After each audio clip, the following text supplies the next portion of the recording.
I'll take a check that one out. 6 Rumble, 2.30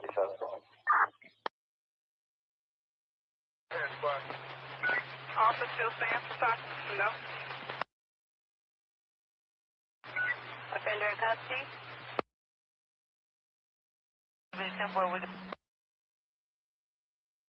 Thanks. Anyone else close by just let me know.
Good morning, everybody. Thank you for joining the stream. We are just waiting for the trial to start here. Just a few more minutes, but as you know, they typically run a little late, so we're going to have it sitting up here for right when they get to the action, and also if there is any extended breaks, as we have been doing, we'll play some other videos pertaining to a specific conversation of what's going on. So we'll have those in between the breaks, and we'll go back to any live action when anything happens. So again, thank you for joining. Please hit the like, subscribe if you're not, and we will have it up as soon as it goes live. Thank you all for being here. And good morning.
court is in session. Please be seated. May I proceed, Your Honor? Yes, please. Your Honor, before the court today, we have the matter of Commonwealth versus Lindsay Clancy. Ms. Clancy is present. She is represented by Attorney Kevin Reddington. The Commonwealth is represented by Assistant District Attorney Jennifer Sprague and Assistant District Attorney Shannon Buckingham. All right. Good morning, counsel. Morning. All right. Good morning, Ms. Clancy. Counsel, can I just see you briefly just for a second, and then I think we'll be ready to bring the jury in.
All right, jurors enter.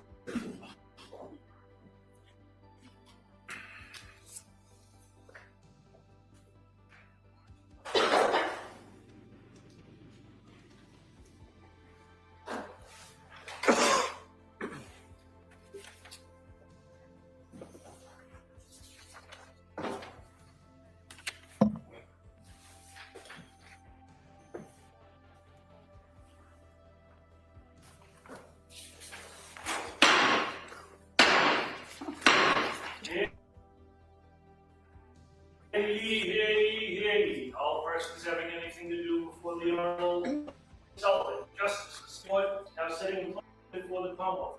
Your Honor, I give you attention. God save the Commonwealth of Massachusetts. This court is now in session. Please be seated. Good morning, Your Honor. May I proceed? Yes, please. Your Honor, before the court today, we have the continuation of the jury trial in the matter of Commonwealth versus Lindsay Clancy. Ms. Clancy is present. She is represented by Attorney Kevin Reddington. The Commonwealth is represented by Assistant District Attorney Jennifer Sprague and Assistant District Attorney Shannon Buckingham. All right. Thank you, Madam Clerk. Well, good morning, everyone. All right. I hope everybody had a restful weekend. So what I want to do is just kind of tell you, first I'm going to go through those questions, make sure everybody was able to follow my instructions. Then I'm going to go over what today's schedule is, and then we'll return to the Commonwealth's presentation of evidence. All right. And so let me ask those questions. First question, has any member of the jury read, seen, or overheard anything from any source about any aspect of this case that would affect your ability to be fair and impartial? All right. Next question. Is there any other serious matter or concern bearing on your service as a juror in this case that anybody needs to bring to my attention? All right, again, thank you for following those instructions. Now, today's schedule, let me say first thing about schedule. I know I haven't always been completely correct on some of the schedules we followed, but I want to just let you know that those decisions about the scheduling is on me.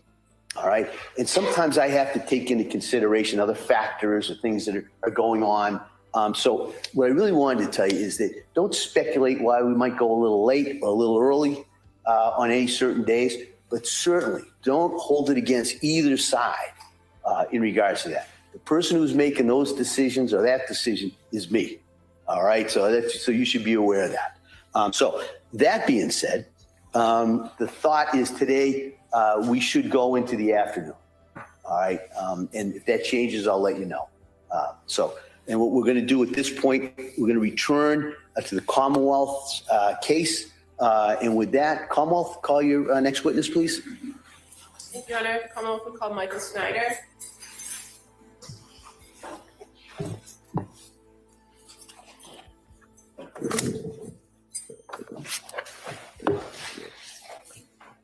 While we're waiting for Dr. Snyder, could we just approach? Oh, sure, yeah. I do apologize.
Good morning. Do you solemnly swear that the testimony and the evidence that you shall give to the court and the jury will not authentic between the Commonwealth and the defendant?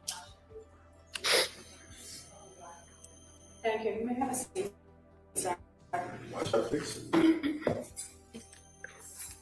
All right. Good morning, Don. Good morning. All right. May I inquire? Attorney Buckingham, please. Thank you. Good morning, sir. Could you please tell the jurors your first and last name? Yep, Michael Snyder, Do you mind spelling your last name for the record, please? Snyder. And how are you employed?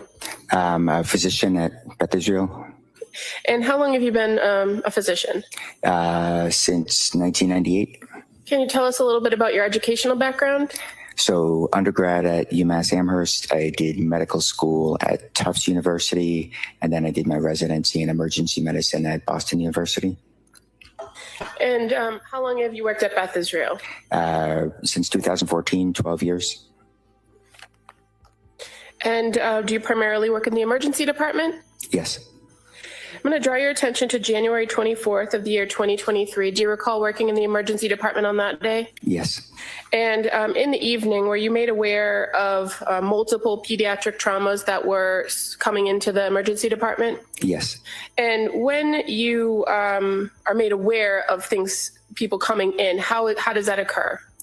So we'll typically get a call on the EMS phone that something's coming in that they want us to know about up front. And do they provide you with some basic background information about what's occurring or what occurred on scene and what's occurring during the transport? When possible, yeah. And when the emergency personnel, the EMTs or paramedics, arrived at Beth Israel, there were 3 patients, correct? Correct. And you were assigned to treat 1 patient? Correct. Do you recall which patient that was? Cora?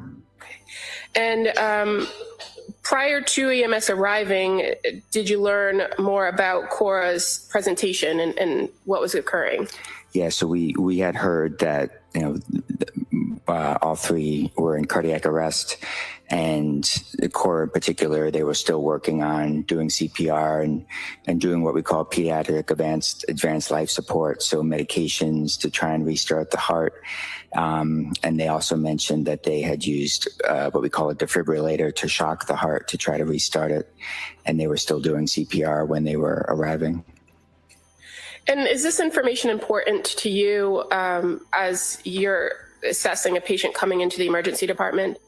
Yeah, it's important to know, what things look like in the field, how long the patient might have been without a pulse or how long they may not have been breathing for, so we can kind of expect or know what injuries to look out for, what we can potentially reverse. And were you aware of the age of Cora? Yes. And she was 5, correct? Yes. And as far as the medications that you were aware of, what medications had been provided? So prior to coming to us, she had been given epinephrine, which is the primary medication we use in a cardiac arrest. And do you know how they had administered that medicine to her? Yeah, so she had what we call an intraosseous device in her right tibia.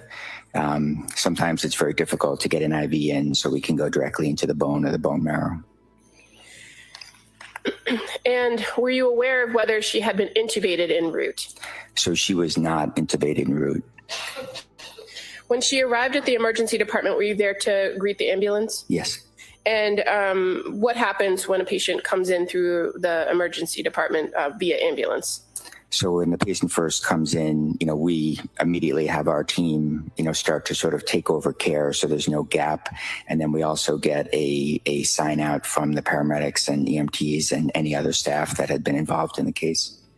And do you and your emergency room staff then perform your own initial assessment of the patient? Yes. So what do you do for that? So initially, we sort of go through our ABCs, airway, breathing, circulation. So initially, focusing on the primary things, such as making sure we're getting air and oxygen into the patient, keeping the heart going, so continuing CPR at that point. And as far as Cora went, did you observe that she was breathing? So she was not breathing on her own. How about the heart? Did you observe that her heart was beating? There was no heartbeat.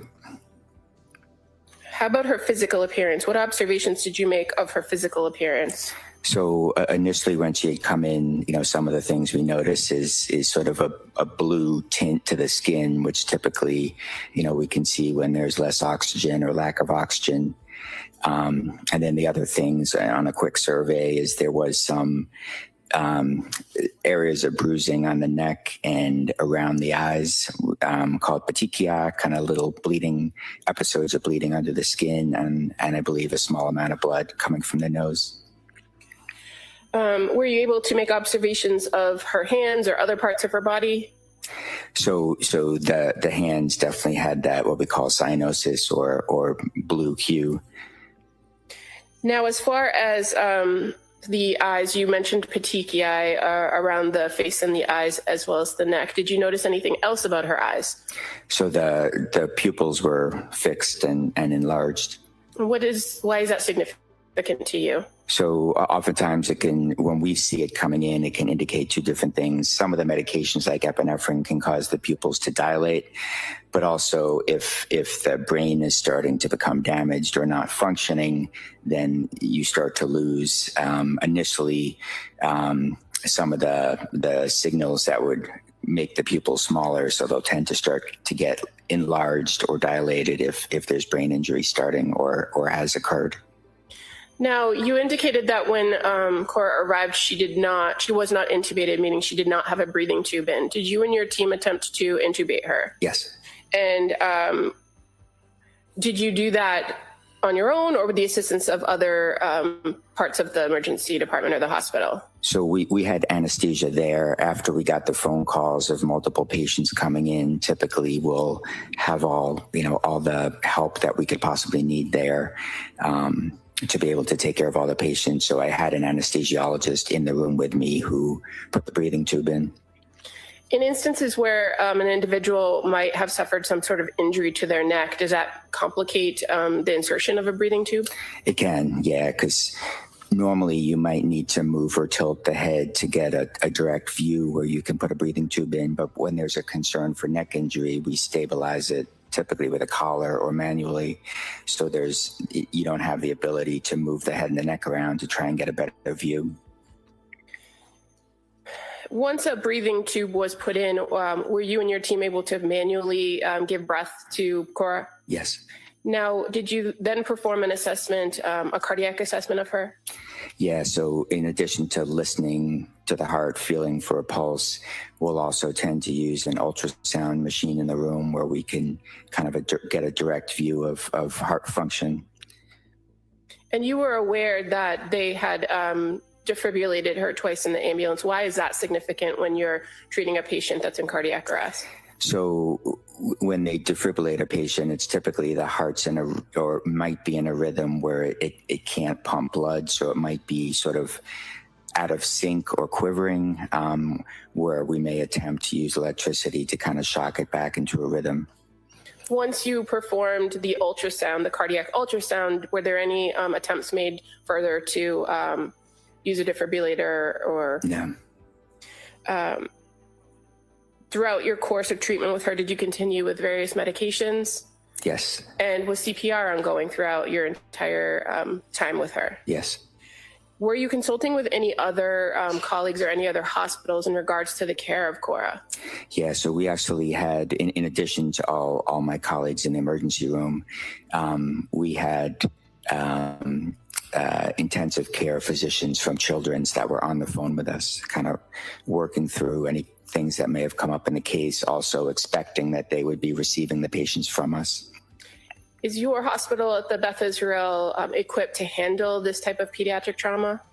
So we can do the initial stabilization, but then we need to ship the patients out to either get a specialty care or continued inpatient care. And how long did efforts in treating Cora continue? So in the emergency room, roughly 30 minutes. And fair to say that all of the efforts that you made were not successful? Correct.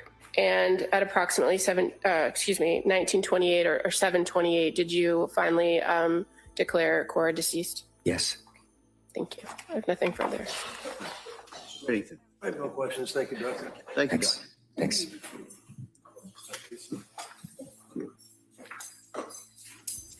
Commonwealth calls Dr. Andrew Capraro.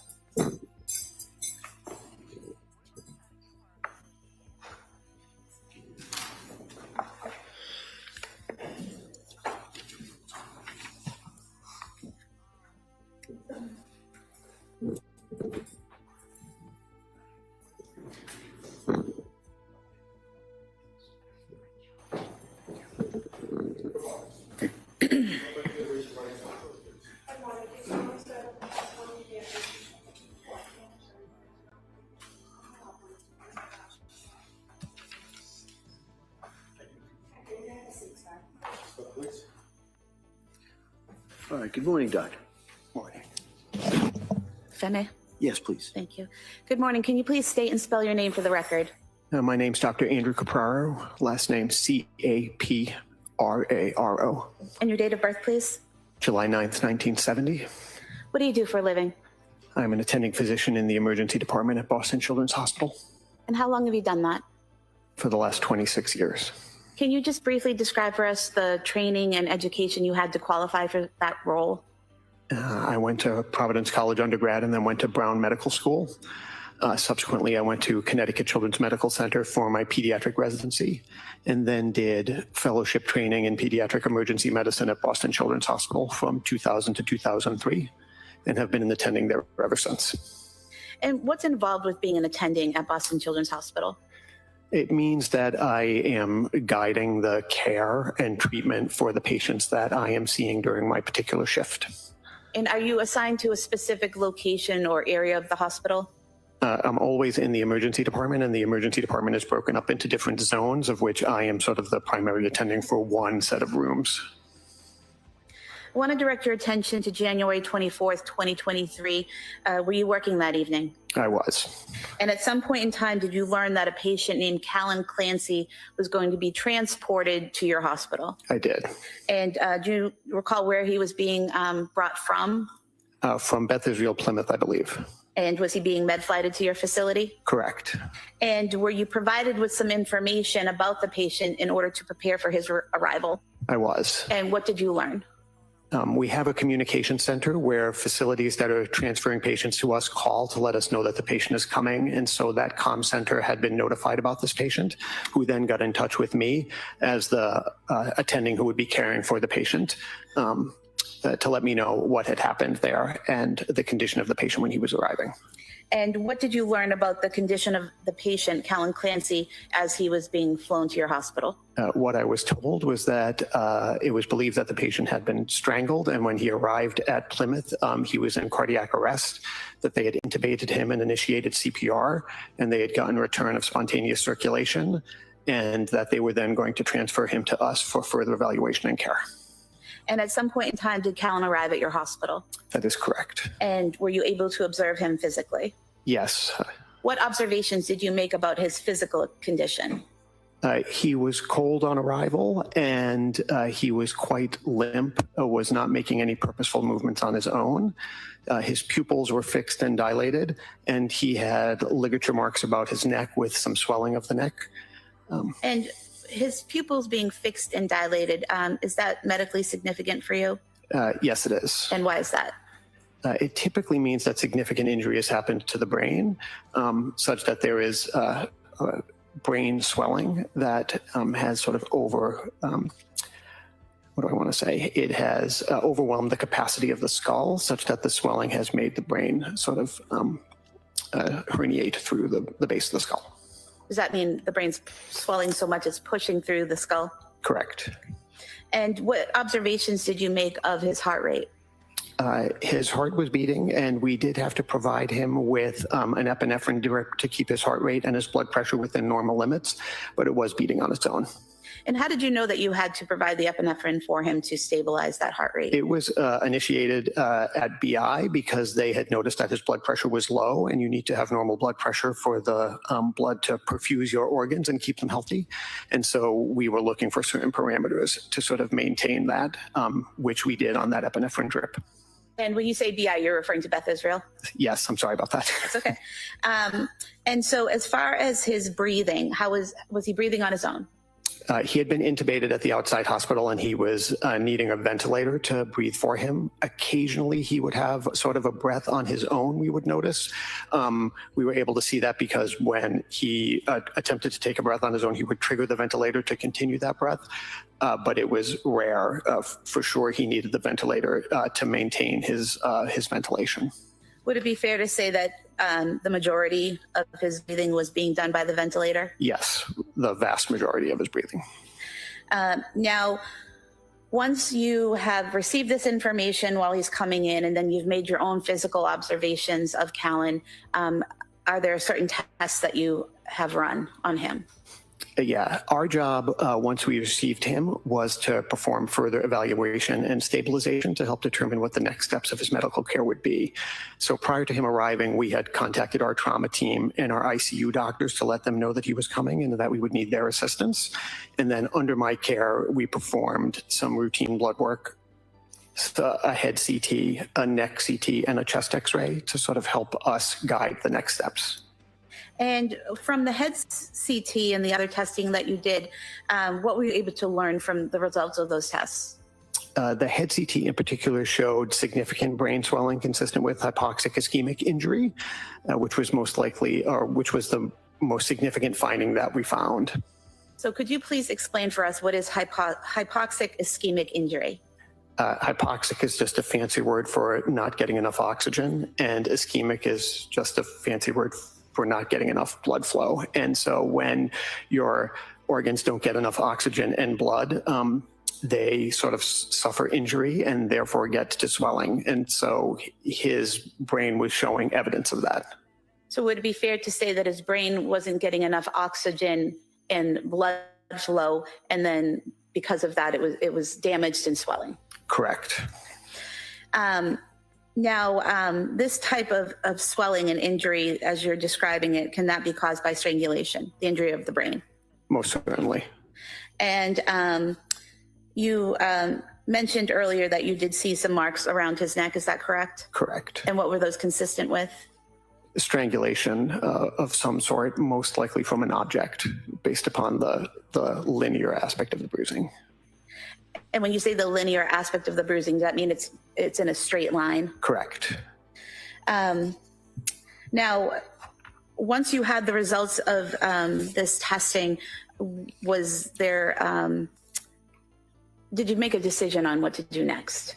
Yeah, the main thing was to help us figure out, did the patient need to go to the operating room for some sort of other procedure to help with this, or was this something that could be dealt with medically? And so once we had the results of the head CT and then the neck CT as well, it was felt that the next appropriate step in his medical care would be to be transitioned to the intensive care unit for them to take over care.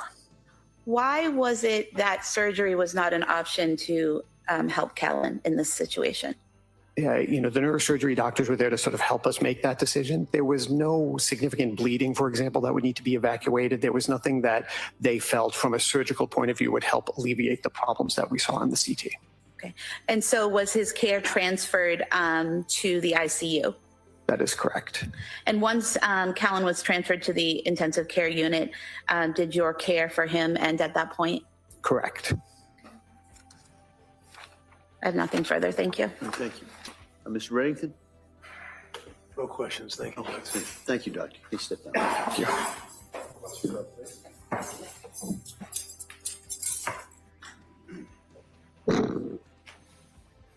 Commonwealth calls Dr. David Cassavant.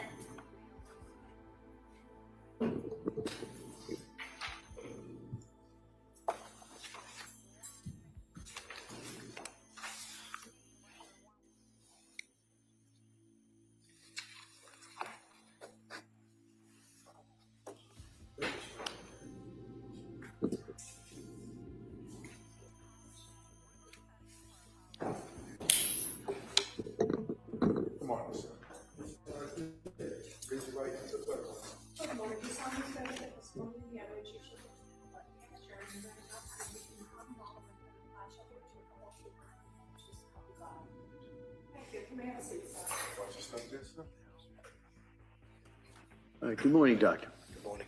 Morning, Hunter. Trace Sprague. Thank you.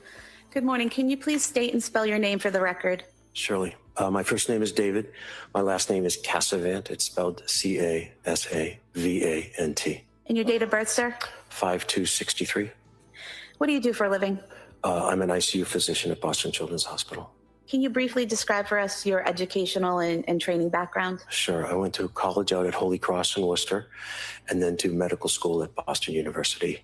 I did my initial pediatric residency at Mass General Hospital and then went back and did a fellowship in ICU medicine at that hospital as well. And where do you currently work? I currently work at Boston Children's Hospital in the medical surgical ICU. And how long have you worked at Boston Children's Hospital? 18 years. And have you always worked in the ICU there? Yes. I want to direct your attention to January 26, 2023. Mm-hmm. At that point in time, did you take over the care of a patient named Callan Clancy? I did. And prior to taking over the care of Callan Clancy, did you do anything to familiarize yourself with his treatment and care? Yes, I did. One of my colleagues had taken care of him the day before in the ICU, and I spoke with her, and so I was familiar with his case. Okay. And did you also review reports and testing that had been performed while he was at the hospital? Yes, I did. Okay.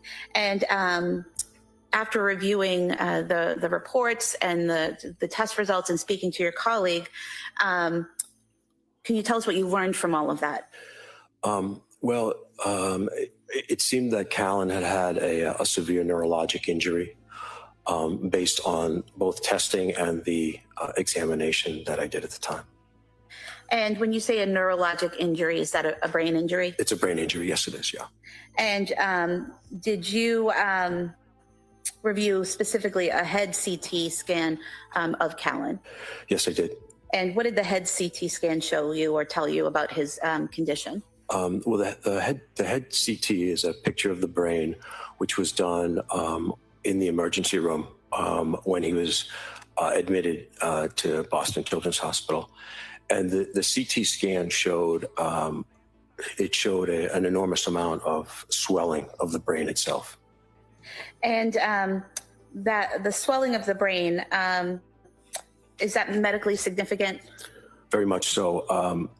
When you have an injury to the brain that is caused by anoxia, which means a lack of oxygen, I describe this with families that the injury is very much like being out in the sun. You don't notice it at the time, but swelling occurs over the course of time. And one of the things with a lack of oxygen to the brain is the injury occurs and then swelling starts to happen over the course of time, typically peaking at 48 to 72 hours. When you see swelling that happens that early in a case, as in Callan's, it means that there's been a very significant lack of oxygen and therefore injury to the brain itself. So for example, some types of injuries that would withhold oxygen from the brain would be more mild and the swelling would occur over time. Is that correct? That's exactly correct, yes. So if a severe injury happens that withholds oxygen from the brain, that's when you see that immediate swelling like Callan had? Very much so. Sort of the comparison of a sunburn to a burn that you might get from a stove. This was a stove. It's very, very profound. Did you perform a physical examination of Callan? I did. And what did you observe? Well, one of the first things that I noticed as I approached him was that he had a breathing tube in place, and I knew from my colleague that he was not on any sedation, which is very difficult to tolerate, having a breathing tube through the vocal cords if you're not sedated, and he was not sedated at the time. The next thing is that when I approach a patient in their bed in the ICU, we always start with a quick introduction that we're going to be coming near them in case they're asleep. And I usually start with something along the lines of, I'm Dr. Dave, I'm just going to listen to your heart. And I usually address them by name and to see if they start to respond. And then I'll go ahead with the rest of the exam, but that's just to sort of warn them that someone might be touching them. And then I'll listen to heart, lungs, and then to move forward to see if how responsive they are. So if you get no response at all from the initial, just using your voice, the next thing is and then from the exam, if they don't move around, then you start to sort of think, well, let's see how responsive they are. And so the next thing is sort of a gentle touch off into the bottom of the foot to see you stroke the bottom of the foot and you see if they pull away. And then you can move. If you get no response from that, we'll do something that's a little bit more noxious or painful, where you can sort of pinch a little bit of skin to see if they start to react, or pushing on the fingernail and the nail bed pressure, which is actually very noxious. And if you can see two types or several types of response, either no response, or you can see a very specific response where they pull away from that area. And that's a specific, or you can see generalized response, which are all sort of graded along those that are as we're sort of getting a sense for what their level of consciousness was. So if I could go over a few of those things that you just mentioned. You said that that the first thing that you noticed that was significant was that Callan had the breathing tube in place through the vocal cords without any sedation. So without sedation, would having a breathing tube in that place cause pain? Yes, no one would be able to tolerate it. And so Callan was able to tolerate it without any sedation. Yes. Would that indicate he wasn't feeling that pain at that time? Yes, exactly. And you mentioned that you would address the patient by name and talk to them. Was there any reaction from Callan when you did that? No, there was not. And then you mentioned you would rub maybe something along the foot. Was there any reaction? No, there was not. And did you do what you described in pinching the fingernail or pinching somewhere on Callan to see if he responded? Yes. And did he respond? No, he did not.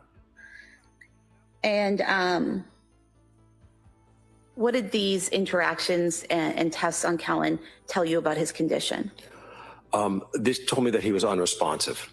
He was unresponsive to both things that would cause discomfort and things that would cause pain. Did you also do anything in terms of looking at his pupils and any tests on his eyes? Yes. So after all the other things, that we look at the pupils, and so one of the things is we have it's a reflex response. If a light is shown in an eye, the pupil constricts. And what I noted about Callan was that his pupils stayed widely open and did not constrict. And when someone's pupils stay open and wide when you shine a light in them, what does that indicate medically? Well, the eyes are a direct extension of the brain, so that's why we focus a lot on them as an area of investigation. And the lack of a response to light indicates that there's some abnormality to that, and in this case, it was a brain injury. There's medications that can keep your eyes open if you've ever had an eye exam, but that was not the case with Callan. And just to be clear, when you're talking about brain injury, we're not talking about some type of trauma that was inflicted on the brain. You're talking about the lack of oxygen and blood flow causing an injury to the brain, correct? That's exactly correct, yes.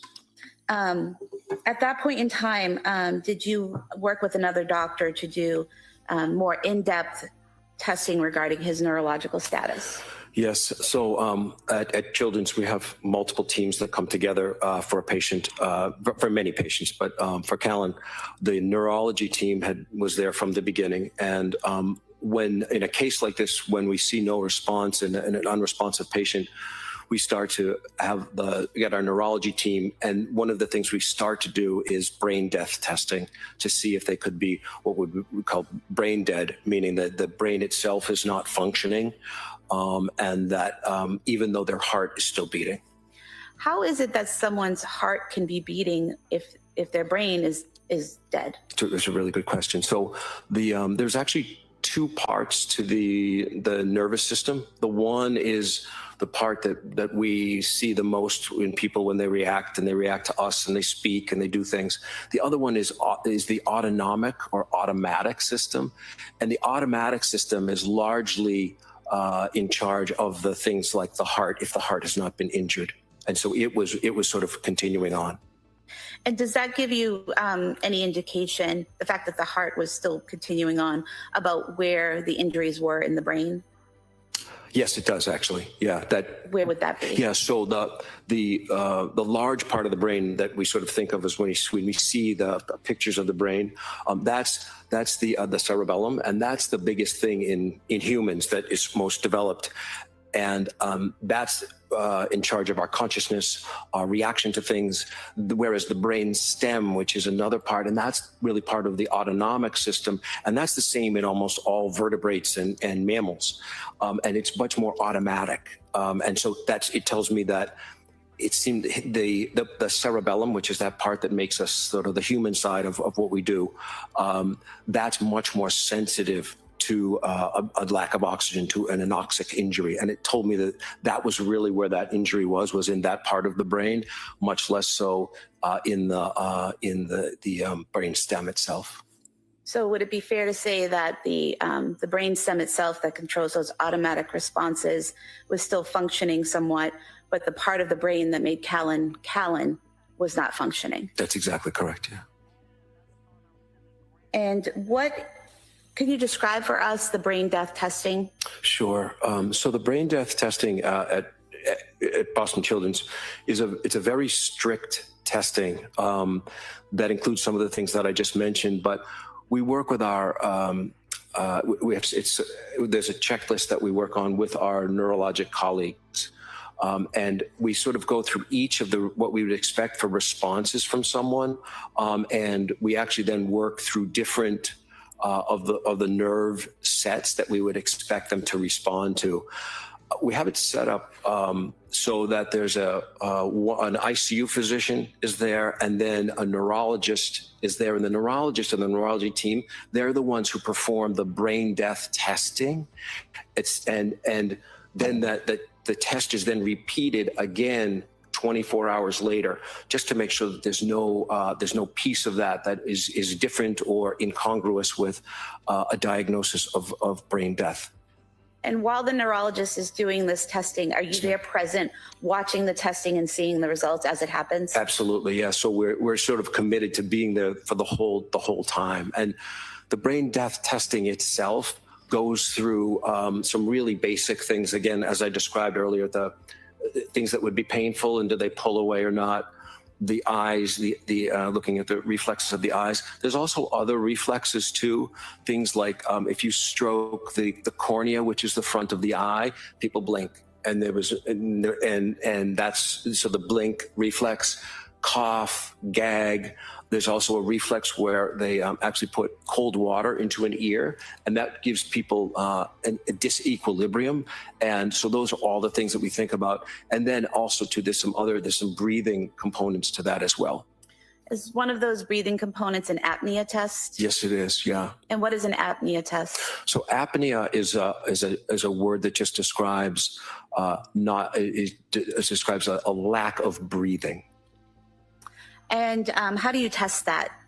So in a patient such as Callan, what we do, and in any patient when we're doing brain death testing, we actually disconnect them from the ventilator. And the reason that we do that is we want to see if that autonomic system in the brain will start to react as the carbon dioxide starts to increase. So our body makes carbon dioxide all the time, and the way we get rid of it is by exhaling. And where we breathe in fresh oxygen, and then we breathe out CO2. And what we do is we disconnect from the ventilator to see if, knowing that their carbon dioxide will start to rise, and the normal response for that autonomic part of the brain would be to sort of increase breathing. That's why we breathe when we sleep, because as we go to sleep, the conscious part of our brain stops, but the autonomic part kicks in, and then we breathe right through our sleep because that carbon dioxide rises. So in a patient who has brain death, would it be accurate to state that as the carbon dioxide level increases, the automatic response would be to take a breath to get more oxygen, but a patient who's brain dead won't do that? That's correct. And did you do all of these tests, or did the neurologist do all these tests on Callan while you observed? Yes, they did, yeah. And did he have any response to any of the physical tests where you were looking for a reflex or a reaction? No, he did not. No response to any. And what was his reaction or results on the apnea test? So the apnea test, again, we do all the brain testing one day, and then we wait at least 24 hours for the second one. The first, and what we expect with the carbon dioxide is that it will increase.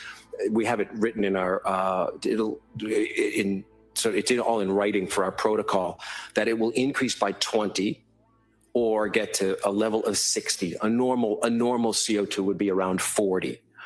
And the first time we did that, on the first day, it actually went to 59.7, not 60. And again, it was in our protocol as it has to get to 60 or increase by 20.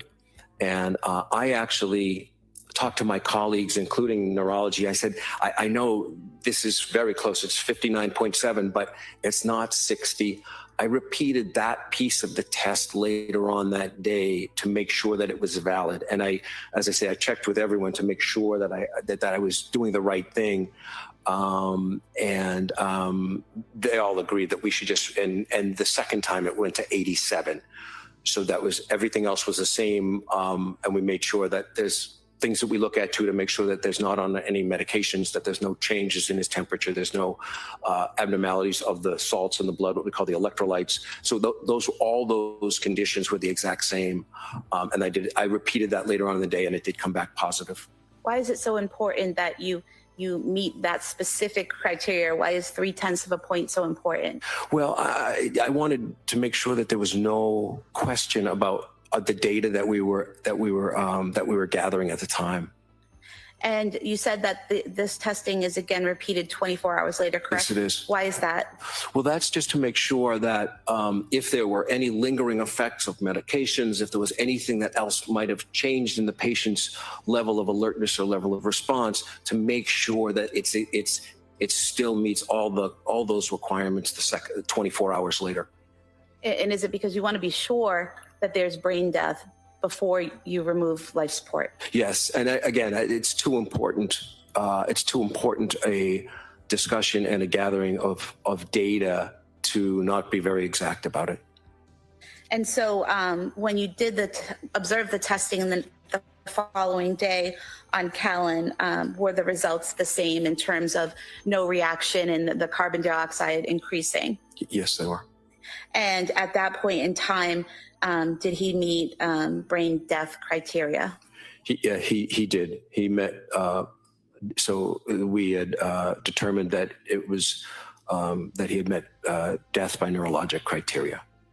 And at that point in time, was a decision made to stop life support? Yes, it was. And that's done in consultation with the family, his father, correct? Yes, that's true. Okay. And was life support ended for Callan Clancy on January 27th, 2023? It was, and one of the things is there's when you determine that someone has met criteria for neurologic brain death, that although we know that their brain is not functioning at that point, there's often a period of time where we don't have to his heart is still beating, so we don't have to remove the endotracheal tube at that time. And we often will give families, once it's been confirmed that the brain is no longer functioning, we often give families a period of time to able to process it and a window of time. Sometimes there's relatives who will need to travel and things like that. And so we'll often then choose a time later on to accommodate the rest of life, knowing that they're stable at the time to when we would actually remove the tube, and that would be the declaration of death. And was that done in this case? Family was given an opportunity to see him, and then life support was ended, and then his heart stopped? Yes, that's exactly. He was declared deceased? Yes. Thank you. Attorney Reddington? Thank you, sir. Thank you, Doctor. Thank you so much.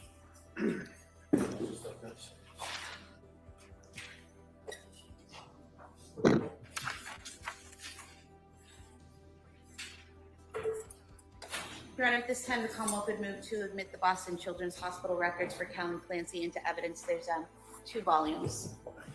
Objection?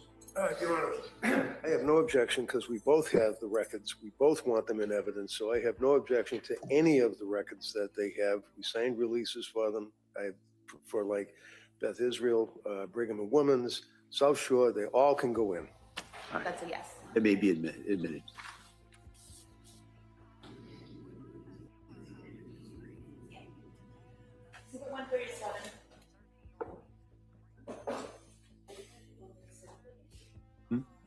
Yeah, I went to A and B. Yeah. 37 A and B. All right, thank you. Commonwealth would call Kelly McDonough as witness. I'm sorry, if you say the name again? Kelly McDonough. Okay, sure.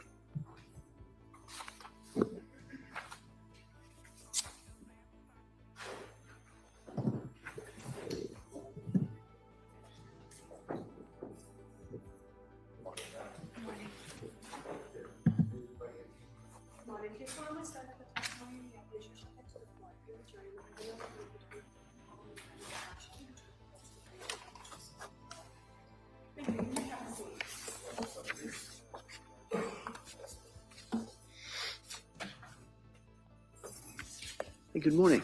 Good morning. May I inquire? Thank you. Yes, please. Good morning. Could you please tell the jurors your first and last name?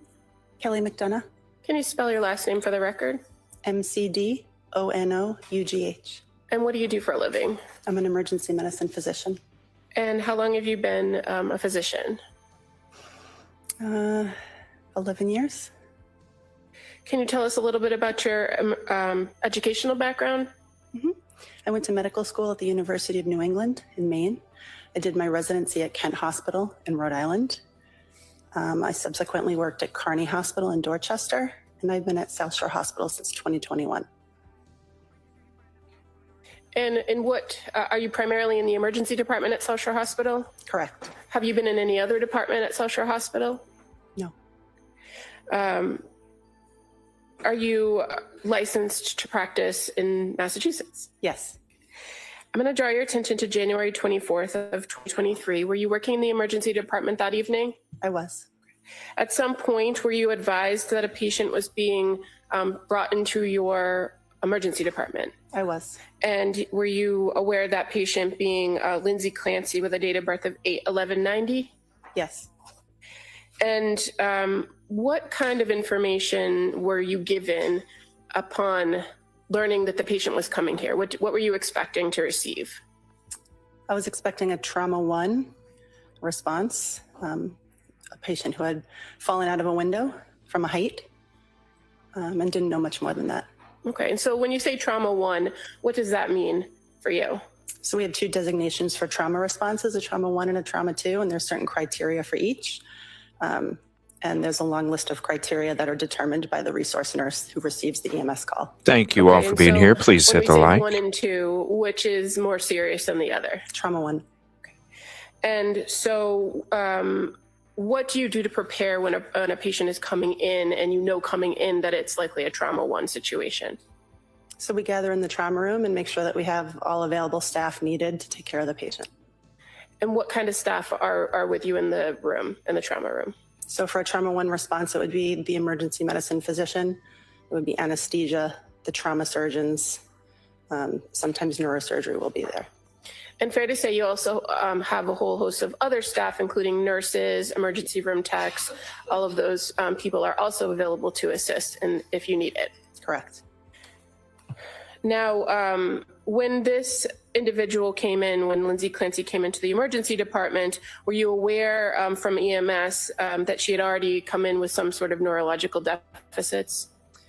I think that from my best recollection, we knew that she was unresponsive, found down outside of her home.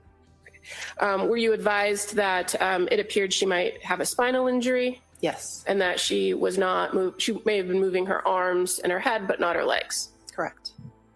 Now, when the team was assessing her in the emergency department, what types of steps do you take to perform that assessment of the patient? So there's a series of steps that we go through to assess a trauma patient that are followed every single time. ABCs, airway, breathing, circulation, and then we do a secondary survey. Okay. And in this circumstance, was the patient breathing? Yes. And when she came into the emergency department, was she breathing on her own or intubated? She's breathing on her own. At some point, did the ER staff have to intubate her? Yes. And why was that? For airway protection, there was a concern that maybe she would have a head injury and she would decompensate later. And so to protect her airway, she was intubated. Now, is that a standard protocol when there's concern for head injury? Yes. Did you see any obvious signs of a head injury when she arrived into the emergency department? No. What kinds of things would you see if somebody had an obvious head injury? You might see bleeding or lacerations or abrasions. Now, did you observe any other obvious injuries to this patient? I did. She had some superficial lacerations of her neck and wrists bilaterally. Do you recall if she came in on a backboard with a C-collar? She did. And do you remove the C-collar at some point to assess the patient for injuries? We didn't completely remove it temporarily to visualize and feel her neck and then put it right back on. Okay, and you said you did observe some injuries to her neck, correct? Yes. I'm just gonna show you some photos out of an art mark, if that's okay, on the screen next to you.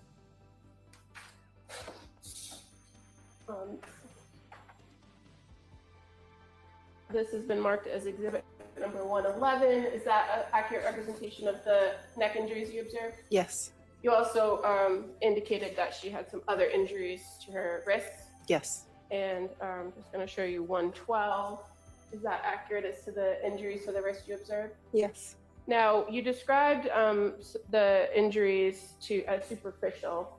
The injury that's kind of in the middle of the photograph there, can you describe what part of the body that injury is? You're describing the one that's sort of open? Yes. Yeah, so that's the anterior aspect of her wrist. And were you able to examine that injury? Not in detail. Okay. Was it something in your emergency, your assessment of the trauma 1 situation, was that something acute that you had to address? No. And is it fair to say that that injury goes through kind of the subcutaneous tissue of the skin? Yes. Did you observe any injuries to an artery or a vein or anything in that area? I did not. And then just showing you Exhibit 113, which is the other wrist. Same thing. Did you observe anything in your assessment, your trauma 1 assessments, to say whether these were acute at the time? I assume that they're acute. Okay, but as far as treatment of them, did they require you to immediately address it? No. To manage blood flow? Mm-mm. No.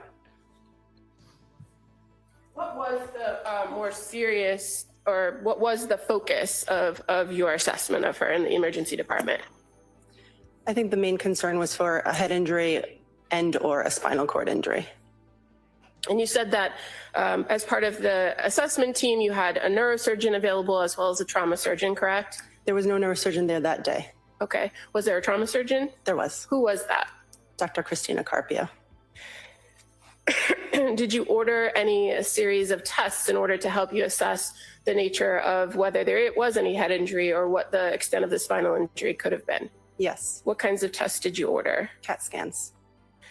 As part of the emergency room protocol, do you also draw blood for patients that come in? Yes. And how is that usually done? It's usually done on arrival by the nursing staff.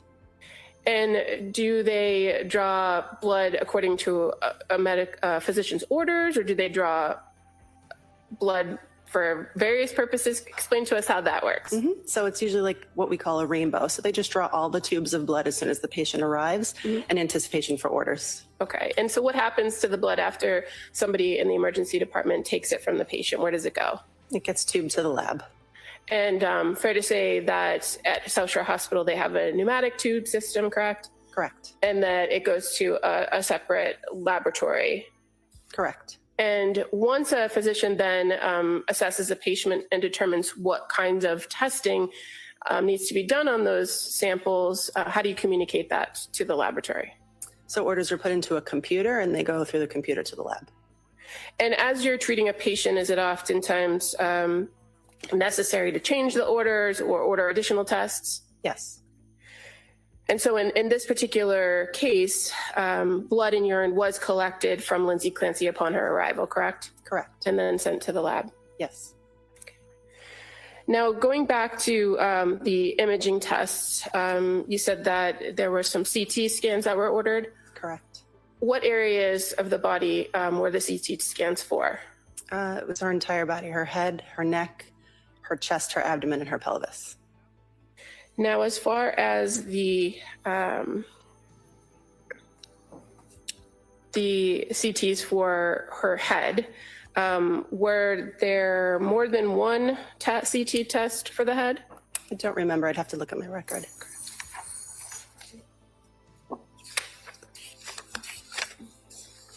Well, what are the normal, or what are the options for CT head scans? Usually just a CT head plane, but you could also do a CT angiogram, depending on your concern for injury. And do you recall which one you ordered here? For trauma, one, it would be a plain CT head.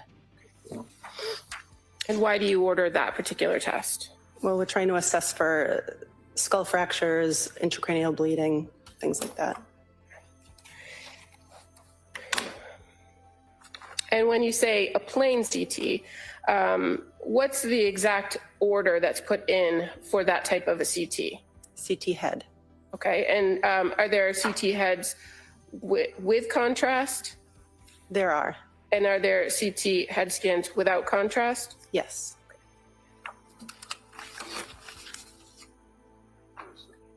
May I approach the witness? Me.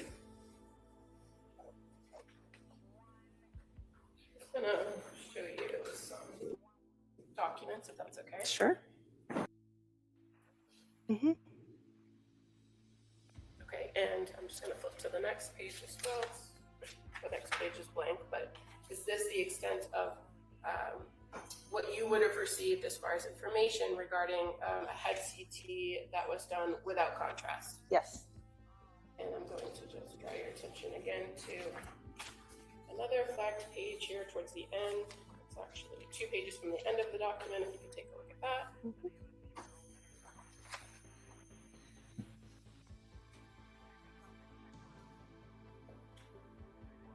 And does that reflect the report you would have received for the head CT ordered with contrast? Yes.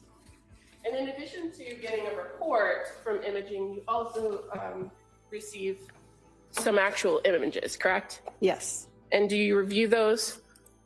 Yes. In this particular circumstance, when it came to the patient of Lindsay Clancy, was there anything remarkable in either of those head CTs? Not that I recall.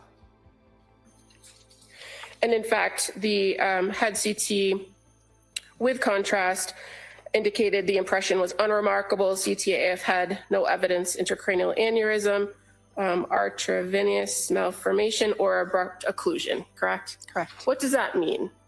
It essentially means it's a normal study. Now, as far as the other CT scans that were conducted, there were findings, remarkable findings on some of the others, correct? Correct. And what did they reflect in your experience as far as her injury goes? From what I can recall, I know she had a thoracic spine injury. And how about the CT that was done of the chest area? I don't recall. Okay. If I may approach.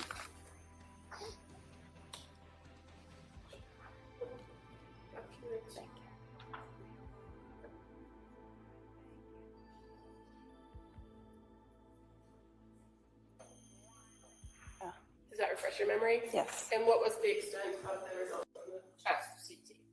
So it talks about her thoracic spine injuries. Okay.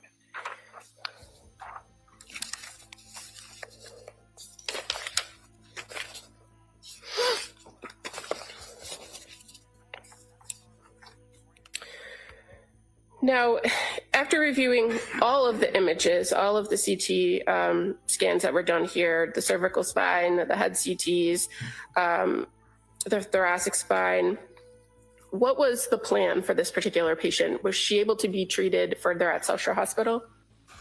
The decision was made by the team that her injuries were too severe to stay at South Shore Hospital, and the decision was made to transfer her to a tertiary care center. Were you able to stabilize her before transporting? Yes. Is that something that's important to make sure a patient is stable before sending them off in the ambulance or a helicopter? Yes. And so as far as this particular patient goes, are you aware of whether any surgical intervention had to be done before she was stabilized and transported? I was not aware of any intervention being done. And again, you had Dr. Carpio, who was also there to assess that. Correct. We work as a team. Kind of going back to those injuries on her neck and her wrist very briefly. Can you explain to us the difference between bleeding in maybe an artery or a vein and how that might present itself in an emergency situation? Venous bleed would be a little bit slower, darker blood, and arterial bleed would be pulsatile and bright red. And is it fair to say that when you strike either an artery or a vein that they're of different pressure systems, and so the manner in which the blood comes out is different? Yes.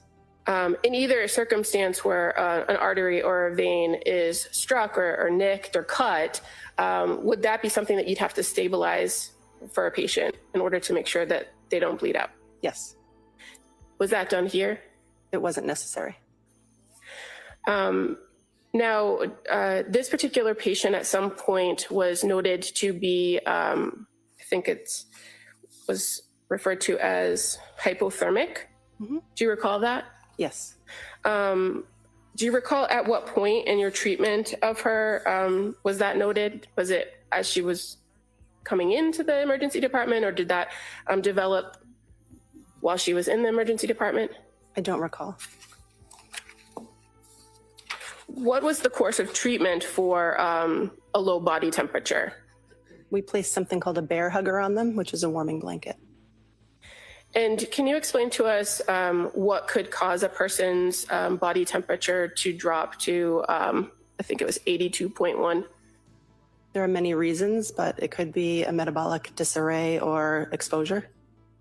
In this circumstance, did you know what the source of the drop in the body temperature was for Ms. Clancy? No. 100%, Miriam. I'm like, And do you recall? damn. How long she was Comments in the are emergency wild. department before she was transported approximately to the Brigham? I think it was about 4 hours.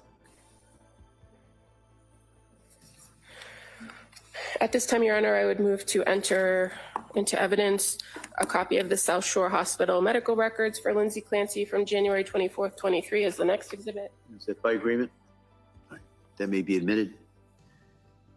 Or they may be admitted. And I would also move to enter as the next exhibit a certified copy of imaging records from the South Shore Hospital for Lindsay Clancy from January 24th, 2020. It may be admitted.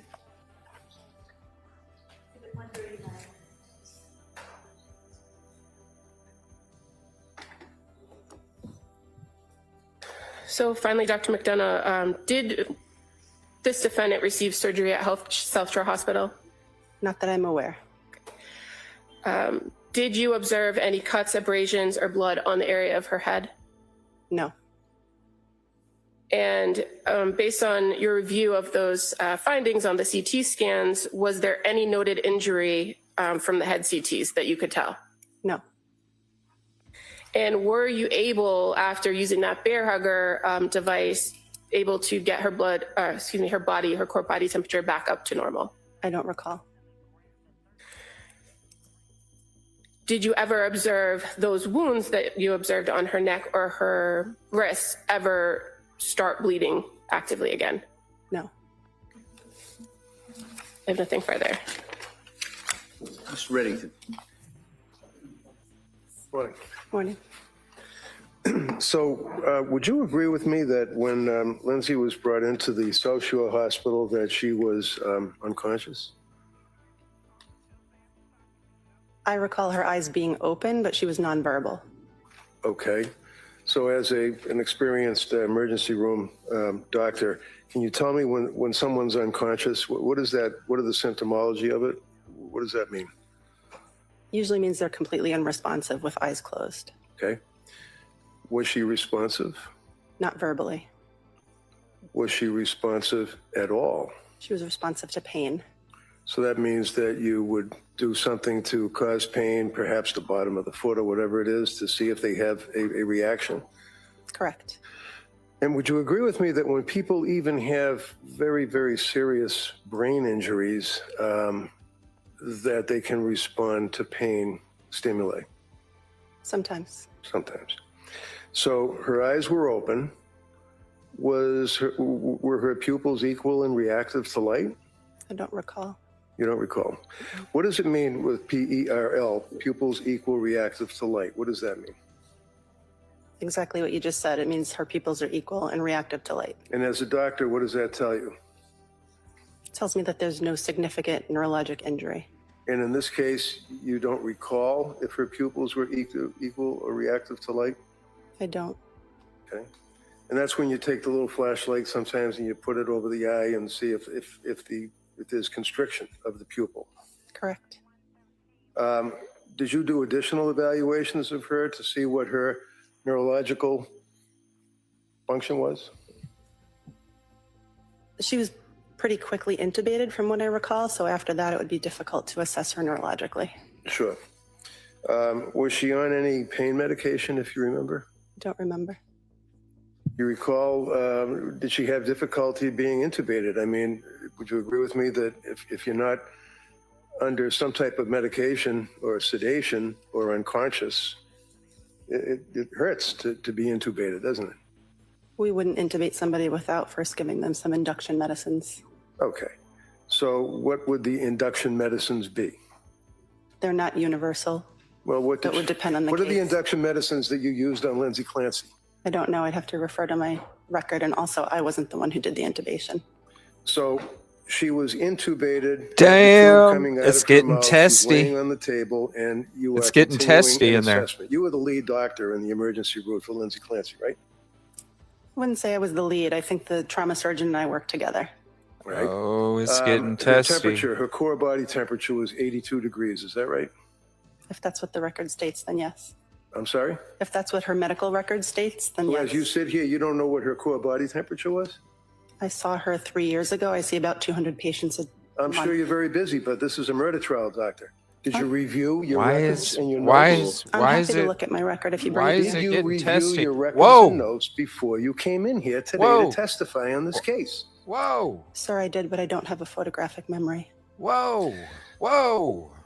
Did she regain consciousness at all while she was in your emergency room? No. Can you tell me what CSF is? Cerebrospinal fluid? Yeah. Damn, look at Is that the what that chat. is? People in the CSF? chat, the It could be. AP I'm are not like, sure in get what her, context you're get referring her. to it. Well, how about if there's Why are they a going after this massive, lady? What's going on? leakage of CSF from her nose? What does that tell you as a doctor? It could mean that there's a skull Even fracture. Denise says, get her. What's Did you going on notice here? What's any going clear on? fluid coming from her nose? I did not. Is that something you would look for? Yes. How quickly do you get the results of the x-rays when you're in the emergency room? Well, these were CT scans, but fairly quickly in a trauma. I'm sorry, CT scans, x-rays. So you had CT scans that were able to show you the damage to her neck and upper chest. Is that right? Yes. And what did those CT scans show you? Well, what I remember is a thoracic spine injury. And when you say a thoracic spine injury, would you agree that top part of your neck, your throat area would be cervical, right? Correct. And that's when the numbers go C1, 2, or whatever they are. That would be the actual vertebrae in the cervical area of the upper body, correct? Yes, the cervical spine. Okay. And then below the cervical spine would be the thoracic spine. Is that correct? Correct. And the thoracic spine would be, and sometimes they're delineated as T1, T2, meaning thoracic 1, thoracic 2, all the way down to what, 5 or 6? 12. I'm sorry? 12. 12. So when you looked at, and the lower portion would be the lumbar, is that right? Correct. Now, when you looked at the CAT scans, did you determine the extent of the injury to the spinal cord? I could determine the extent of the injury to the bony thoracic spine. Okay, what was that? I don't recall exactly the level. I would have to look at the report. What does that mean, the level of the T? Correct. Was her cervical spine injured? I don't recall. I'd have to look at the report. Were you aware that her thyroid was crushed? I don't recall. Do you know that her cervical spine vertebrae was fractured, destroyed? I don't recall. Doesn't that control a person's breathing? Does that have anything to do with breathing? It can. What do you remember about looking at the damage to the spinal cord depicted on the CAT scan? What sticks out most in my mind is her thoracic injury. Okay, and what was the thoracic injury? I don't recall the exact level. What does it mean by effect level? The exact level. I'm sorry. Were you aware that there was a complete transection of the spinal cord on T5 and T6? I'm sure I was aware at the time, yes. Okay. And just, can you tell me what does it mean when it says a complete transection of the spinal cord at a particular, apparently that would be at thoracic 5 and thoracic 6, right? Mm-hmm. What does that mean with a complete transection? It means the bones are no longer one on top of the other. They're moved apart. Were you aware that there was a significant edema noted in her chest? If that's what the report says. Okay, and what is edema? Swelling. And does it also refer to fluid? It can. Did it refer to fluid in this case? I'm not sure. I would have to read the report. So in addition to the edema that was noted, was there edema noted around C7, T1, T2, T3 to T4? Again, I would have to have the report in front of me. When you noted her base temperature as being 82 degrees, what does that tell you as a doctor? It means that her body temperature is lower than normal. And what is normal? 98.6. And if a person goes from 98.6 to 82 degrees before you place her in the bear hugger, what does that tell you? Does that affect the body at all? Yes, the body works ideally at 98.6. So anything outside of that range is not ideal. To what effect, as a doctor? What effect, if any, on the body if a person has an 82 degrees base temperature? The list of things that could go awry is quite long. Can you give me an idea, maybe the top three? She could have a metabolic derangement. What's a metabolic derangement? Meaning her body wouldn't be processing things the way that it was before. Her cells are not working the way that they should because it's too cold. Would you agree with me that when All you're right, there's a new poll up to the to wrist, better reflect and to the decisions. Both wrists, actually. You noted lacerations in the volar aspect of the wrist? Yes, What is a volar? What does that mean? it's the anterior aspect. Interior? Okay, thank you. Would you agree that on both wrists there was deep laceration? I wouldn't characterize them as deep. You would not? And when you made reference to her being transferred to a tertiary care center, what does that mean? It means that it's a hospital that has more services and specialized care than we do at our hospital. Now, when she was at the South Shore Hospital, counsel asked you about whether or not you noted any injuries to her head. You did not notice any bleeding or scrapes or bruises of that nature, right? Not that I recall. Did you notice any injuries to her lower body, her legs, her feet, let's say her feet or her buttocks? I don't recall.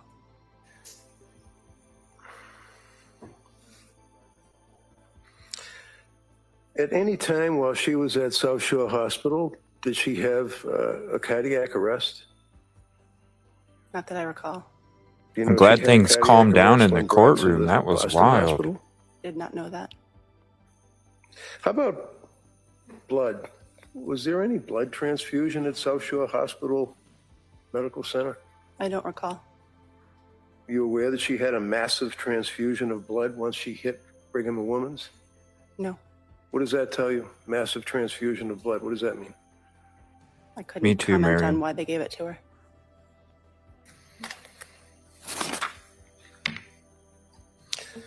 Were the police in the hospital when she was there with you? I don't recall. Was she chained to the bed by handcuffs? I don't recall. Go ahead. You redirect? Very briefly. Dr. McDonough, I'm just gonna give you your notes if that's okay. Sure, thank you. I'm gonna just take a look at it and then take your time and just look up when you're done.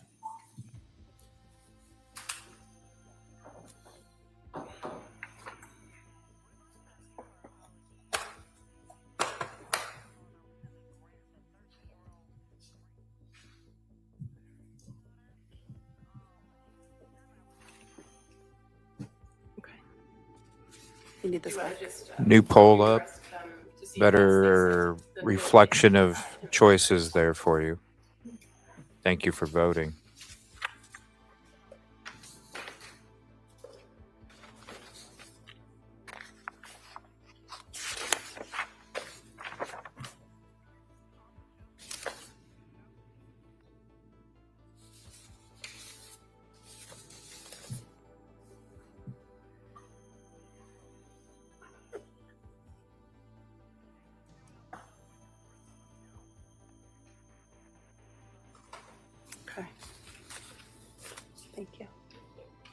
Now, counsel asked you on cross-examination about pupils, right? Mm-hmm. Was there anything notable, according to your now review of the notes, about Lindsay Clancy's pupils? No. So what did that tell you about her a possible head injury? It just indicates that there's no obvious head injury or brain herniation. Now, you indicated that she was somewhat unresponsive, but her eyes were open. She was nonverbal, correct? Correct. Did you observe her to be moving her arms around at various points? She did move her arms on exam in response to painful stimuli. And as far as the intubation goes, you're aware that she was in fact sedated in order to maintain intubation. Again, I'm not certain of that because I was not the one who performed the intubation. Okay. And you were asked about CSF. Having now kind of looked through your notes with your interaction with this patient, was there any note of cerebral spinal fluid, in either your assessment of them or your review of any of the CT results? I didn't see any mention of that in my physical exam.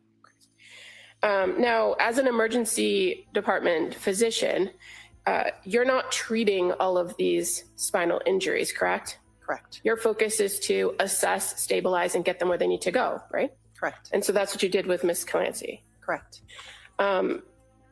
When the injuries that were described as a volar aspect, counsel mentioned that terminology to you, right? Yes. You've now in direct examination identified those injuries as superficial. What characteristics make you say superficial?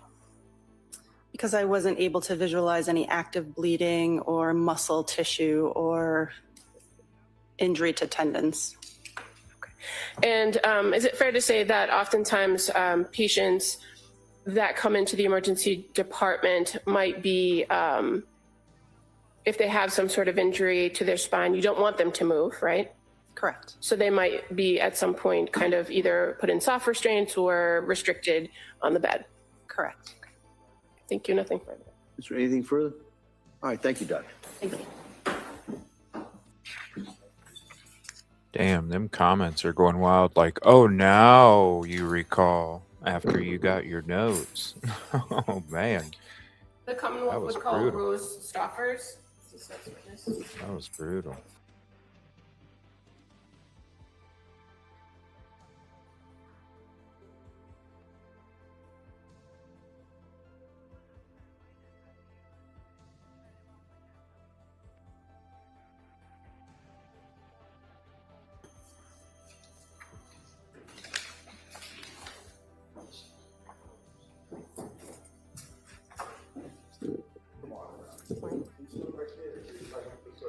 Good morning. Do you tell me sort of the testimony that I just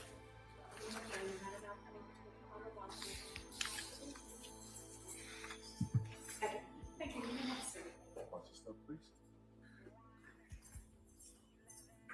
Hey, good morning. Good morning. Morning. All right, Attorney Buckingham, please. Thank you. Good morning. Good morning. Could you please tell the jurors your first and last name? Rose Stoffers. Could you spell your last name for the record? Stoffers. And how, what do you do for work? I'm a sergeant on the state police in the crime scene services section. And how long have you worked for the state police? Since January of 2019. Can you tell us a little bit about what the crime scene services section is of the Massachusetts State Police? Sure. So we get called to all different kinds of crime scenes. Our main job is to document the scenes with photos and videos. We can also process evidence on scene, or we collect evidence and bring it back to our lab and we process it there. We're processing for fingerprints, and then we do fingerprint analysis, try to identify any fingerprints we find on the evidence. And fair to say the state police crime scene services have labs across the state, right? Correct. And what office do you work at? Right now I work out of the Boston office. Going back to 2023, were you working out of the Lakeville office? Yes. And so fair to say the troopers that are out of that Lakeville office do respond to a lot of scenes here in Plymouth County? Correct.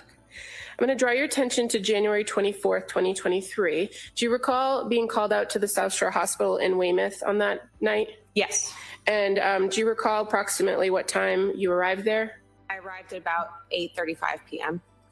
Were you by yourself or were you with anyone else from the unit? I was by myself. I met then Trooper Lawler there. He's from the Plymouth Detective Unit, and I also met the forensic scientist there. And can you explain to the jurors a little bit about that relationship that you as a trooper have with forensic scientists that work for the lab? The forensic scientists are civilians who work for the lab, but they will come out to scenes as well. They do mostly testing of like biological evidence that we don't do. So we work closely with them both at scenes, and they share our office in Lakeville. And fair to say that they're actually part of a different unit with the State Police Crime Lab called the Crime Scene Response Unit. Correct. But oftentimes is it the case that when you're responding to serious crime scenes like this one, that you're working in tandem with a forensic scientist from that unit? Yes, that's correct. Okay. And so in this circumstance, you indicated that Maureen Hartnett also was at the South Shore Hospital with you? Yes. When you got to the South Shore Hospital, what was the purpose for you being called out there? What were you asked to do? So my instructions were to document the defendant, any injuries that she had. Forensic scientist Hartnett was going to be taking swabs, and anytime they take swabs, we have to document the areas in which they swab. So when you got to the South Shore Hospital, do you remember where you went in the hospital? Yeah, I went to one of the trauma rooms in the emergency department. Okay. And so were you able to make observations of Lindsay Clancy? Yes. And do you see Lindsay Clancy in the courtroom? Yes. All right. Record may reflect the identification. Thank you. What were your observations of her when you saw her? She was covered in like blankets and like heating devices, and she had a neck collar on. So when I first walked in the room, I couldn't see anything on her body because she was under the blanket other than like the neck brace and her face. May I approach? You may. Show you a photograph. Is that a fair and accurate representation of how you observed Lindsay Clancy? Yes. So is this as the next exhibit, please? Any objection? I have no objection to any of the photographs. All right. That may be admitted.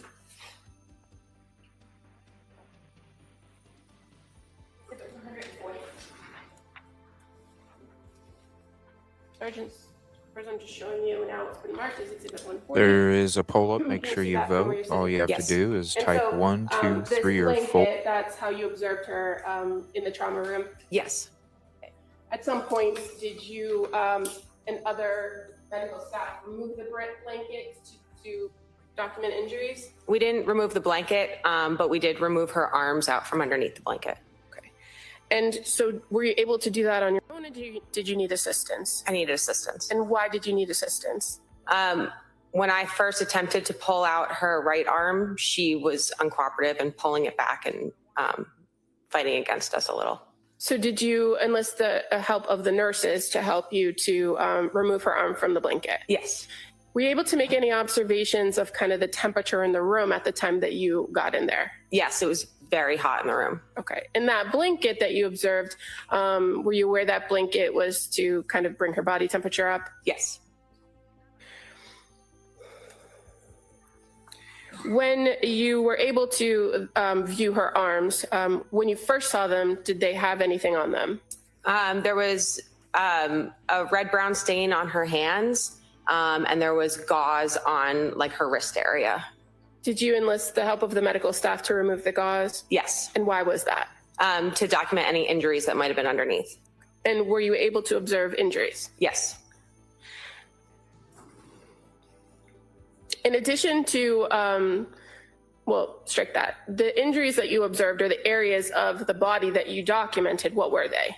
I documented, I took that first overall photo of her. I took a close-up of her face and the neck area that I could see.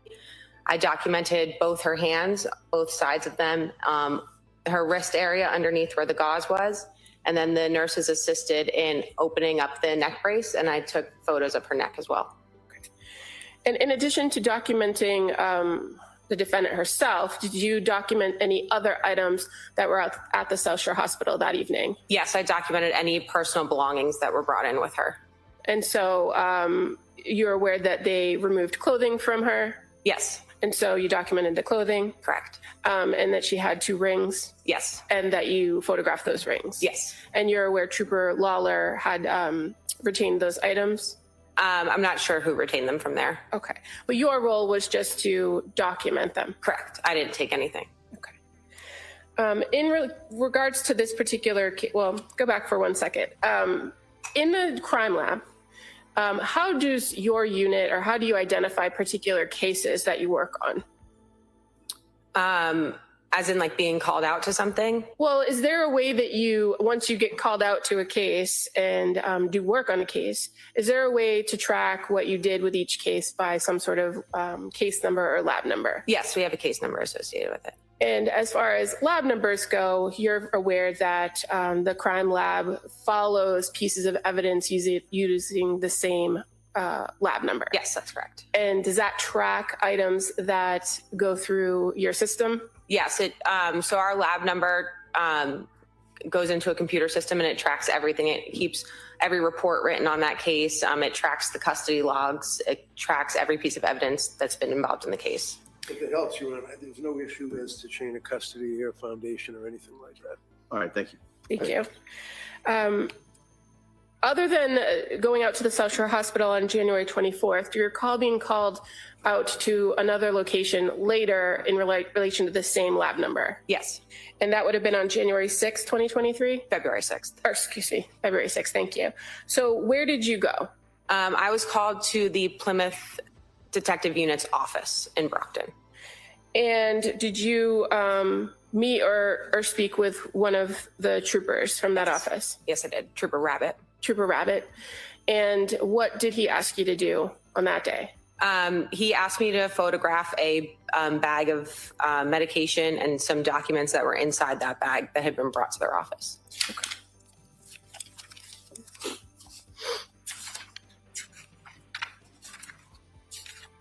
And did you do anything else with the items that Trooper Rabbit had in his possession on February 6th? No, I just photographed them and left them with them. Okay. And again, is that something that your unit sometimes is called out to do? Yes. Nothing further. Attorney Reddington? So, is it trooper or are you a chemist or? Sergeant. Sergeant, sorry. Sergeant, you had a search warrant apparently when you went into the house, I guess, with Trooper Rabbit? I didn't go into the house. Oh, so he just gave you the bag. Good morning, But you didn't Hopper. go in Did the he house and just take ask pictures if of she any of was the a rooms or chemist? He anything sat like there. that? No, the bag was He at sat there their the whole office when I time went to their listening to office. her okay. testimony and then said, "Are you a That's all I have, chemist?" thank you. What Anything the? on anything further? And Attorney that's all Buckingham? he has. No, What is? All right, thank you, Sergeant. Who is this lawyer? Who is this lawyer? Yeah, please. Day 5 has been wild. Holy hell. Since the witness before the... All right, it's redacted. Good morning, Hopper. What the hell? By the way, we got some new Idaho 4 footage coming for members. We're going to go through it a little bit on the show here later on. We're going to be talking about will BK get another trial. By the way, you should check out that call we have from Hopper. That So I'm gonna was ask you to go back posted and on get the you back video in here, tab section. in It's a the short last while. one if you want to Okay, check thank it out. So they're going to be taking a break for a little bit. Man, these last two, I don't know what happened, but this lawyer got a stick up his rear. These last two witnesses here. What the heck? What the heck happened? The coffee kicked in. That's what it, oh, the coffee kicked in. Make sure you vote. Day 5 is Lindsay Clancy, 100% guilty. Guilty by insanity, innocent, or undecided. You can vote by just typing 1, 2, 3, or 4. Cheers, next to the call this closing session, please be seated. All right, so we'll be in recess on this matter at this time. Thank you. All right, so they are going to be taking a break. All rise.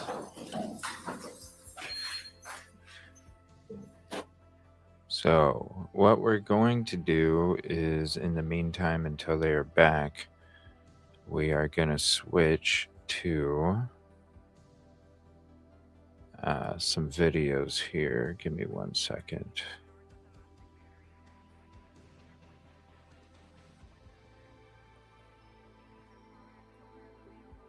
We're going to switch to some videos here.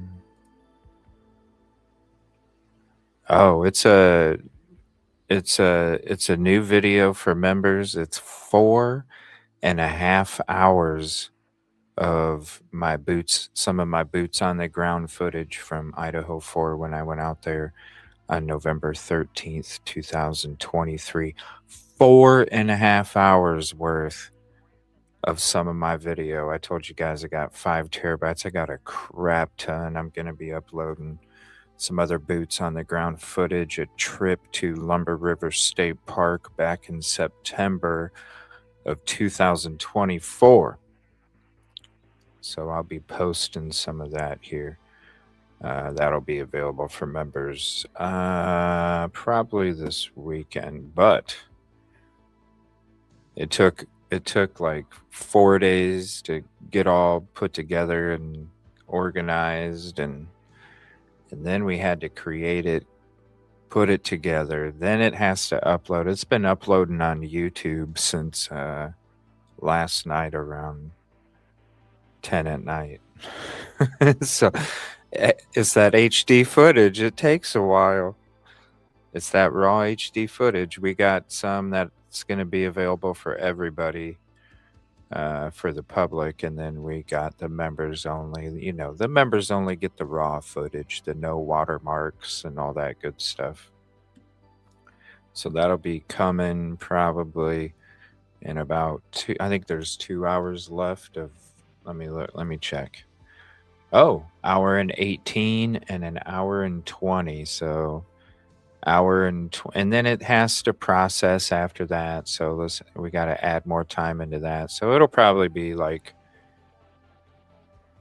3 hours from now. 3 hours from now. Let's see.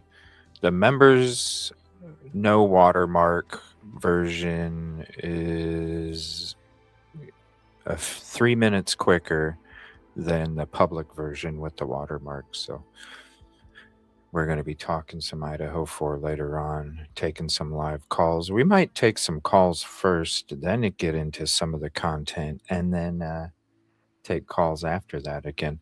All right, so what we're going to do is while they're on a break, let's go ahead and put that up there. Thank you all for being here. Please hit the like, subscribe if you're not.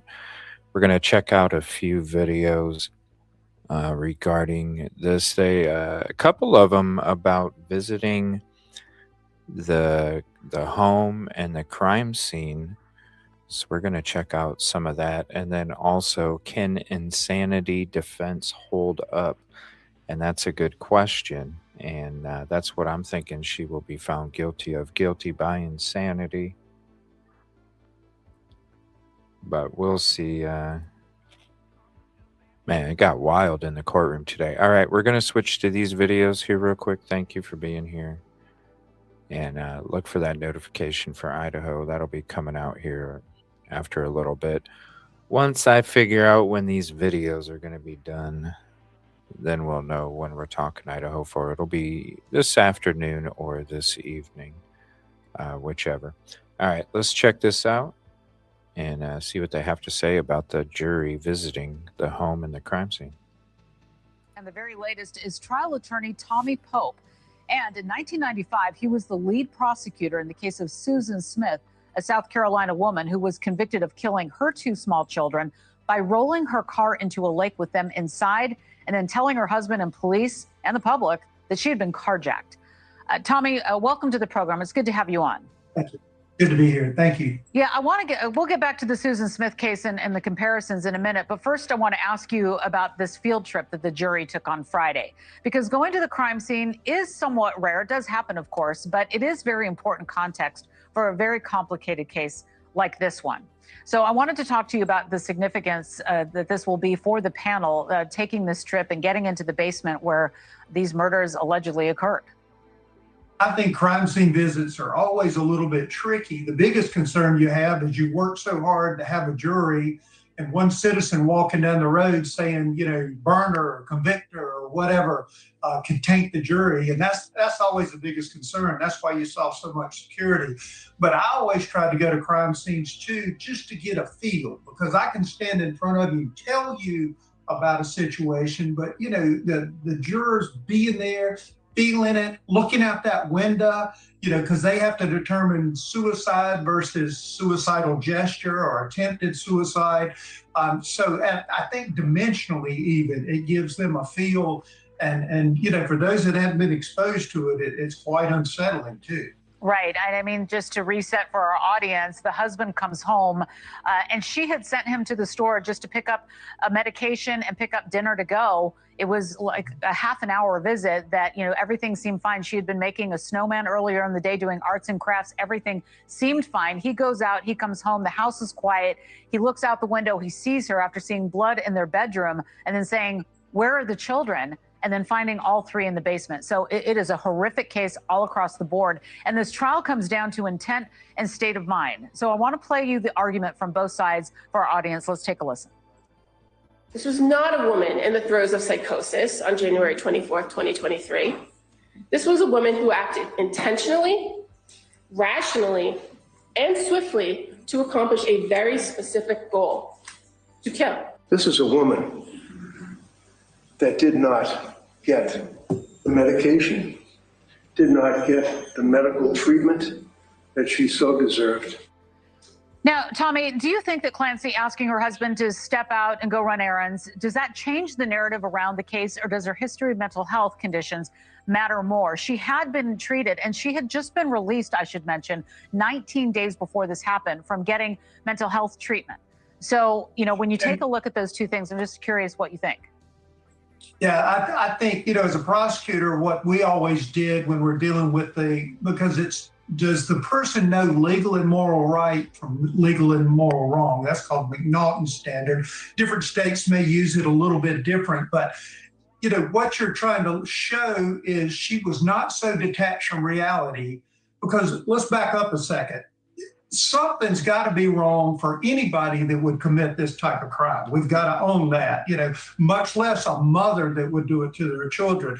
But what the law is looking at is, did you think they were aliens? Were you making an altar to the Lord? All these type things, versus she made a horrible, horrible decision. So when you look at things like the husband, saying she was calm, when they talked to her, she sounded a little busy, or the lady at the restaurant saying, she was able to place the order. Mm-hmm. We used to say someone driving and being able to follow traffic lights and things of that nature showed that they were in touch with reality. So you have that on one part, and that's what the prosecution is trying to say. By the same token, you have kind of an odd third factor, that it's almost like the system failed her. We're so adept at mental health things anyway, and certainly postpartum depression's real, but I guarantee you'll have thousands of viewers that would reach out to you say, I dealt with it, but I never thought about taking my children's life. Right. And she was on numerous medications. I think the number is over a dozen.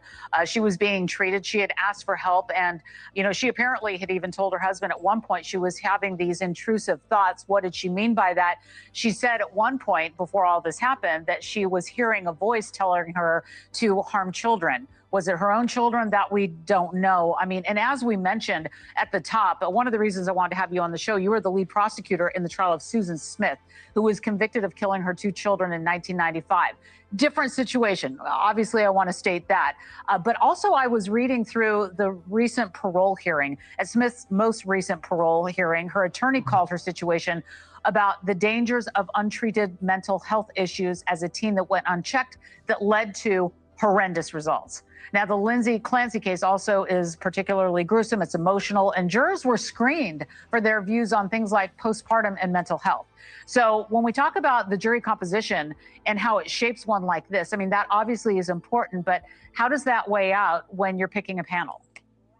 I think, you're looking we were talking about it. Do you want males? Do you want females? But and again, during the Smith case, even I was contacted numerous times by people that said what I said earlier. I battled this, or I battled that, or I was trapped in my marriage, but I never thought about harming my kids. And so, what's strange for a jury is, if it's a bad guy, if it's the traditional carjacker, like in Susan Smith, the criminal, it's almost in a weird way, we're more comfortable with that than we are if it's our mother, daughter, because when I left to work every day, my wife was home with our kids, and I never once was concerned about it. And I think it scares us and makes the jurors more likely to assign, mental illness, so you can say why it would never happen to me.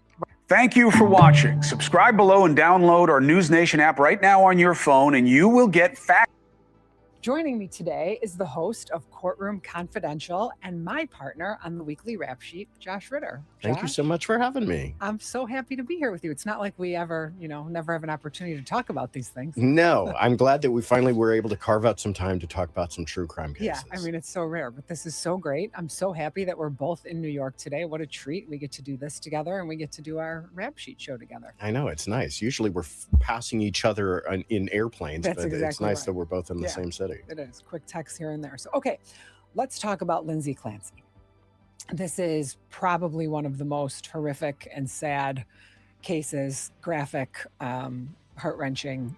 And we not only are watching Lindsay Clancy in the courtroom, but we have watched her husband or ex-husband now take the stand, talk about the fateful day that their 3 children were murdered. And I don't know how either one of them, frankly, come back from that. It's such an awful circumstance. But today, this is day 4 of the trial. And on day 4, the judge has allowed the jurors and both sides, the prosecutors and the defense, and Lindsay Clancy, if she chooses to go, to 3 locations. One being the location of the home in Duxbury where these murders took place, 2, the CVS where her husband went on the day of the murders, and 3, the 3V restaurant where Lindsay ordered food from. So, when I heard that they were going, first of all, that's very rare. It's not very often that judges allow jurors to go to, quote unquote, the scene of the crime. What do you think about it? No, it is very rare. And usually it's only when the scene of the crime is somehow important to the case itself. Just logistically, it's quite an undertaking to put a bunch of jurors in buses and drive them out, and security. You've got to bring out the defendant who's sometimes in custody. It's an undertaking. The last case where I think I can remember where they did this was in the Alec Murdaugh case. And that was important because there was such a issue about how far was the dog kennel from the home. Distance mattered, how sound traveled mattered in that case. In this case, I initially was, like you, a little confused as to why does the crime scene, the house, why is that important for jurors to see? Here's my thoughts on it.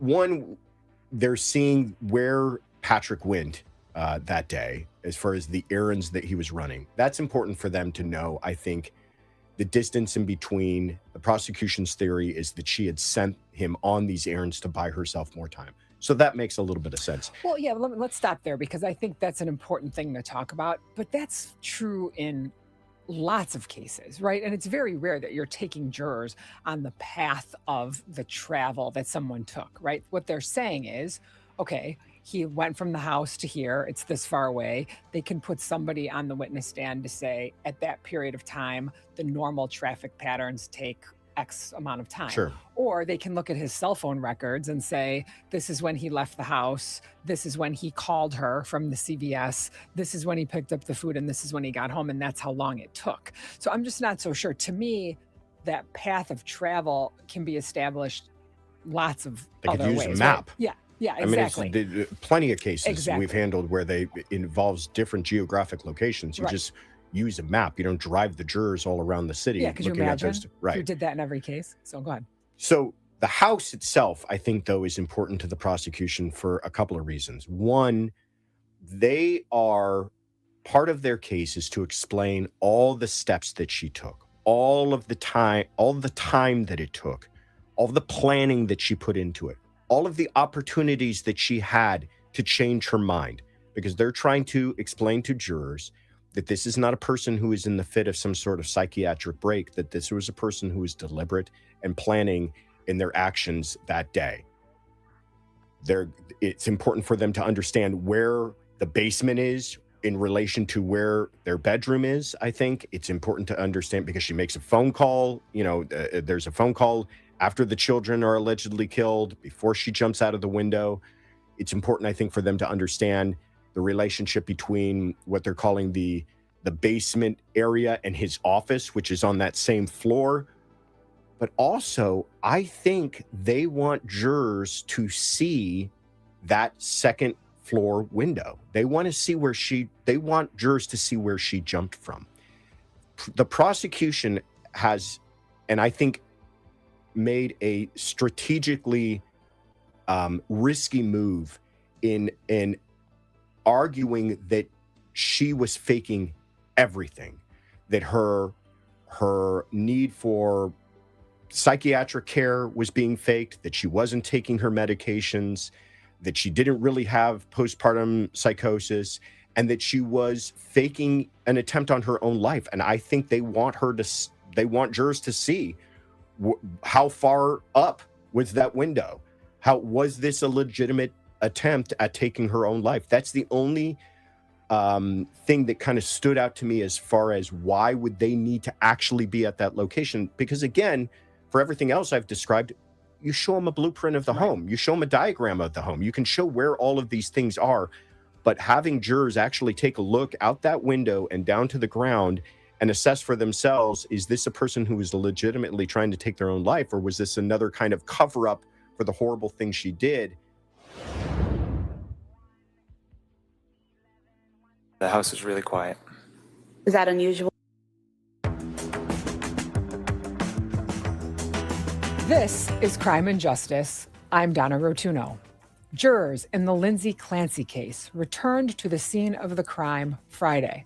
The visit to where her 3 small children were found dead caps a week of heartbreaking testimony that began with her ex-husband, Patrick. The details are not in dispute, but it is a debate over whether she can be held criminally responsible under Massachusetts law. We want to warn you, this episode contains difficult content, including suicide. Joining me today is the host of Courtroom Confidential and my partner on the weekly rap sheet, Josh Ritter. Thank you so much for having me. I'm so happy to be here with you. It's not like we ever, never what happened here and the life she lost and the children that are gone and the husband that's remarried. And, you can see that this woman is in pain in that courtroom every day. And it does not seem fake to me in any way. It does not seem as if she is some, amazing Corey Richin style actress, right? This seems like true pain for this woman. There's no true bad guy in this whole thing. She's not such a villain that they can come out at her out of the gate as hot as they have. The jurors have not, in my view, got to that point yet. And I don't think that there's anyone at the end of this case, even if she is convicted and goes off to prison, that's going to be cheering that. I think everyone, like you said initially, everyone's sad about this. No matter how this ends, it's an absolute nightmare and tragedy. But I think the prosecution needs to realize that there might be some people who are very reluctant to convict her, even if they feel it's the right thing, and to, have, like I said, have some empathy from how they might be feeling about what this woman is going through. Yeah, there's 2 things I want to talk about based on what you raised. And of course, first question was all about going to the location. And you talked about Murdaugh, that they went there, and it was warranted, I think, in that case, especially for the sound on the recording and things like that. But how about OJ? Right? They went to OJ's house, which was so bizarre. And I know I'm going way back. I was in college when OJ trial was happening, but it was so bizarre that they went to OJ's house, given the fact that the crime did not happen there, right? It happened at Nicole Brown Simpson's house. And they were trying to show what OJ would have done going back to the house to then go to O'Hare, Chicago Airport. And what happened when the jurors went to OJ's house was the defense, because OJ still owned the house, the defense staged that house to make it look completely different and to kind of play into Black jurors. They changed all the artwork in the house. And so this is a little bit different given the fact that new people own this house now. So there's people who own the house that really fought this. They don't want people to come to the house. So if you're the defense, are you arguing this house doesn't look like it did? There's new people that live there. We don't know how different it was. I mean, we have photos, but does that play into the way the jurors look at it? They go into this house thinking, why are we even here, given the fact that there's new people living here and this is a completely different scene than it was that night? I hope I'm not wrong on this. I think the defense actually joined in the request to go on the jury view. I don't understand that either. I mean, while I'm trying to understand and explain it, I'm not saying I necessarily would have requested it myself if I were the prosecution or defense in this case. It is rare, and usually it's because there's something so specific about the location that you want them to see. OJ is just an outlier on everything. I mean, OJ is a great case study on how to not prosecute a case properly. So you're right. It made no sense to go out to the house in OJ, but a lot of things they did in that case made zero sense. But it benefited them. In the end, it benefited the defense for sure. Yes, I mean, the whole spectacle and circus of it benefited the defense. Yes. Obviously, that's not the same issues at play here, but yeah, I mean, like I said, I've thought long and hard about it, and the only thing that to me makes any kind of sense as far as why would they need to be at that location is the idea of maybe them taking a look outside of from that window down to the ground. Right. And one of the other things you talked about, which I think is interesting and important to explain, is you're right. The burden does not shift. The prosecutors still have to prove their case beyond a reasonable doubt. But if you raise an affirmative defense, you still have a burden to show the jury that you can establish that defense. And I think people don't understand that distinction. So the burden does not shift to the defense because the prosecution still has the burden, but the defense still has to prove something differently than they would if they did not raise that defense. Yeah, sometimes the term we use is a prima facie showing that they have to establish that there's some evidence of mental illness. Clearly done that here. Yes. I mean, even the prosecution did that for them. Yes. They brought out a bag of her medications. The woman, I was surprised the by woman that. was clearly sick in my view. Yes. And to try to argue that somehow she was faking it or not complying with her treatment properly, or I really don't know. It seems to be a bit of a scattershot approach by the prosecution early on. Now they may course correct, but I was a little shocked to hear that they weren't just, fully embracing. Sometimes the best strategy is give a little ground to the other side to create credibility with the jurors. I see it all the time on this show and other places. You have to take some water into the boat or otherwise they don't believe you about other things. And I feel like that's kind of the road they're going down because they want to sort of have it both ways. It's like, yes, here's the bag of medicine, but now let's minimize why this bag of medicine didn't matter. And she only took this many doses. And they're asking Patrick, do you know how much she was taking? I mean, it felt like it was, again, trying to do two things in two different ways with the same evidence. And I don't know if that's really landing with the jury. And in some ways, you have to worry about making the jurors more sympathetic to Lindsay if you are kind of coming at her in a way that doesn't seem authentic or genuine. And I think that that's a risk that they run. And remember, too, we're dealing with a mental condition here that is not all that foreign to a lot of people who might be on this jury. We're not talking about something like schizophrenia, which is so rare. We're talking about a condition, postpartum psychosis, postpartum. I know psychosis is far more rare than postpartum depression, but at least the concept of a woman who is struggling with mental health issues, emotional issues, hormonal issues after giving birth. Not feeling like yourself. Is a concept many people can easily understand and grasp. And to kind of, I don't know, not say, this is not part of our burden. We're going to say sure to all of that. There's plenty of evidence that it existed, but and maybe even use it to your advantage and say, but none of these people go out and murder their own children in the brutal, premeditated and planned way that she did. Yes. And I think that's the part that they're missing. And I think that you're absolutely right. I mean, they had Patrick on the stand and Patrick testified that day he was feeling like she was having one of her best days. Yeah. And, what do you kind of make of that? Because I think in some ways, her having her best day sort of takes a little bit of maybe the guilt or liability off of him, saying that's why I left her with these kids, right? Because on one hand, he's saying how sick she was. She's telling him she's hearing voices. He's reaching out to medical professionals for help. And yet then he leaves her alone with these 3 children. So do you think that that was more of this is a piece of evidence we have to get in here to try to show that she was with it and she could make the decision and she should be criminally liable? What did you make of that? Because I found that pretty interesting. That was an interesting distinction to make. He's been receiving a lot of criticism, and I think unfairly. Yes. So the guy was, putting aside the nightmare that is his life since the time that his children were murdered. Before then, it was incredibly difficult. There's no signs that there was any problems with that marriage. They loved each other, they're raising kids, and she is going through real struggles, and he's standing by her and trying to support her. So I have zero criticisms of him, and He I did think move on pretty quickly, but that's well, all we can- and I think that people who are like, why do you ever leave him alone? I think that's unfair as well. I You agree. don't know what it's like in these people's lives. Interestingly, to that point, on my podcast, I interviewed a psychologist who talks about how people, when they reach a point where they've made a decision to do something really awful, perhaps take their own life, perhaps commit a murder, that they almost come to this place of calm and resolution, that it's like, my pain is over. I've decided what I'm going to do.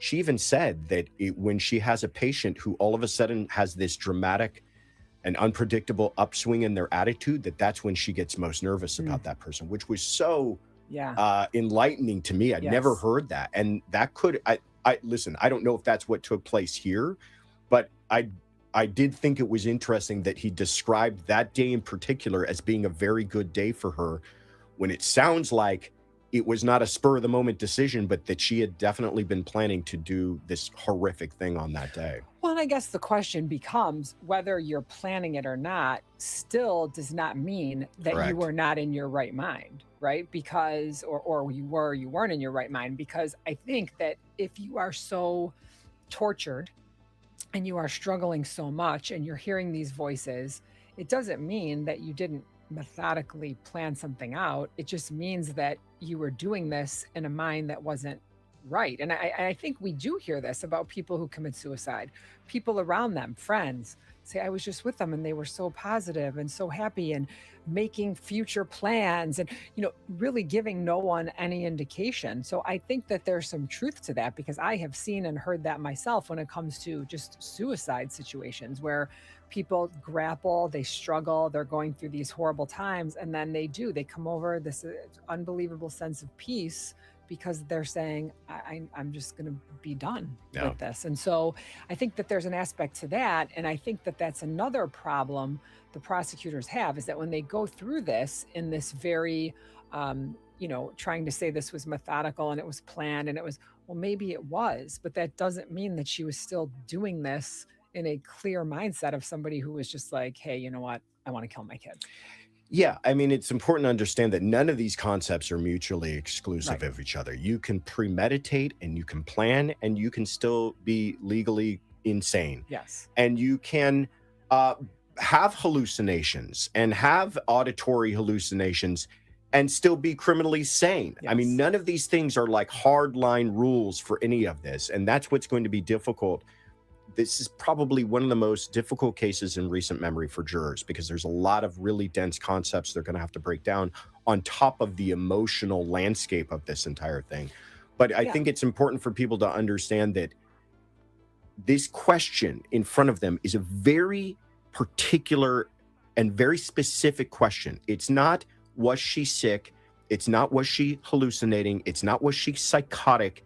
It's, because of all those things, did she not know what she was doing was wrong? And that's why it's important for the prosecution to bring out all the planning and premeditation, not because that means it's a per se proof, but it's circumstantial evidence that she at least understood what she was doing was wrong. Well, and I think it's really something about this case that's very different than others is usually in cases where there's victims, emotion plays to the prosecution side, right? It's prosecutors want emotion. If there's a lack of evidence, they say the more emotional the jury gets, they want justice for the people who are dead. In this case, I almost feel like the emotion can cut both ways. And we looked at first responders, right, that testified. And those first responders put forth photographs and evidence of a scene that would invoke emotion. Going to that house is probably going to invoke emotion and evoke emotion in these jurors. But I'm not so sure that that's necessarily a win for the prosecutors because, yes, although they will feel emotional for these children are not living through right now this trial and what's happening and watching this woman suffer in a courtroom. And so normally the prosecutors want this emotional evidence, but in this one, I'm not so sure that really adds any extra, sort of ticks to the boxes for the prosecutors. It's very emotional. It does cut both ways. And it's almost like it's so emotional that they got to be careful how they use it. Yes. Because when Patrick was on the stand and they started showing him videos of like the kids at birthday parties and things, they received a lot of criticism, and I agreed with some of it. It began to look like they were almost torturing the poor man. Like, obviously, his soul has been ripped out of his heart. And she's sitting right there too, sobbing at the table. It's like, this is such an emotionally charged trial. You got to be a little soft-handed with the way that you use it, because it's going to begin to make it look like you're just calloused and cruel and shoving it down everyone's throats on this thing. Believe me, the jurors are emotionally charged. 3 babies are dead. You're not going to have to like get them excited about that. Right. They are obviously upset about that. You got to be careful about how you use it, that you don't turn them against you because you seem to be so unfeeling towards the defendant. Yeah, and I think that's part of it too, especially when, like you said, there's already going to be this level of emotion, and these jurors are going to be sitting there, and if they're saying, oh my God, I feel so awful, but then they're thinking, no matter how bad I feel, these 2 parties, mom and dad, have to feel 1,000 times worse. So how do I cure that? Right? In my own heart, it's like you're looking at these people saying, how do I compound on what this woman is already feeling? And frankly, how do I compound on what this dad is feeling when dad is saying, she was a good mom, she loved her kids, right, I've forgiven her, right? So dad is out there, although he's testified now for the prosecutors, he has also been supportive of her. They hear that, right, through the cross-examination. They hear that in the way that he testifies. So, I think jurors feel like this is not a situation where we're like on a side. It's just very different. It is. I mean, we said this before, but there's no clear bad guy. Right. Usually the prosecution has an obvious bad guy. Yes. They've done a horrible, evil thing, full stop, and there's no reason to really be sympathetic to them. Yes. Here, that it's not the same type of case, but they're trying to treat it like the same type of case. Right. Again, it's week 1, and there's 6 to 8 weeks of this thing still to go. But I hope for the sake of their own case, they kind of realize that maybe they came out of the gate a little too hot. Yeah, we'll see what happens. I know that there's been other cases in the world of true crime that are a little bit analogous to this. I don't think the facts were as strong for the defendant. If we look at Andrea Yates out of Texas, where her children were in the bathtub, and I think she strangled them too, if I remember those facts correctly. And she was convicted, and then it was overturned. And so there were all these things there. But she did not have as much of a history with mental illness. She stated, I heard voices, but she did not have this documented history. And so we've seen these cases happen in the past. And again, there's like never this like true winner and true loser. And so I'm just wondering if the way the jury looks at these cases, if they know these cases, right? Everybody that's been around in the world knows what happens. I mean, even though Andrea Yates was her conviction was overturned, she still remains in a mental health facility. So in the end, it's not like if a juror says, I don't think that they're criminally liable, doesn't mean they go back out into the world. Right. If she is found Yes, Your Honor.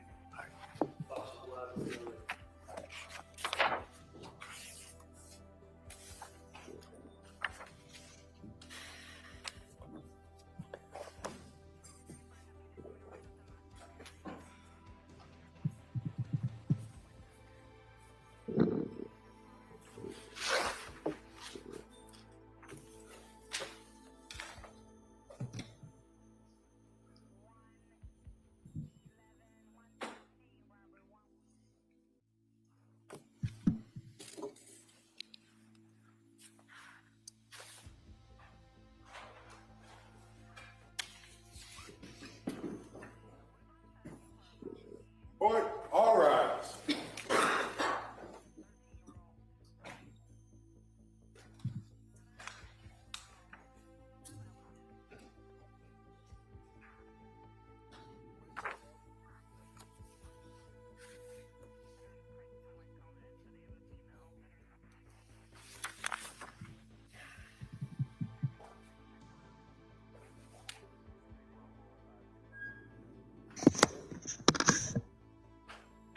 This court's now in session. To be seated, please. Your Honor, for the purpose of the record, we return back to the trial of Commonwealth versus Lindsay Clancy. All parties are present, including the defendant and including the 18 jurors. All right, thank you. Commonwealth, call your next witness, please. Your Honor, Commonwealth would call Rochelle Amity.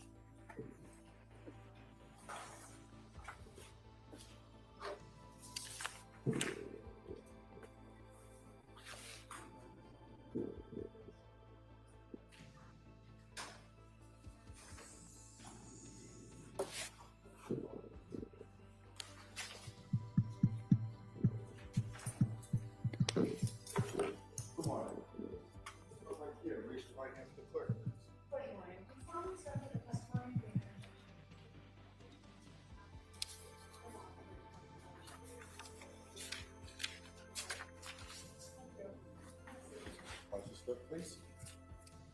Hey, good morning. Good morning. Inquire? Yes, counsel, please. Thank you.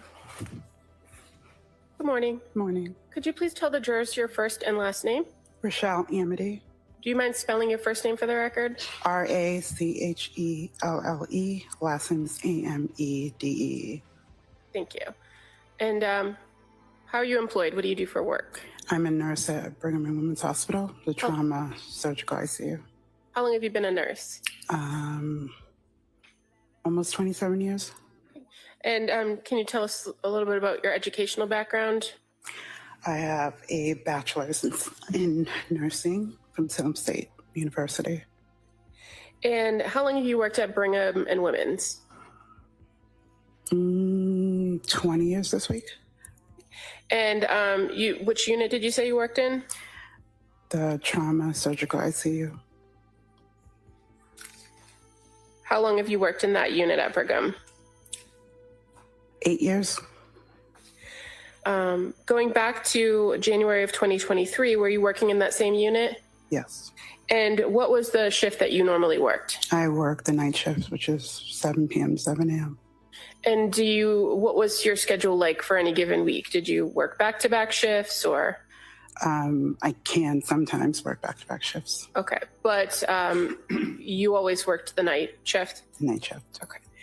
I'm going to draw your attention to a particular patient that you had some interaction with in January of 2023, and that was Lindsay Clancy. Do you recall treating her? Yes.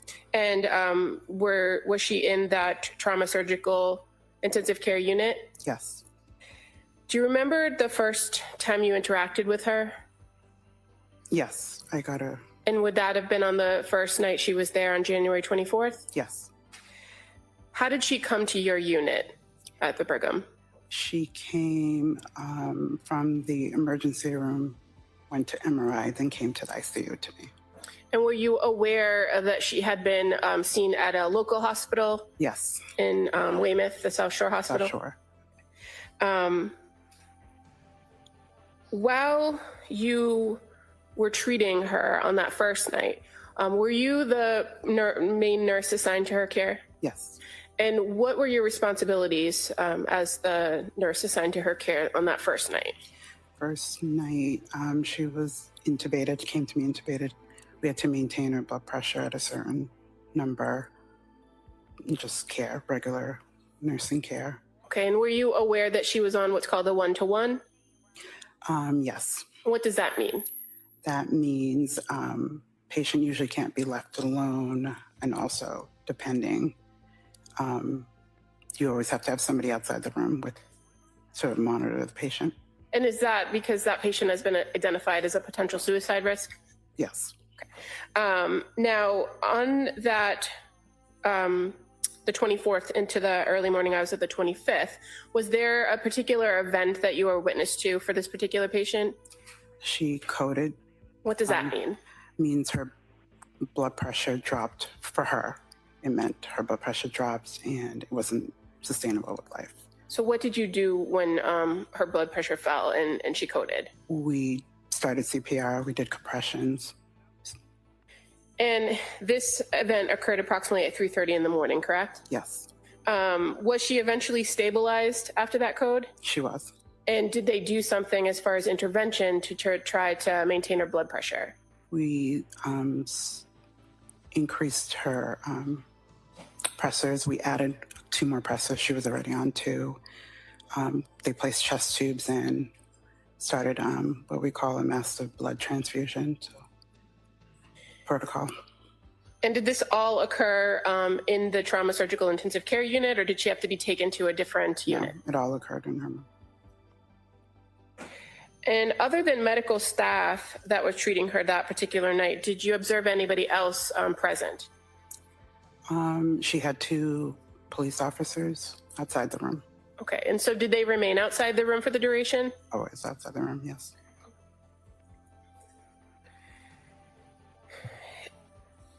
As far as your interaction with the patient on that particular night shift, was she responsive at all during the time that you saw her? No. And with intubation, you mentioned she was intubated. Is a patient often sedated in order to maintain intubation? Yes. Why is that? Helps them not fight the vent, breathe better, and make sure that they're comfortable. And what does sedation do to an individual? You're calmer, you're sleeping. Makes them more relaxed? Relaxed, yeah. Other than that night, that first night, the 24th into the 25th, did you have the occasion to treat this patient at other points within that week? Yes, I have. And I'm going to draw your attention to January 26th of 2023. Do you recall interacting with her on that day? Yes. And is it fair to say that on the 26th, she was still intubated? She was. And under sedation? Yes. Well, during this time period on the 26th, was she arousable, meaning could you initiate some communication with her? Some, yes. And were you able to kind of give her commands in order to care for her that she was able to follow? Yes. And when I say able to follow, obviously. Simple, commands. What kinds of Like, can you commands? squeeze my hand? Can you wiggle your toes? Just basic neuro check to just make sure she's alert and she's able to follow, understand what you're saying to her. And for this particular patient, you're aware that she presented with a spinal injury, correct? Correct. And so movement of the lower extremities was not something that she did. Correct. But did you observe her to move her head around and move her arms around? Yes. Now, you also had the occasion to treat her in the overnight shift of January 28th of 2023, correct? Yes. And during that time, she was also still intubated? I believe so. I'm not sure. I've had her both intubated and Okay. extubated. While she was still intubated, did you have a system that you could use to communicate with her? Yes, board. We have a whiteboard or clipboard that sometimes patients can write on. Did you observe her to utilize that whiteboard to write on it? Yes. And at this point, when she's writing on the board, her eyes are open and she's responsive. Yes. And she's able to tell you how she's feeling, correct? Yes. And fair to say she used that whiteboard to tell you she was confused and that she couldn't feel her lower extremities. Yes. And do you recall her complaining of having pain? I don't recall. During this time period on the 28th, do you recall whether the patient was placed into restraints? Yes. And why was that? Well, we restrain all patients that are intubated for safety. And why? So they don't pull out the tube or pull out any lines that they have. Okay, and so as they're not at that level of sedation anymore where they're just completely asleep, there is danger that they could move and cause damage to Medical equipment out of Okay. And so in this case, as far as the restraints go, fair to say that they were soft restraints. Soft, yeah. And what does that look like for a patient? Meaning? Well, like how do you, what does a soft restraint look like? A soft restraint, it's like maybe I would say a cushion restraint, and then it's tied to the sides of the bed. So it's all the way around your wrist. Okay. At some point by the end of that shift, you recall that she was extubated. Yes. Can you tell us what extubation is? That means you remove the tube. You usually stop all sedation. And were you able to make observations of the patient once she was extubated? Yes. Did her presentation change at all from your previous interactions with her? No. Did you have the occasion to treat her again on January 30th? Yes. And again, at that point, she has already been extubated. And are you able to then make an assessment of her without the tube in about her orientation and her alertness? Yes. Is that something that you kind of do each and every shift? Every shift, yeah. Was she still on sedation medication at that time? No. And what was your observations of the patient's demeanor now that she's extubated? She's flat, no emotion either way. And is that fairly consistent with what your observations were of her during the course of your time treating her? Yes. How about being alert and oriented? Did you observe her to be alert and oriented? She was. And did you observe her to identify sleep as an ongoing issue? Yes. And so as part of the plan for treating her, did you address the sleep? Yes. And how did you guys address sleep? The plan was to start the first sleeping medication for her. I don't remember exactly which one, and then wait a couple hours, see if it worked, and if not, try another medication. Okay, and this actually occurred over the course of a few days. Few days, yeah. During the time when you observed her to be flat, as far as her affect goes, did you also observe her to be cooperative? Yes. Meaning she followed your directions? Yes. Did you treat her, or were you the overnight nurse for her on February 2nd? You recall? Yes. On this particular night, February 2nd, do you remember her making a particular request of you or ask you for something specific? I think that was the night she wanted to reach out to her lawyer. And did you note that in your nursing notes? Yes. Why did you note that particular request? Objection. Can I see counsel?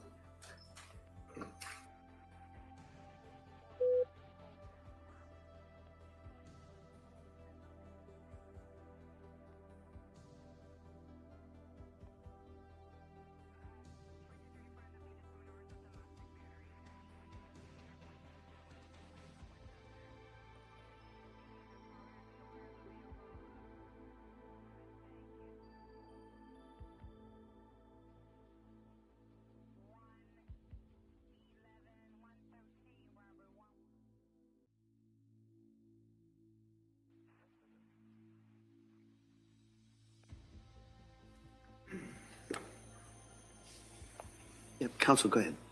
Thank you. So on this particular night, the 2nd, she made a request of you for her lawyer, correct? Yes. Was that something she had asked you before?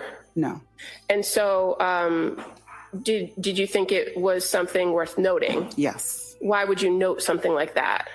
because that was the first time she referred to anything going on with the case. Or what Okay, happened. and so you had the occasion after she was extubated to have some casual conversation with her, correct? Yes. And this was not a conversation you'd had before? No. What did you do when she made that request? What was your response? I sent what we call a consult to the social worker in order to coordinate reaching out to her lawyer.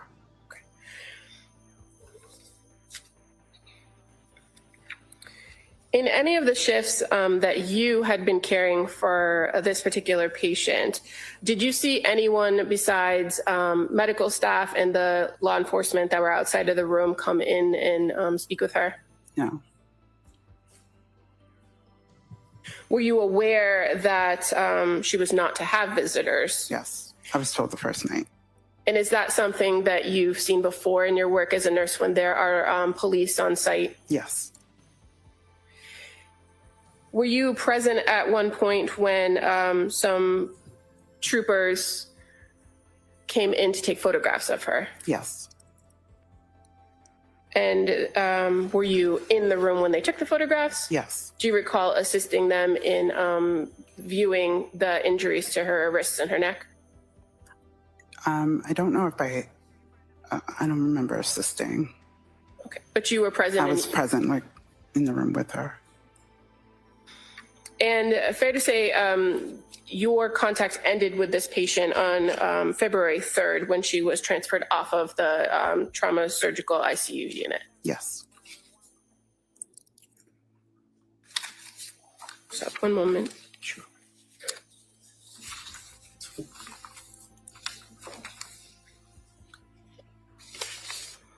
Now, you were not the only nurse to treat her on the night shift, correct? Correct. So on days that you didn't work, another nurse treated her? Exactly. And were you familiar with the nurse who was generally assigned to treat her during the day? Yes. And who was that? Megan Collins. Megan Collins. And is it fair to say that with the law enforcement presence and this patient's particular situation, the amount of medical staff that were treating her on a regular basis was fairly limited? Correct. Meaning it was the same Yes. people all the time? Okay. Thank you. Attorney Reddington.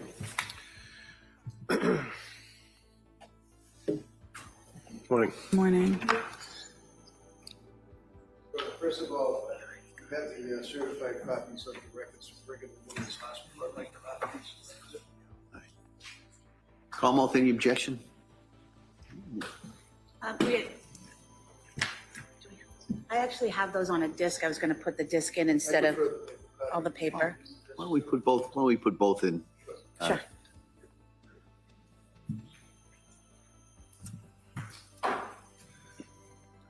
We could do A and B.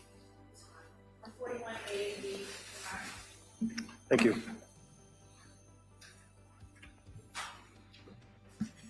Now let's talk about a lawyer first, since that was the last that they asked you about.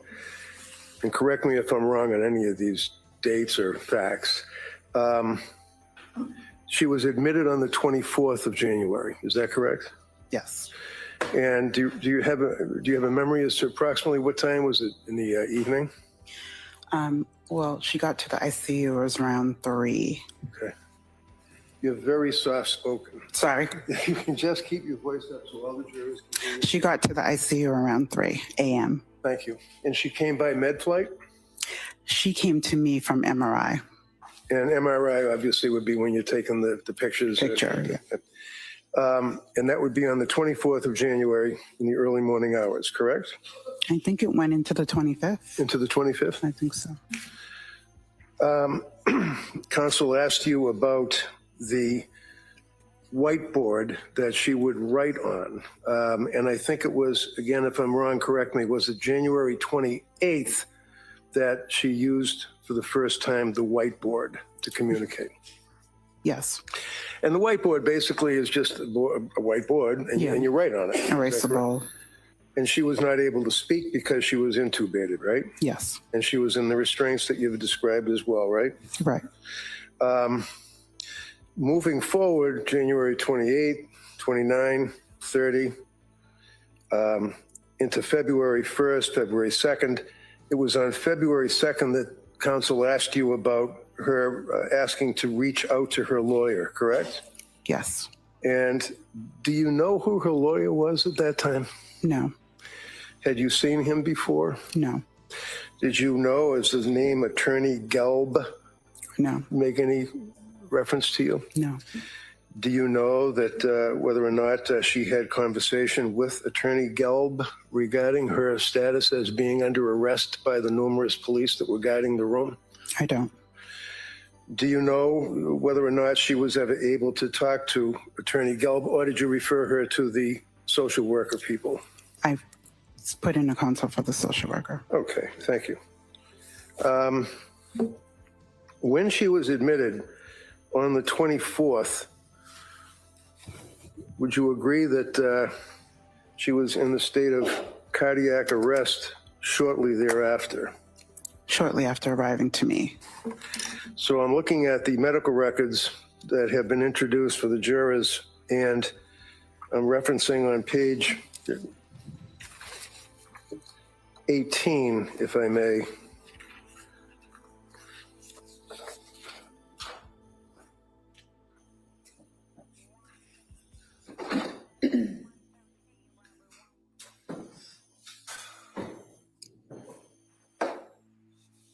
Now, this is one page of 400 pages of medical records. Can you see that? But looking at this, does it indicate it's an SICU course? Surgical ICU. I'm sorry? Surgical ICU. Okay. And that makes reference to the fact that shortly after arriving in the ICU, the patient had a cardiac arrest. Is that fair? Yes, Were you there then? I was. And when it says the etiology of the arrest, she got 2 rounds of CPR before obtaining ROSC. Can you tell me, please, what is CPR at 2 rounds and what is ROSC? Meaning we did chest compression. She was already intubated, so she was getting oxygen. Okay. And then bilateral chest tubes were placed in her body? Yes, Does that mean from both sides? both sides. Okay. And they punctures through the chest into what, the lungs? The lungs. Okay, the lungs. And when they placed the chest tubes, at this point, shortly after admission, there was 100 to 300 cc's of blood from each chest tube? What does that mean? That's the output they got once they put the chest Sorry tube. again, just can you keep your voice? That's the output they got once they put the chest tube in? Okay. So when they put the chest tube in, it drained 100 to 300 cc's of blood. Is that correct? Correct. And then after that, again, shortly after admission to the hospital, coming from South Shore Hospital, she then got a massive transfusion protocol, which you told us about, right? Yes. And what does that mean? Means she gets, we have a protocol that with blood, depending, blood products. Okay. She gets infused rapidly. Depending, blood products. Okay. She gets infused rapidly. And was there a notice shortly after arrival to the ICU, she was being turned and had 30 after arrival to the ICU, she was being turned and had 30 cc's of clear fluid that came out.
into a mental health institution.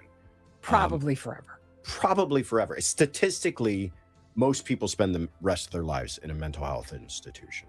And in fact, statistically, most people spend more time in a mental health institution than they would have spent in prison had they been sentenced for the same crime. Yes.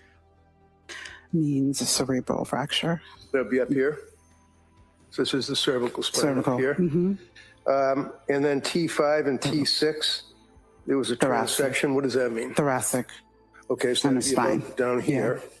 And when it says transection, what does that mean? It's severed.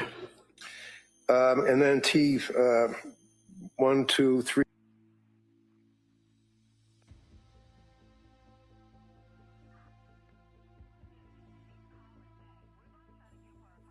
If you know. Neurogenic shock. Sorry, yeah, neurogenic shock. It just makes reference on. These are not my notes, so I can't really. That's fine. I understand. And this would be on page 65. Do you recall reviewing the documentation as to what's captioned present illness in the records? Did you know that she was presenting as a transfer from South Shore Hospital? Yes. Did you know that under present illness and the history would be that she's a 32-year-old female with history significant for postpartum depression? Did you know that? Yes.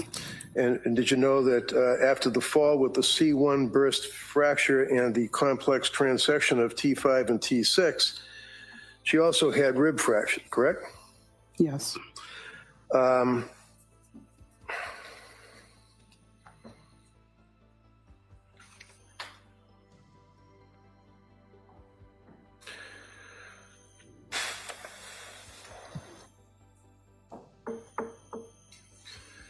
On page 66, that would make reference to the time frame going into the 25th, on the 25th, that she was reacting to painful stimuli, right? Yes. And that basically means that she's not conscious, if you will, but she's able to react to. If you cause pain. Yeah. Okay. There's a notation of a contusion, laceration, and crushing of the thyroid with thyroidal edema. What does that mean? She has swelling, I'm assuming, around her thyroid. Okay, and that is. Again, this is not my scope of practice. So. Okay.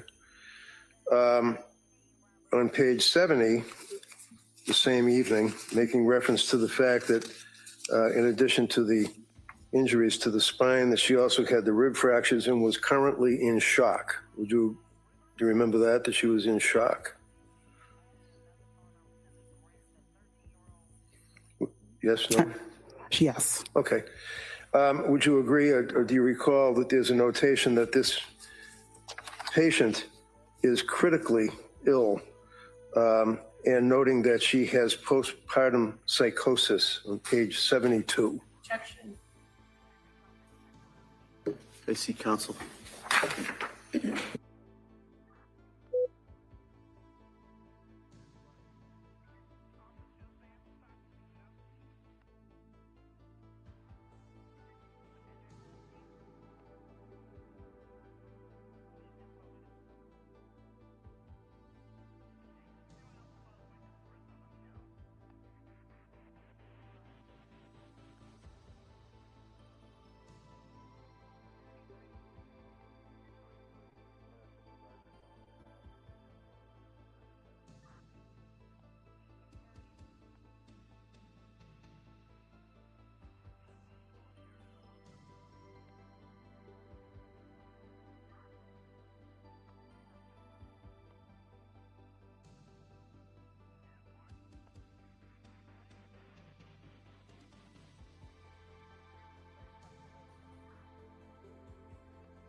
It definitely did sound like it was getting that way again, huh, Rosie? It must be the coffee. I wish I had his coffee this morning.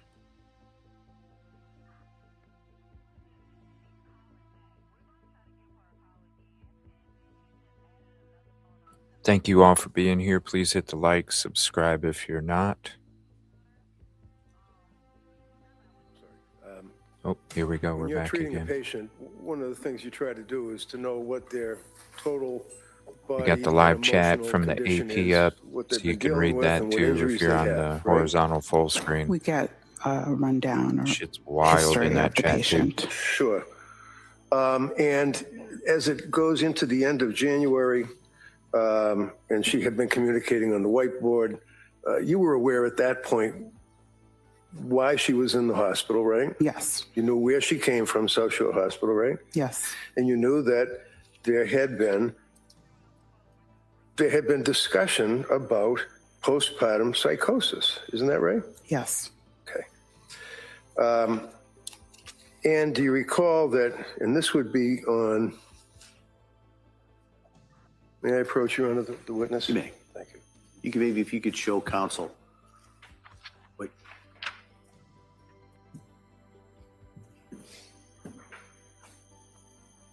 I want the date and the time. And the lawyer, legal team.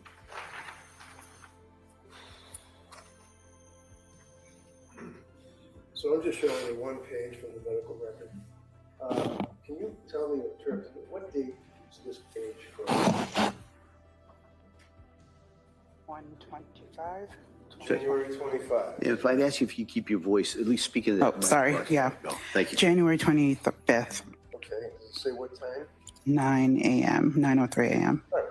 Can I see that for a second? Thank you. And looking at that, do you recall on that date, you had been working with her the night before, correct? Correct. Where it indicates that the patient is under arrest, right? Yes. And there are police officers at her bedside. Right? Outside the room. Well, it says at her bedside on the record, doesn't it?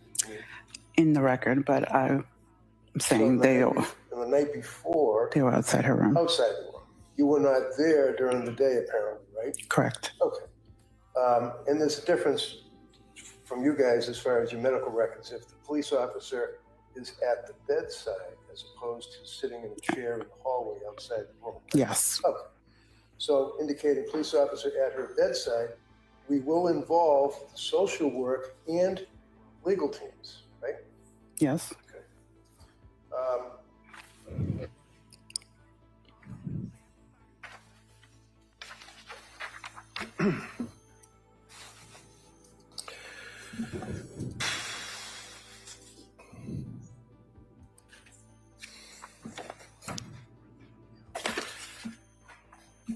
And again, on page 72, there's a reference to CSF leak, and that's significant. It says significant amount of fluid coming from her nose. Do you have any memory of observing that in your treatment? I did. Okay. And then, of course, there was the code event that you've already described for us. There's the 100 to 300 cc's of blood coming from the tubes, and then it makes reference to, on page 74, to massive transfusion protocol. Is that like a medical term, or is that somebody Yes, describing it, or? It's a medical, it's a protocol that we have at the hospital. Okay. And on page 75, did you make reference to, or did you observe the injuries, for example, to her wrist?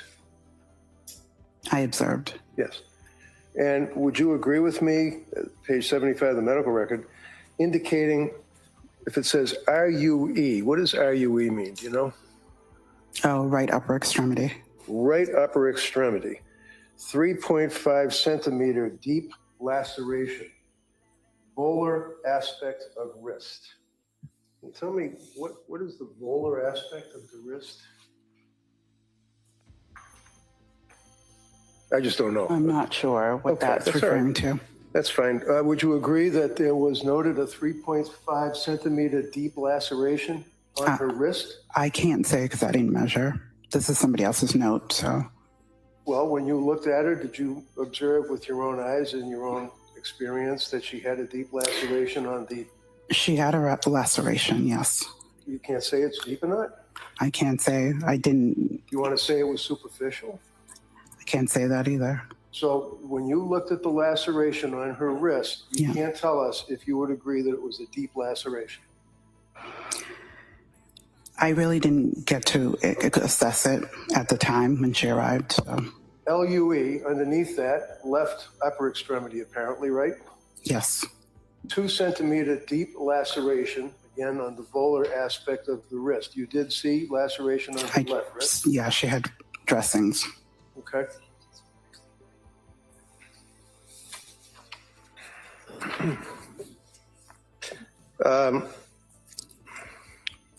And when she was admitted, she had the core temperature of 82 degrees. Is that correct? If that's what's noted. All right. Do you remember, did they use a bear claw or something like that? What is it they call it? They put a bear hugger? Bear hugger. They put a bear hugger blanket on them.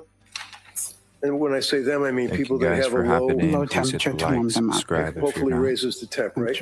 Yeah. And then if it has warm intravenous If you're on the IVF, that horizontal would full be version, we have the putting live warm chat saline from in the the body? AP, and that's Yes, wild through an too. IV. All right, all with an effort to try to get the temperature up, right? Yeah. And her core temperature was 82 degrees even after she was at the South Shore Hospital and underneath the bear thing and all that, and still? If that's what's noted. Yeah. Again, that's not my note. That's pretty low, isn't it? It is.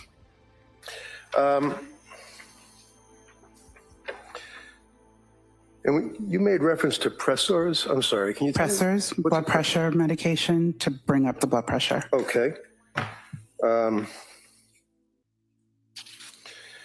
January 26th, she was still intubated, is that right? Yes. And she was under sedation, right? Yes. And then you referenced January 28th overnight shift, she was still intubated, right? Yes. And January 28th is when she first started utilizing the whiteboard, is that correct? Yes. But she was intubated, yes? Yes. She was restrained to the bed, yes? And had the tube was still in her mouth, and she was writing on a whiteboard on the 28th of January, correct? She was able to, yes. January 30th, she was extubated, as the district attorney asked you, right? Yes. So at that point, was she able to talk, talk? Talk. Okay. And then on February 2nd is when she used she asked about wanting to reach out to her attorney. Is that correct? Yes. But you had no knowledge as to her mother and father getting an attorney for her while she was in custody with the police all around her? No. Okay. And you tried to help her out as best you could? Yeah, right? to coordinate. It's harder at night to, Sure. So I wanted to pass it on. And finally, she was not able to have visitors per order of the police. Is that correct? Correct. Thank you very much. Thank you. Como, redirect.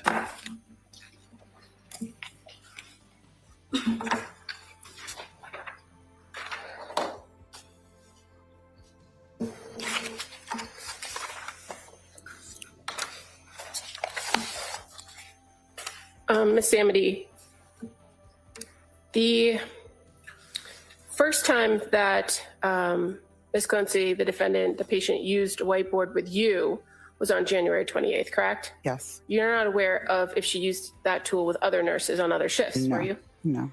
And the first time that she mentioned a lawyer on the February 2nd, that's the first time she mentioned a lawyer to you, correct? Correct.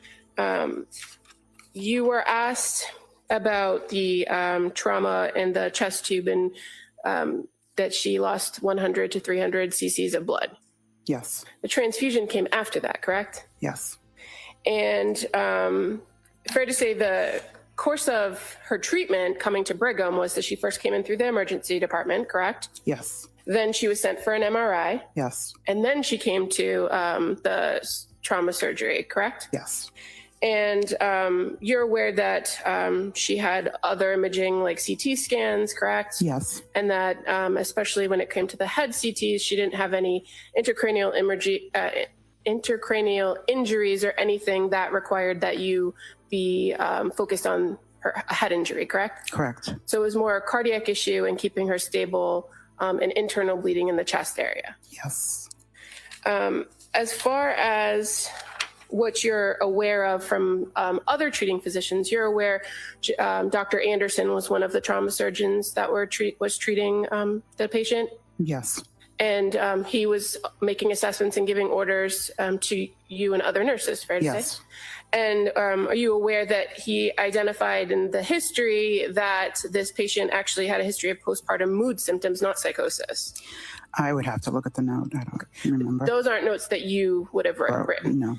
And you weren't taking a full history of the patient? Not at the time, no. Were you aware that she then subsequently was fully evaluated by the psychiatric team? I knew she saw psych, yes. And were you aware that they ultimately identified that there's an inherent uncertainty in her diagnosis? I do not remember. As far as the lacerations went, in your treatment of her, again, you treated her overnight shifts for various days, correct? Yes. Did you ever have a situation where you had to change her bandages because they were seeping? No.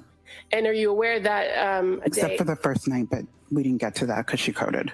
Because she coded. Yeah. And then you're aware that the next day after, another individual, a physician's assistant, actually came in and treated those lacerations. Sutured, yeah. And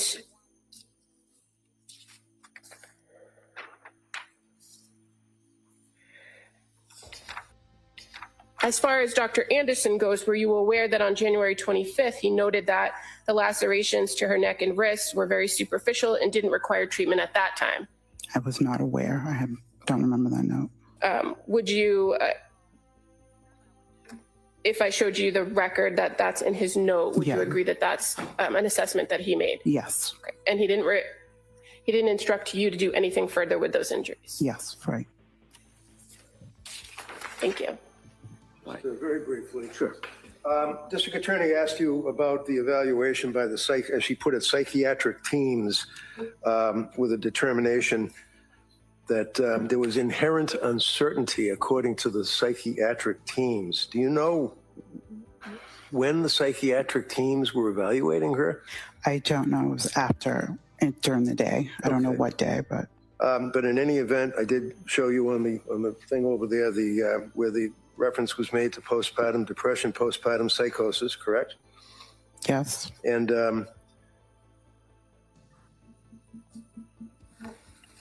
that's all I have. Thank you, ma'am.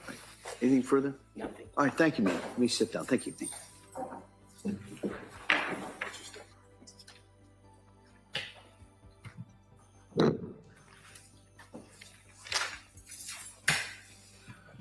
All right, Como. The Commonwealth would call Megan Collins. Please.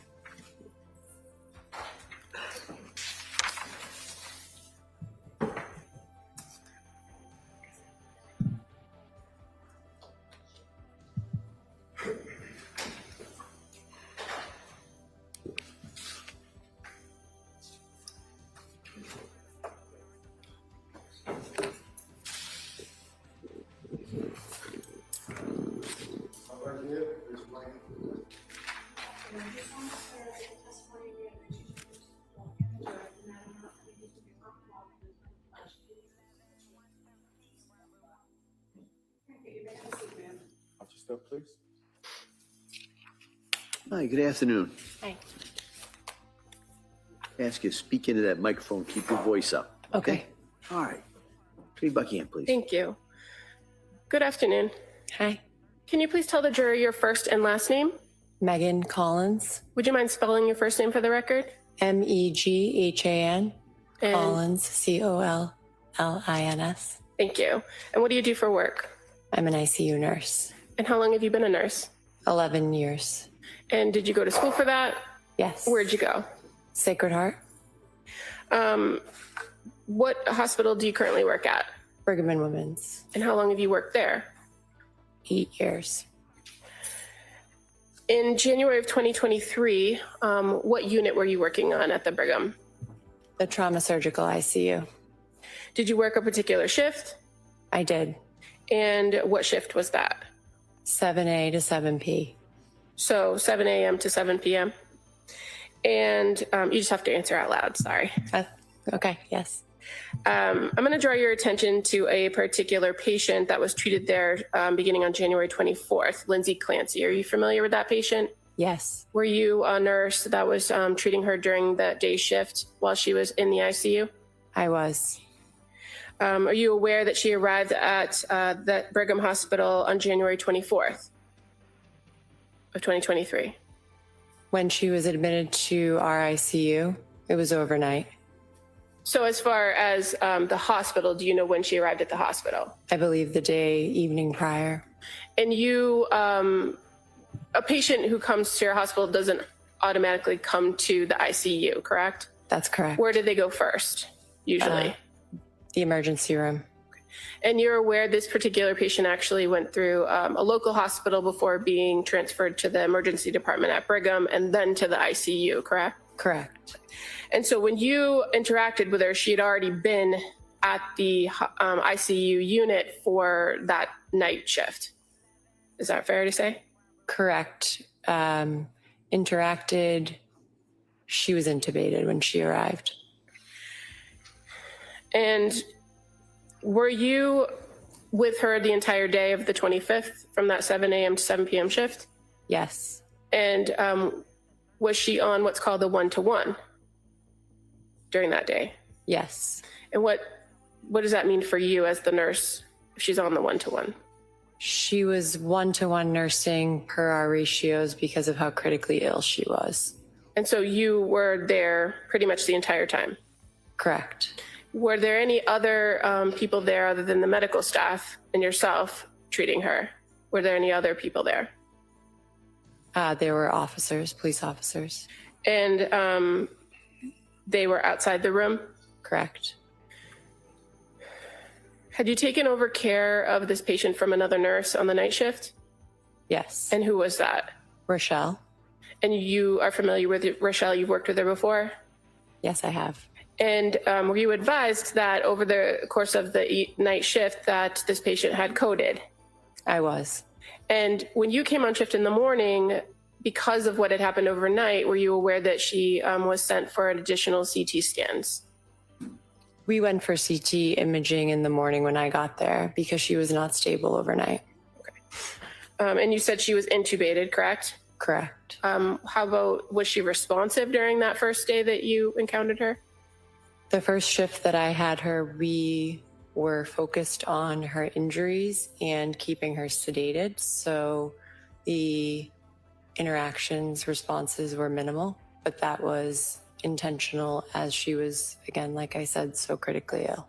And so you also said that she was sedated for the majority of that day, correct? Yes. And is that something that often happens when a person is intubated, that they're sedated? It is. What happens if an individual isn't under sedation and they're intubated? It is patient dependent, but majority of patients are not able to tolerate the breathing tube and it's uncomfortable. So we give them medications to keep them as comfortable in tolerating the breathing tube as possible. Now you mentioned treating injuries and keeping the patient stable as your primary goal, correct? Were you able to make note of some physical injuries that the patient had? Yes. And were there some obvious injuries that you could observe? Yes. To her neck and wrist area? Correct. May I approach the witness? Just gonna show you two photographs, okay? Does that look familiar to you? Mm-hmm. Do you know Yes. that to be the patient, Lindsay Clancy? I do. And fair to say she has a breathing tube? She does. And then the second one, again, just the other side of her neck. Is that familiar to you? Yes. Are these very inaccurate representations of the neck injury that you observed for this particular patient? To the best of my memory, yes. All right, they may be admitted.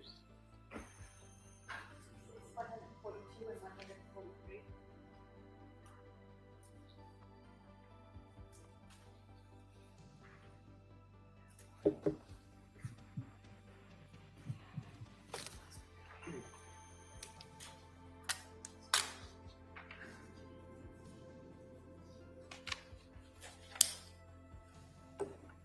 going to show you on the screen what's been marked as Exhibit 142 and 143.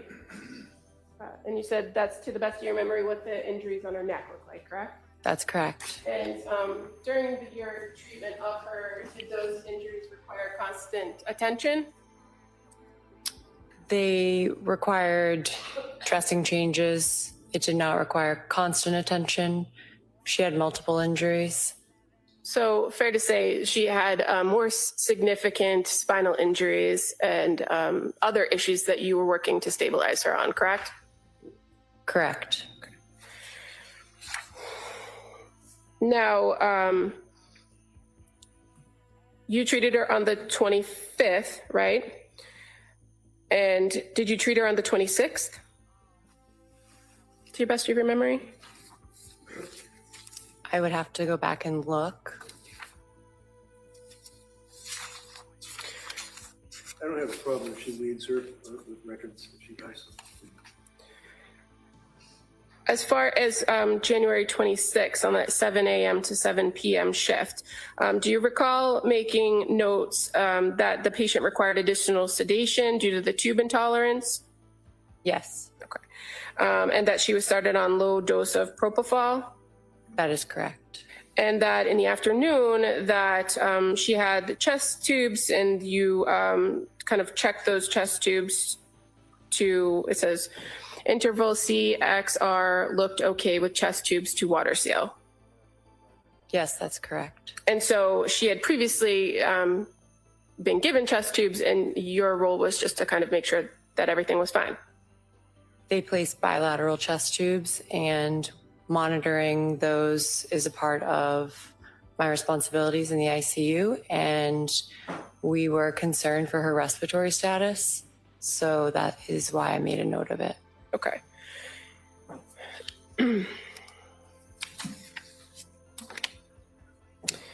And as far as the injuries that were a part of your assessment of her, fair to say on January 29th, you also were treating her that day from 7 a.m. to 7 p.m. and you made a note where you identified injuries, right? Correct. And those injuries would have been things that were reported to you based on a doctor's review of labs and images and that kind of thing, correct? Yes. You don't make your own assessment about thoracic injuries or cervical injuries? I do not diagnose. Also on the 29th or the 28th into the 29th, that is at that point when the patient was extubated, correct?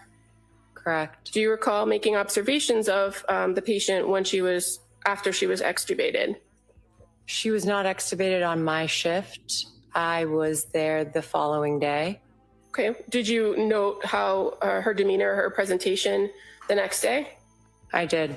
And fair to say you noted increased confusion, agitation, and picking at lines and drains, correct? That's correct. And fair to say the patient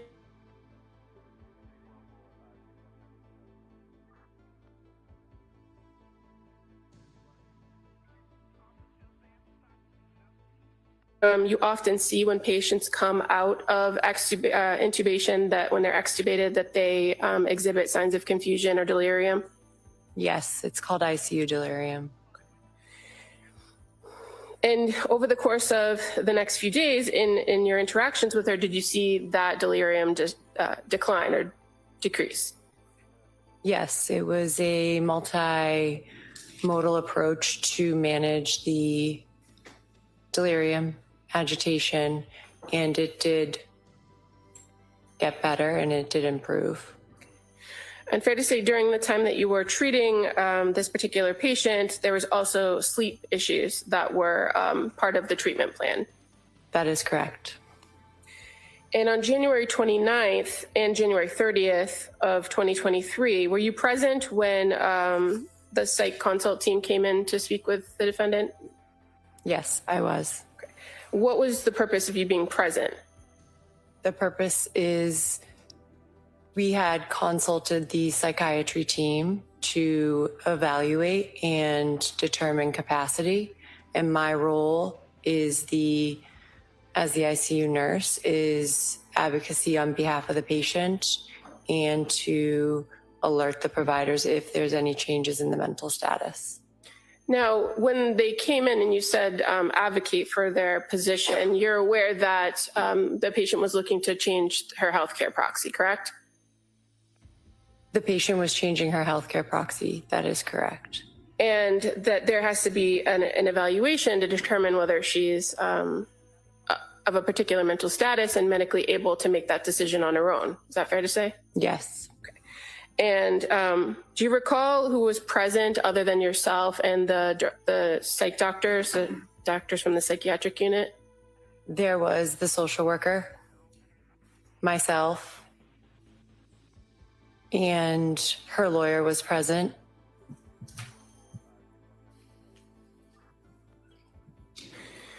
Had you been present when a lawyer or somebody else was with her prior to this consult?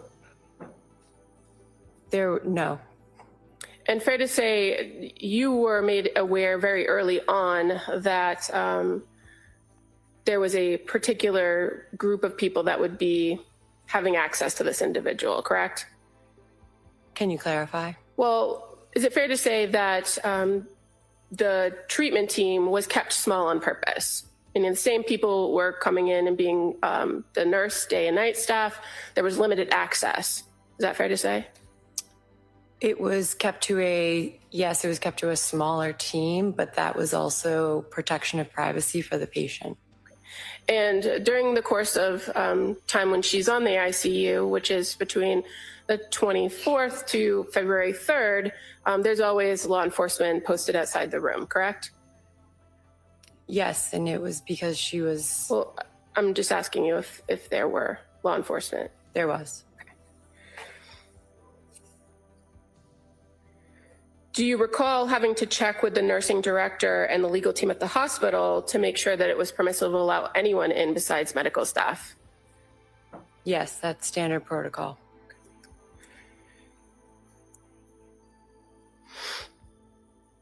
And when she was transferred off of the your unit on February 3rd, did you have any further contact with her? I did not. Nothing further, thank you. All right. Attorney Reddington. Afternoon, I think. Yeah. How many years you been a nurse? 11.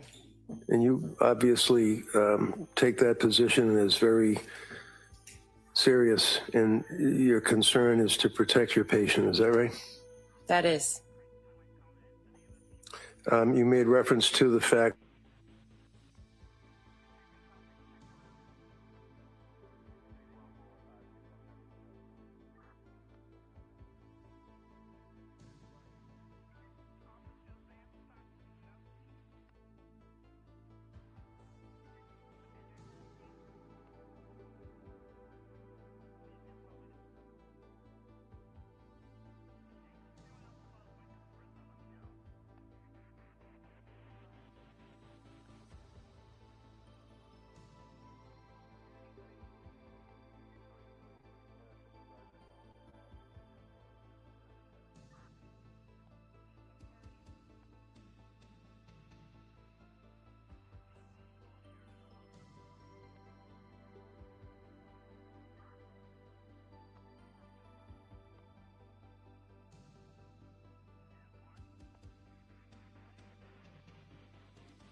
years.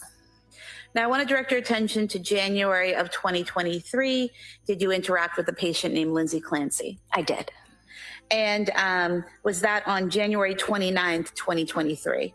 Yes, that was the first of a handful of times that I saw her. And why did you meet with Lindsay Clancy on January 29th, 2023? So my team was seeing Ms. Clancy for a number of reasons, including for psychiatric safety risk assessment.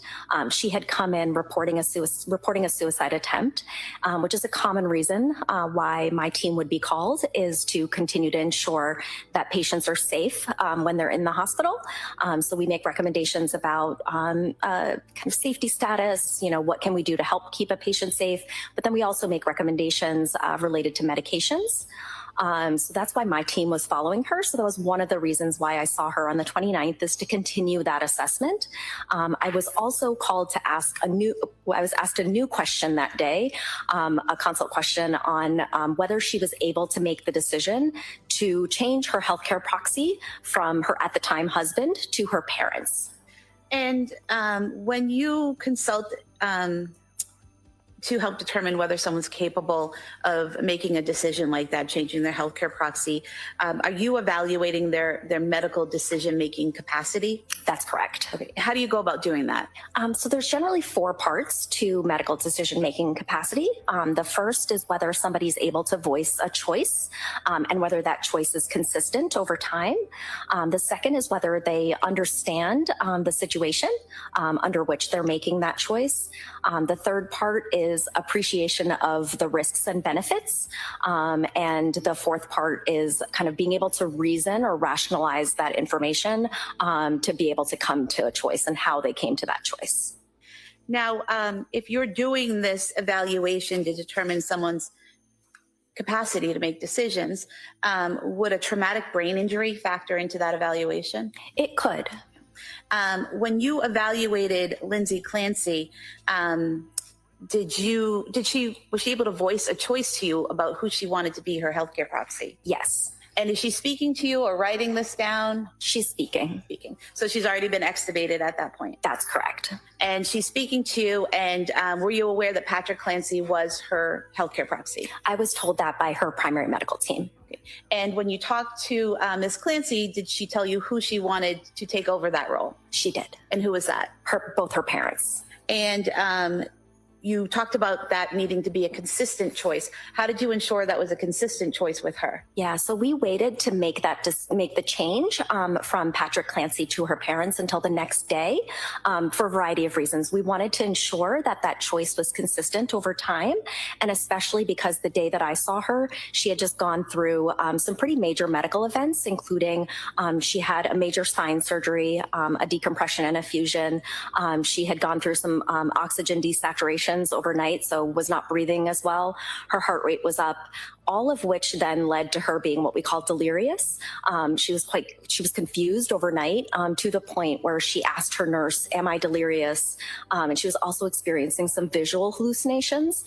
So that was one of the reasons why I was called in, to make sure that she was able to make that decision to change her healthcare proxy. And then in addition, the team had also voiced, concerns that she had come in after a reported suicide attempt. And so making sure that she was able to make that decision of sound mind. And so we actually waited until the next day when she could be reassessed. At that point, her delirium had cleared, and she was continuing to make that consistent choice to change her healthcare proxy to her parents. And in fact, you noted in the medical records that the hallucinations were part of an issue with oxygen. It could be. That could be one of the reasons. Delirium is usually due to a variety of different medical reasons, and oxygen desaturation could be one of them. She had also just recently had anesthesia related to a surgery that she had on her spine, so that could be another reason. And then her heart rate was also actually quite elevated, so that could be another reason. Is it common for patients who are just coming off of anesthesia from surgery, who have an issue with oxygen and other medical issues, issues that you described to have visual hallucinations? They can. It's not that everybody does, but they can. And delirium can be quite common after surgery, and particularly anesthesia. And those hallucinations that she was having, those were resolved by the next day. They were over by the next day, correct? That's correct. And her choice to change her healthcare proxy to her parents was consistent the following day, correct? That's right. You also talked about the patient has to understand the risks and benefits of the decision, correct? That's correct. How do you make sure the patient understands that? Yeah, so one of the things we do is really ask patients to take us through their thought process of why they're making that decision and what led to them making that decision at that moment in time. So we're able to kind of see their thought process and ensure that they're understanding, what it means to remove one person and add another. And what was Ms. Clancy's thought process in explaining that to you? Yeah, she was saying that her parents are quite supportive to her, and that she was thinking that she would have to change her healthcare proxy from her husband to somebody else. And we didn't necessarily go into the reasons as to, why she would have to change it, but she explained that she was very close with her parents. They would see each other frequently, given that they lived in close geographic proximity, and that she felt that they were very supportive to her and would have her best interests in mind should we need to invoke the healthcare proxy, or that if she couldn't make her own medical decisions. So was there a concern on her part that her husband wouldn't have her best interests in mind at that point in time? Sustain. You also talked about the patient. You have to make sure the patient's thinking about the information rationally. How do you go about doing that? Yeah, so one of the things we do is really ensure that the patient understands the situation and all of the kind of parts around it. So this comes into play much more when it's about a specific medical intervention, like an invasive medical procedure, or something like an amputation or a surgery. With a healthcare proxy, one of the things you want to make sure is that the person that they want to change their healthcare proxy to or appoint as their healthcare proxy makes sense in the context of their life. And Ms. Clancy was able to talk about how her parents were quite involved in her life. And so that's one of the things that we would assess. Okay. And then the last thing was making sure the patient understands the risk if the change doesn't happen. Mm-hmm. Did you go over that with Ms. Clancy, and how did you do that? Yeah, I did go over that with her. We talked a little bit about how it could mean that she would not have a healthcare proxy were she not to appoint her parents. And so we went through that, it's always in healthcare, we always talk about how it's great to have a healthcare proxy just in case you become unable to make medical decisions, and who would you want that to be? And during this conversation with the defendant going over all these points, did you ever have difficulty understanding her? I did not. Did she ever appear to have difficulty understanding you? So the first day when I saw her on January 29th, she described herself as feeling confused, and I definitely witnessed that as well. We went through a bedside cognitive evaluation, and she definitely made some mistakes on some of the cognitive evaluation. Therefore, I did diagnose her at that time with delirium. And then she was re-evaluated the following day, and there were no issues with her understanding, and the delirium was gone, correct? That's correct. And were you aware during this evaluation that Ms. Clancy did not have a brain injury?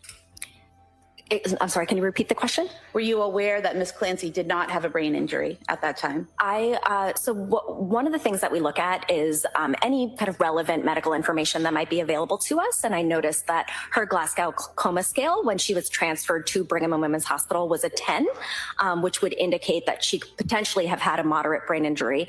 But I don't recall thinking about whether, specifically whether she had a brain injury. Were you aware that a CAT scan was done, page 110 of the records, and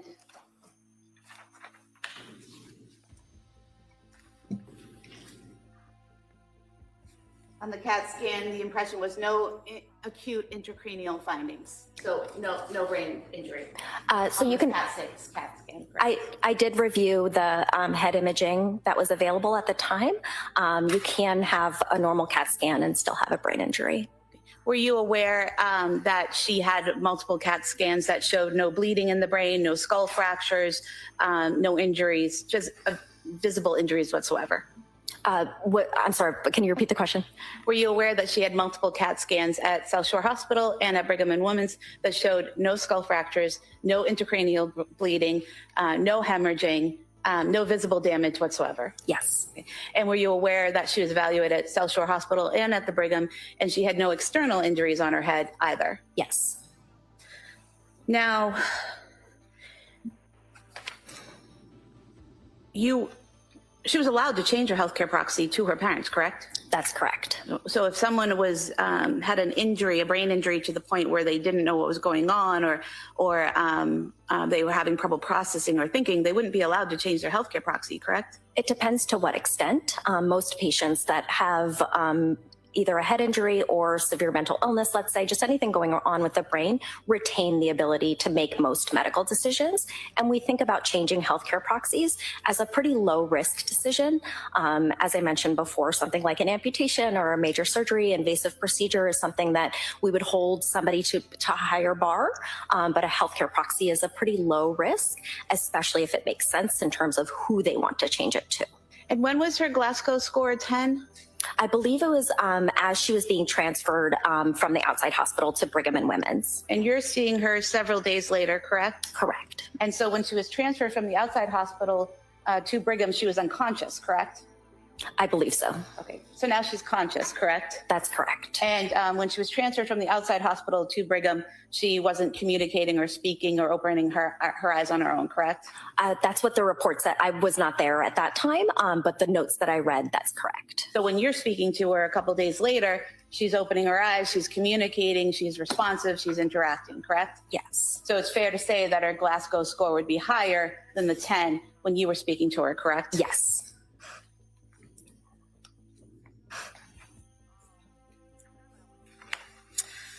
Now,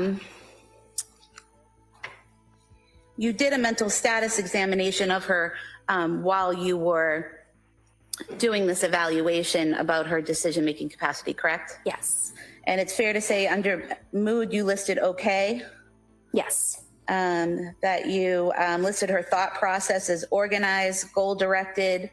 Is that correct? Yes. You asked her if she was having hallucinations or delusions, and she, other than those initial ones the first day, she denied those? During my evaluation, yes. And she also denied suicidal intent and homicidal intent, correct? Yes. And you listed her insight and judgment as fair, correct? Yes. Her behavior was calm and cooperative? Yes. And you didn't see anything about her behavior that would indicate to you that she was responding to some type of voices or hallucination that you couldn't see? At that moment, no. But as I mentioned, I did speak with the nurse beforehand, and Ms. Clancy was able to report to me that she reported visual hallucinations overnight. Overnight after surgery? That's right. Okay. And then never again? Not during my evaluation. Okay. And did you speak to Ms. Clancy again on February 19th, 2023? Yes. And was the purpose for that to prepare her for a transition from Brigham and Women's to Spalding Rehabilitation? That was one of the reasons. Okay. And what were the other reasons? So it was an ongoing safety evaluation, ongoing evaluation of psychiatric safety risk, as well as medication evaluation to determine if her medications were at the right level, the right dosage, and that she was on the right medications. And then just ongoing evaluation in terms of kind of her mental status. And during that meeting, she denied suicidal intent, correct? That's correct. She denied homicidal intent, correct? She denied having auditory or visual hallucinations, correct? Yes. She reported her mood as okay, is that correct? Yes. And she told you she was looking forward to moving to Spalding, correct? Yes. She also denied any confusion or disorientation, is that correct? Yes.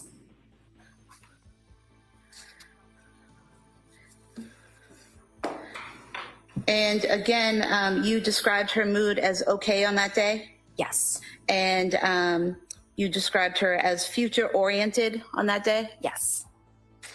And then you spoke to her again on February 21st, 2023, is that correct? Yes. And on that day, Is this the same purpose that you just described, getting her ready, assessing her mental status and getting her ready to transfer to Spalding? Yes. Okay. And during that time, you wrote that the patient reported feeling down about her current situation, her paralysis, and the events leading up to her hospitalization. Is that correct? Yes. And you also noted that she said her thoughts about what she had done were not constant throughout the day, correct? Correct. So she wasn't thinking about killing her children throughout the day, every day, correct? Correct. And she said she had no suicidal intent, no homicidal intent, correct? Correct. No auditory or visual hallucinations, correct? Correct. You also write no PI. What does PI stand for? Paranoid ideation. And there was none of that either. Correct. You also made a note, notes low mood today in the context of her physical and legal situation, but does not currently meet criteria for major depressive episode. Is that correct? Yes. So her focus seemed to be on her physical and legal situation, but being hopeful about moving on to Spalding. Could I see counsel?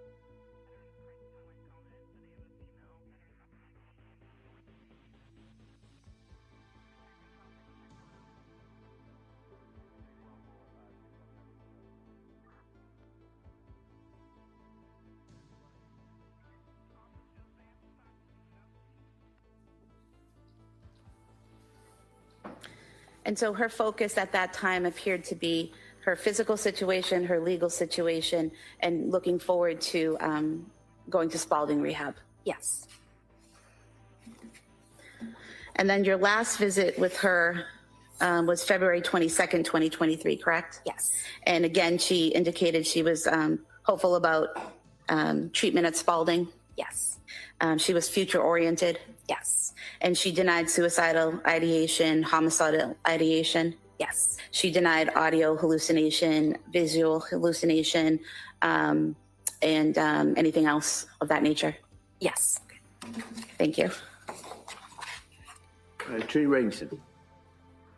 Afternoon.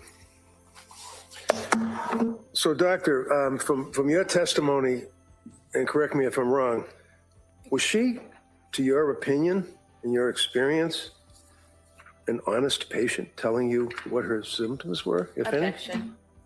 That's an evaluation in the psychiatric. I'll allow that question. Yes. In other words, she didn't go off and try to exaggerate to you and say, I'm seeing visions and I'm hearing voices and I'm suicidally ideated and I'm homicidally ideated. She didn't say any of those things to you, did she? No. She actually denied them, right? Correct. So this is not, in your opinion, someone who was trying to exaggerate her conditions for some legal reason, correct? No. And you obviously were in close contact with her for about a month, right? That's right. Just a couple of questions. Counsel asked you whether or not, and I think it may have been in the beginning in January, that you had difficulty understanding her. Obviously, after removing the tubes and everything else, you're able to talk with her, correct? Correct. And you knew that one of the concerns, if you will, was postpartum issues. You knew that, right? Yes. And in your experience as a psychiatrist, you're familiar with the concept of postpartum psychosis, correct? Yes. And you know that people can communicate and plan and act on plans, even if they're in the middle of a psychosis, right? Yes. You don't have to be drooling and stumbling and unable to walk and talk to be in a psychosis, do you? No. So in other words, a person can be in a psychosis and can communicate to friends, family, people, talk, correct? Yes. So you didn't, as counsel asked, you didn't have any difficulty understanding her. She wasn't slurring her words or anything like that when she was able to talk. Right. Okay. One of the things that when she was admitted, and then without going through, I'm not going to go through all the stuff we've already talked about with the medical condition and everything else. You indicated that she was very, very ill, correct? Correct. Did she appear to be cooperative to you when you would interact with her? Yes. As a doctor, as a psychiatrist, you're familiar with bipolar, the concept of a bipolar diagnosis, correct? Correct. Can you tell me what bipolar means? Yeah, so bipolar disorder is a mood disorder, categorized as a mood disorder, where patients have distinct depressive episodes, as well as, depending on the type of bipolar disorder, either hypomanic episodes or manic episodes, to the point where they don't sleep for days, they still have lots of energy, there's this decreased need for sleep, there could be irritability, there can be impulsiveness, racing thoughts. A lot of patients describe that they're out of control of their behavior. And then severe episodes can also include psychosis. And in reference to bipolar, as you were referring to, when somebody is hypomanic, what does hypomanic mean? Yeah, it's a lesser degree of mania. So when patients are hypomanic, they don't always experience things like psychosis, but they might experience some of the other symptoms that I described, including racing thoughts, kind of moving too quickly, talking too quickly, being irritable. And as it relates to the hypomania, would that include things such as somebody who is getting up early in the morning and exercising, or cleaning out their house, or selling their property out of a garage and having difficulty sleeping, and they're awake all night? Yes. As a psychiatrist, one of the things you were concerned about when you were first started to deal with her, as well as when you were releasing her, if you will, is the medication that she had on board, so to speak, when she came into the hospital, right? Yes. Do you remember, and I know it's difficult to recall offhand, but do you recall the medications that she was actually under from purposes of taking her blood when it was tested? When she first came to the hospital? Yeah, if you know. I believe her medication list for, previous to the incident, she was on amitriptyline, diazepam. I believe she was also on prescribed lorazepam, and there may have been one other. Okay. So looking at that, if I tell you that there was a toxicology report done on her as of January 24th by way of taking her blood, you're familiar with that, right? When they analyze for toxicology. And toxicology obviously would tell us what the medications, if any, what type of drugs she had on board, booze, cocaine, anything, right? Yes. And you're aware that the toxicology report, as well as the report from the Department of State Police, as well as the NMS laboratory, which would be in Pennsylvania. So that's an international or a national respected laboratory, isn't it? The NMS lab? If you know? I don't know. Okay. But you know that they did take her blood, they did test her blood, and it was at the state police laboratory, as well as any other labs that tested, right? Yes, I believe I found that out later. I did not know that the first time I saw her, because those labs take a little bit of time to come back. And you treated her for about a month, so you were pretty close to her and got to know her quite well? Yes. Would you agree with me that one of the things that her blood reflected or that she was on was trazodone? Yes. And can you tell me what trazodone is? Yeah, trazodone is an antidepressant medication. It's more often utilized as a sleep aid because of one of the side effects is sedation. And so patients that are often having difficulty sleeping are placed on trazodone. And is trazodone, does that share some of the qualities of what are referred to as SSRIs, or SSRI, even though it's not an SSRI, it shares similar qualities? Yes. Can you tell me what SSRI means? Yeah, so that's a selective serotonin reuptake inhibitor, and it's a class of medications that are antidepressants. And the SSRIs, that would also include Zoloft, for example? Correct. Would also include Prozac, for example? Yes. Are you, as a psychiatrist, aware that Zoloft and or SSRI Prozac should not be prescribed to a patient who has bipolar? It can be prescribed. Oftentimes it's prescribed together with another medication that can be protective because patients with bipolar disorder may be experiencing depression. And so they may be prescribed an antidepressant, but along with another medication that what we call protective. And in reference to the SSRIs, the selective serotonin reuptake inhibitor, what does that mean? Selective serotonin reuptake inhibitor. What does that mean? Yeah, so oftentimes in depression, patients are kind of lacking serotonin in the spaces in their brain that helps. Can I interrupt you? What is serotonin? Yes, serotonin is a neurotransmitter. So it's a hormone in the brain that works on the brain. It works in other areas in the body as well, but for these purposes, it works in the brain at nerve endings throughout the body. And that neurotransmitter helps with things like mood regulation. For patients with depression, they're often lacking kind of that ability to have enough serotonin in those spaces.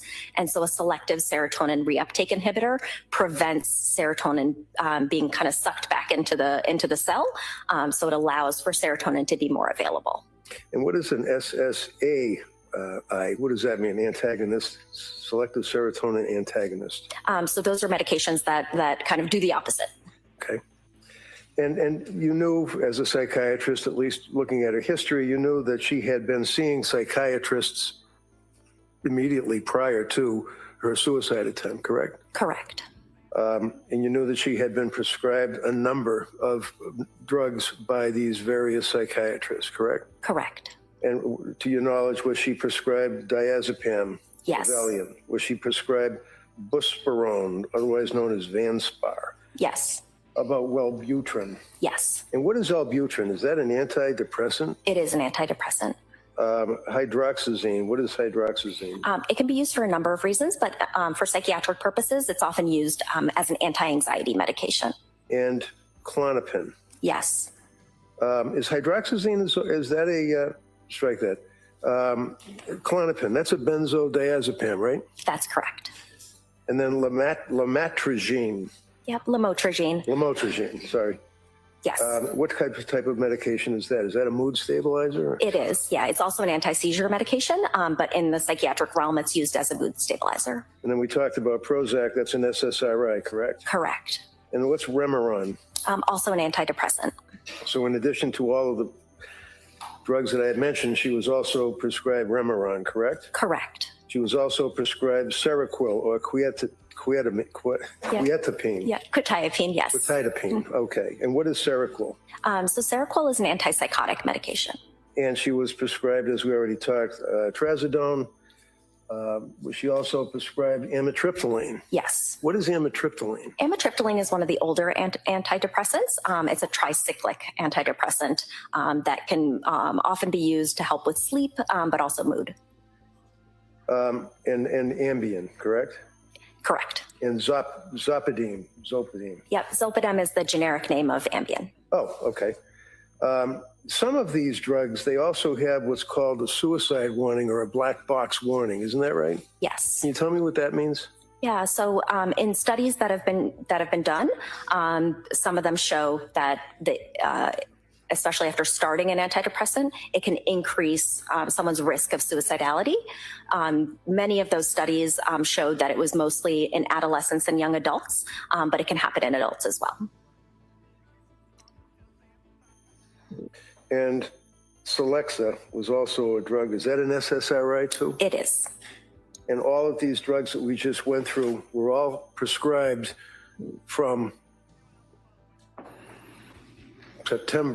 end of September till January.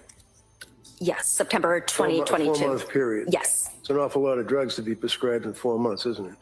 Sustained. Thank you. Thank you. Commonwealth redirect? Yes. Doctor, all those drugs that defense counsel just listed, you're aware she wasn't on all of those drugs at the same time, correct? Correct. And did you know that many of those drugs she took a very small amount of? Some she didn't take any pills at all? I was not aware of that. For Buspar, which is one of the ones he mentioned, were you aware the first prescription she only took 2 pills out of that bottle? I was not aware. Were you aware the second prescription a month or so later for Buspar she took 0 pills out of that bottle? I was not aware. So where are you getting this information about what she was on and when? Yeah, so one of the things that we do is try to collect as much information as we can during our assessments. And so we look through the record in terms of what was prescribed. We also talk with other providers as to what they prescribe. But in the context of the assessments that we were doing, it did not require us to determine, what exactly she had been on before, because we were using a different set of medications to treat something, different symptoms that she was experiencing. So you really have no idea what she was taking or when? You just know what was prescribed? I know what was prescribed, and then we were also getting reports of what was being taken, what wasn't being taken. But from the defendant? Correct. Okay. So she's reporting to you that she took those medications, but you'd be surprised to know that at least one of them, 0 pills were taken. I don't think I'm surprised. No. Thank you all for being here. Please hit the like, subscribe if you're not. Well, talked about prescription and what she was taking. Were you aware that We also have a poll up. in the You time can frame vote just 1, prior 2, to her 3, being or admitted 4. to the hospital, she was only prescribed trazodone, Valium, and amitriptyline, just 3 medications? Guilty. Yes, 2 I was aware.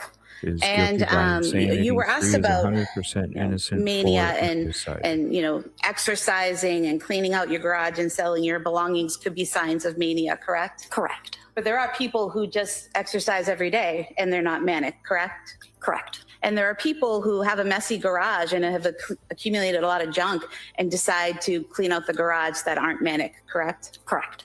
And in fact, if someone is manic and attempts to do one of those tasks like cleaning out a garage, it's usually in a disorganized way, and oftentimes they don't finish the task, correct? Sometimes. So if someone approaches a task like cleaning out the garage by organizing with another party, organizing the belongings, separating them into keep, sell, throw out, but that's pretty organized behavior, correct? Correct. And if someone sells belongings that they no longer need, that's not necessarily a sign of mania, correct? Correct. That's more if they're selling their stove and then they have nothing to cook with, correct? Correct. So if they're selling junk in their garage that they no longer need, that's not necessarily manic, correct? Not necessarily. Thank you. Mr. Rankin? So if the person, as counsel said, they're exercising every day and they have a messy garage, that obviously would not be indicative of hypomania. Probably not. A normal person could have, as counsel said it. How about a person that at the same time can't sleep because the insomnia is so bad they go 48 hours without sleep? Is that something to be considered in the whole evaluation? Yes. How about the fact of a person saying that my brain is broken and that they can't concentrate, they can't think? Is that something that the person you would consider in conjunction with the messy garage and the exercise? Yes. Thoughts of hurting themselves, suicidal ideation, that's something that's important to evaluate? Yes. Homicidal ideation, telling your husband that you're having thoughts about hurting your children, that's something you consider, isn't it? Yes. In reference to counsel's comment about just 3 medications that she was on prior to trying to commit suicide, you're not aware of the doctors telling her to discontinue this medication, start a new medication, go on to a different medication, depending on the doctor. You're not aware of that, right? No. And finally, if you know, did she sign a DNR, do not resuscitate? She asked to the day after the first evaluation that I did of her, which was the capacity assessment to change her healthcare proxy. But in the context of her reporting a serious suicide attempt, we did not change her code status. We continued to chat with her about that. And she ultimately came to the conclusion that it made sense to make sure that her mental health was stable before she considered her code status. Okay, but her initial reaction or her conversations with you all was that she wanted to have a do not resuscitate status. Correct. Thank you. Come up. Nothing further. All right, thank you, Doctor. Thank you, Your Honor.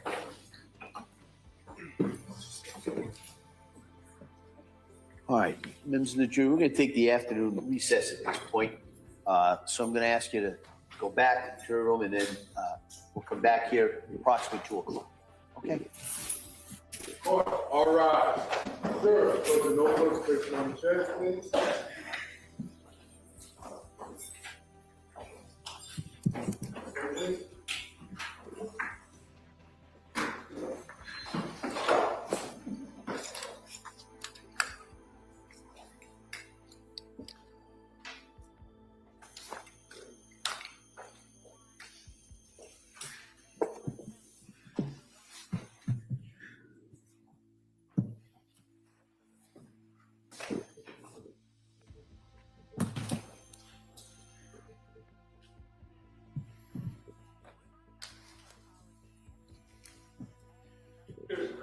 Quorum? Council, anything we need to address before the break? No, yeah. No. All right, so we'll be in recess till about 2 o'clock. Thank you. What? All right.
All right, they are on lunch for about an hour. So, what we're going to do is, in the meantime, we are going to go ahead and switch to some of our pre saved videos that we're going to go through, listening to different experts on this case while we wait for their lunch. And then we will bring you right back to the action as soon as it comes back. Here's the latest episode. And be stable, and she is not a convicted criminal at that point either. I don't know if any of this is something the jurors will really appreciate, but it is, one of those things that again makes this case so unique. You do not see these all the time. It's very, very rare. Well, and I know, we talked about it a little bit before. Jurors don't know penalties going into cases, but they know if they convict you of murder, odds are you're going to prison forever, right? Like, I mean, anybody with any common sense who's put on any TV show knows that. And I think that they also probably know that if they say, she was insane, that she's probably, not getting out either, and she's going to have some level of treatment. And so given that fact, I think a lot of times, and I've always said, if jurors really knew penalties in a lot of cases, you might have less convictions. And I think this is one of those where they say, she will be penalized one way or another. And I think that cuts in favor of the defendant in terms of what a jury might do. I could see that. I could see this probably being one where jurors are very concerned about what would happen to her, because again, even if they decide to convict her, I don't think this is, if you were to ask them, is this the type of person that you feel is a threat to society? They're going to say no. Is this the type of person that you feel like, we can't have walk amongst us again? They're going to say no. She wasn't. She never committed another crime, right? She's a woman who was doing nothing but raising her kids lovingly before all of this, never committed a crime, never showed any signs of violence towards them in the past, and then just gets absolutely blindsided by these mental health issues that may have caused her to do something really, really awful. Yeah. But did she know it was awful? Right. That's the problem. No, it's true. It's true. But I think even if they think she did, I think they say there's enough mitigating factors to maybe lessen that. I don't know. We'll see what happens. There's another component here that I think is interesting. And although it doesn't really fall under the true crime genre, it's definitely important to this case. And there's a civil lawsuit here. Mm-hmm. And I was wondering how that civil lawsuit may affect the way Patrick, her ex-husband, testified because he is a part of that civil lawsuit. And he's saying that, you know, doctors misdiagnosing, doctors not caring for her the right way, the medicines that she was taking, all of these things contributed to this, and that therefore there should be some civil payout for the damages that they suffered. And so I was kind of wondering when he testified, you know, because he was going to be supportive of her, the prosecutors were in a tough place because you can't really attack him too much, right? Because he's one of your star witnesses, but yet there could be a little bit of a motive for him to be supportive of her that has dollar signs after it. So I think that's a tough needle for the prosecution to thread. Yeah. I don't know if it became clear that it may have affected the way that he testified, because I think he was supportive of her even before the lawsuit. And he was saying that, hey, this, you know, he famously gave interviews where he said that my wife wasn't a monster. She was sick. I mean, this has kind of been his theory behind this thing from the drop, that she was sick. We were trying, and I think that's clearly established too. Yes. They were trying to get her help. She was trying to get help. She was, and in fact, I think it's been demonstrated, very earnest in trying to get help. This wasn't like a person who was refusing medical care or doesn't go see her doctor. She wanted some cure for what she was going through, and it just wasn't working. I think this may be a time that you and I agree on a case more than we normally do. Yeah. I mean, even, you know, depending on, you may think the outcome should be different, but in terms of the way we analyze it, I think we're both looking at it pretty similarly, which I think will be interesting to see the way, you know, being a fly on the jury, in the jury room when they're deliberating would be really interesting here to see how they take it. What do you expect us to see in the weeks coming in terms of evidence? Well, I think once they've done kind of the first responders, I imagine we're going to hear from some medical examiners about the actual causes and manners of death and everything.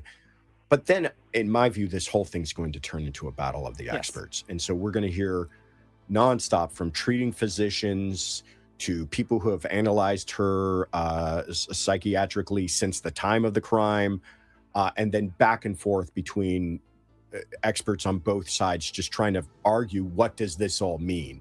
Can a person have a psychiatric break and still appreciate what they are doing is wrong? Can medication bring on a psychiatric break? Can a person attempt to take their own life and that not be an indication that what they just had done was wrong? And back and forth. And it's really going to become, again, grueling and dense for the jurors. I also think, too, that the doctors who treated her, now that there's this civil lawsuit and the fact that there's the death of these 3 children, it's going to be interesting to see the way those doctors testify, because I think you have to wonder if they're going to be 100% truthful, given the fact that they may be on the hook. So I think it's just going to be really interesting to see how it plays out, because that puts them in an interesting position as well. Yeah, and they have lawyers as well, who I'm sure are advising them. I imagine, again, I'm trying to think of how it would change their testimony, but I imagine they're probably going to make sure to remind jurors that they were doing the best that they could. Yeah, they're going to be guarded. Psychiatric medicine, more than most medicine, is kind of an art more than it is a science, in that you've got a person that you're trying to figure out where is their problem? Where does it fall? Sometimes you're treating them with, SSRIs, and other times it's antidepressants, and other times it's antipsychotics, and you don't quite know what this person's problem is, and you're throwing medications at them and doing the best that you can. And I guess that raises a question too, is when women are dealing with this, what should be the help? Where should the resources be? Because obviously moms are usually home with kids alone for periods of time. And so this raises really interesting questions about how our system deals with that too. And even the mental health system and the hospital system, because if they're looking at this saying, oh no, maybe a child could be in danger, that raises some, I think, ethics questions too. So we'll see what happens. This case is going to go on for the next few weeks, and I'm sure we'll talk about it again, and we will talk about it on our show too. Sounds good. So good to be with you. Look forward to it. Thanks, Josh. Thank you. I received a question this week from Brian in Chicago to ask Donna at Fox.com, and we'll listen now. All right, I'm at Bobolink. I'm with 3 other pals. Cora. She had just turned 5. She was sweet, silly, smart. She loved sparkly dresses and wearing bows in her hair. She loved princesses and baby dolls. She even tried to convince her preschool teachers at the beginning that her name was Sophia because she loved the Disney character Sophia the First so very much. Dawson. He was 3, a boy's boy. He was a bit rambunctious, but funny, full of energy. He loved trucks, construction trucks, fire trucks, and he spoke with a raspy little voice. Callan. Callan was just 8 months old. Always smiling with chunky cheeks, a sweet little baby. We are here, ladies and gentlemen, because they are not. They were strangled, deliberately and meticulously, killed by this defendant on January 24th of 2023. One by one, she wrapped exercise bands around each one of the kids' necks and pulled until their little bodies were limp and lifeless. She put Callan down for a nap, bundled up Cora and Dawson, took them outside to the backyard, and played in the snow. They built a snowman. The defendant sent pictures of the snowman and the kids in the snow to Patrick when he's working in the basement, and her mom, who was living in Connecticut, who had just been there that weekend but had gone home. The day proceeds as normal. You'll hear Patrick describe it as a good day, actually. In the late afternoon, around 4 p.m., the defendant searched on her phone for kids' Miralax. She searched takeout 3V, and she opened the Apple Maps on her phone and searched the route that it would take to get from their house to the 3V restaurant in Plymouth. She searched how much time and how far it was. Now, this restaurant had been a place that the family had eaten before, but wasn't their normal takeout spot. She also called CVS and asked them about the kids' Pedialax or Miralax. And that's because at the doctor earlier that day, the doctor had recommended a laxative for Cora. Then she sends a text to Patrick and asks if he wants to get takeout, if 3V is okay. She didn't feel like cooking dinner. It was a long day. He says, sure. She calls in the order. When Patrick leaves the house around 5:15 that evening, everything is normal, seems normal. He sees Dawson eating chicken nuggets and green beans on the couch before he walks out the door. Patrick leaves to go to 3V, and he's going to stop just at CVS on the way there. That's when the clock starts, ladies and gentlemen. The defendant knows that Patrick has to stop at CVS, go to 3V. She knows that it's about 5 miles from their house to get to the restaurant. She knows approximately how much time she has for him to go there and come back. She then takes the children down into the basement. She separates Dawson from Cora and Callan, and then she proceeds to wrap exercise bands around each child's neck and pull until they are dead. She leaves the bands wrapped around each child's neck and goes back upstairs. In the kitchen, she gets a knife, and then she proceeds to the second floor of the home. In the middle of this, she misses a call from Patrick. He's at CVS. She misses the call. She calls him right back, and they talk for 14 seconds. Nothing that she does or says in that phone call is of concern to Patrick. He proceeds on his task, and she proceeds with hers. She goes to the second floor master bedroom, locks the door, crushes up some pills, and attempts to take her own life. She uses the knife she got in the kitchen to slash her wrists and her neck. She moves the bed away from the wall, away from the window. She opens that window and goes out.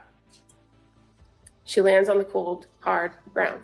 In contrast to pictures you'll see of the doting mother, the dedicated nurse, you'll also see a side of Lindsay Clancy That's different. Somebody extremely controlling, meticulous, and manipulative. The days were laid out with specificity. Strict schedules were expected to be maintained. Food was planned carefully. Sleep was scheduled to the minute. And in the time after Callan was born, her last baby, the family had to adjust. And by all sources that I expect you're going to hear at that trial, that summer was great. But after Patrick had finished his paternity leave and was back to work full time, when she no longer had a nanny to watch the baby, do laundry, tidy up the house, follow her schedule, when she was responsible for it all, it was hard. It was hard for her to maintain that control. It was hard for her to bond with her kids. And in efforts to maintain control, she withheld information from her husband, from her doctors.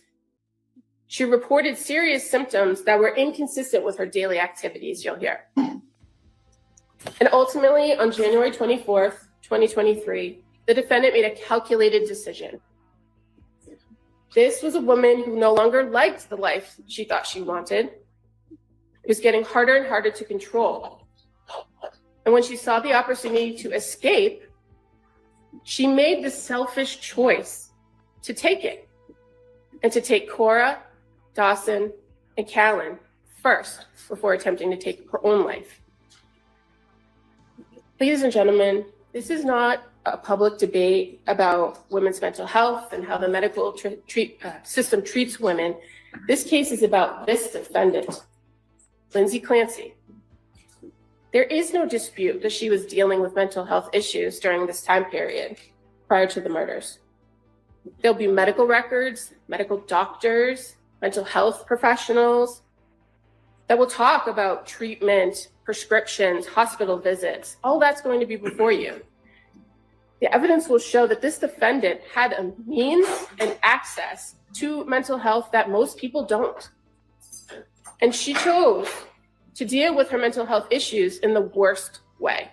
These children were loved and nurtured and cared for by her. She didn't want to get rid of her kids because of her selfish life, as the government indicates. She loved those children right up to the time of their death. You're going to see that there's photographs in this case that you will be able to evaluate that show that. Some of them might even be in the videos that the state police took.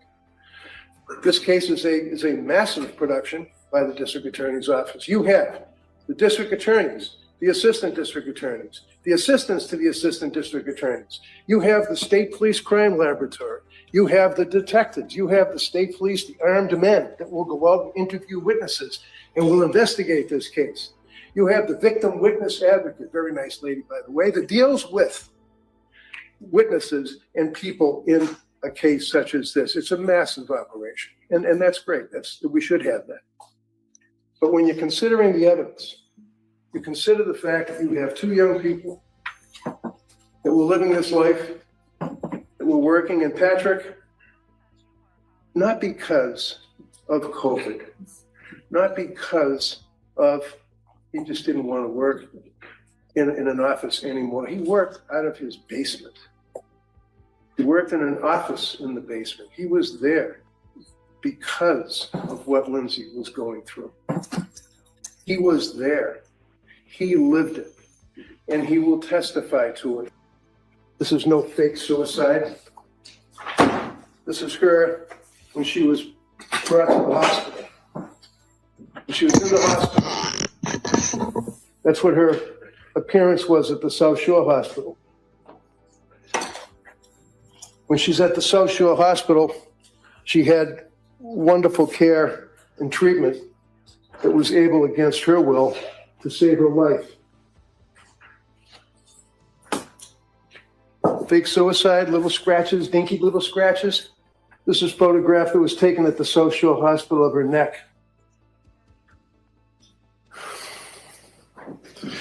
Photograph taken of her wrist, showing the split in the skin. Photograph showing you'll see evidence of this, the bedroom floor next to the bed with the blood.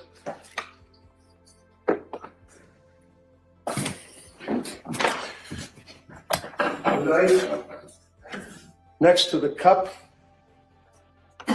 Sadly, a gift saying "because kids."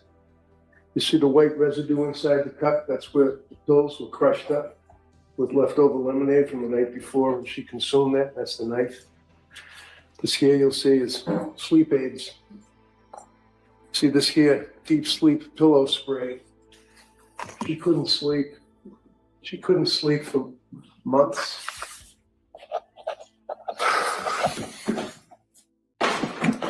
More photographs of the injuries to her neck.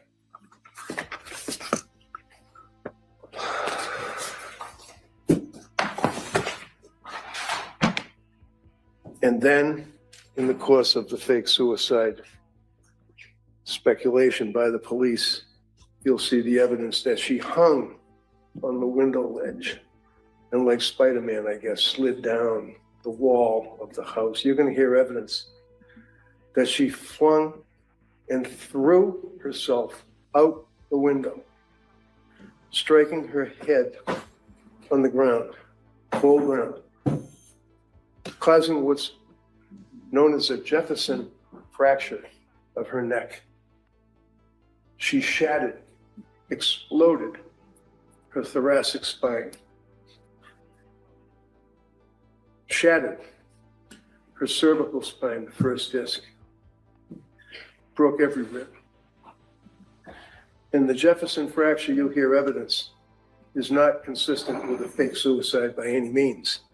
Jefferson fracture is consistent with Superman when he got thrown off the horse.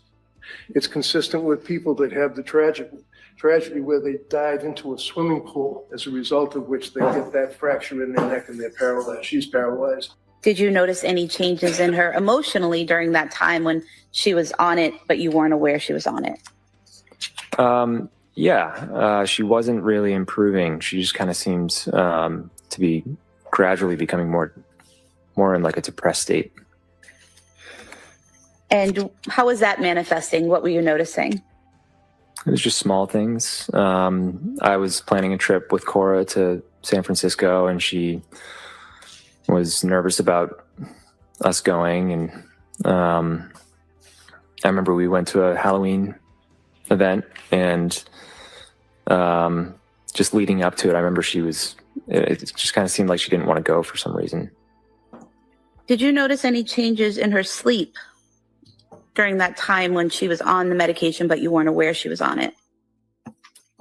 Eventually, yeah. When was that?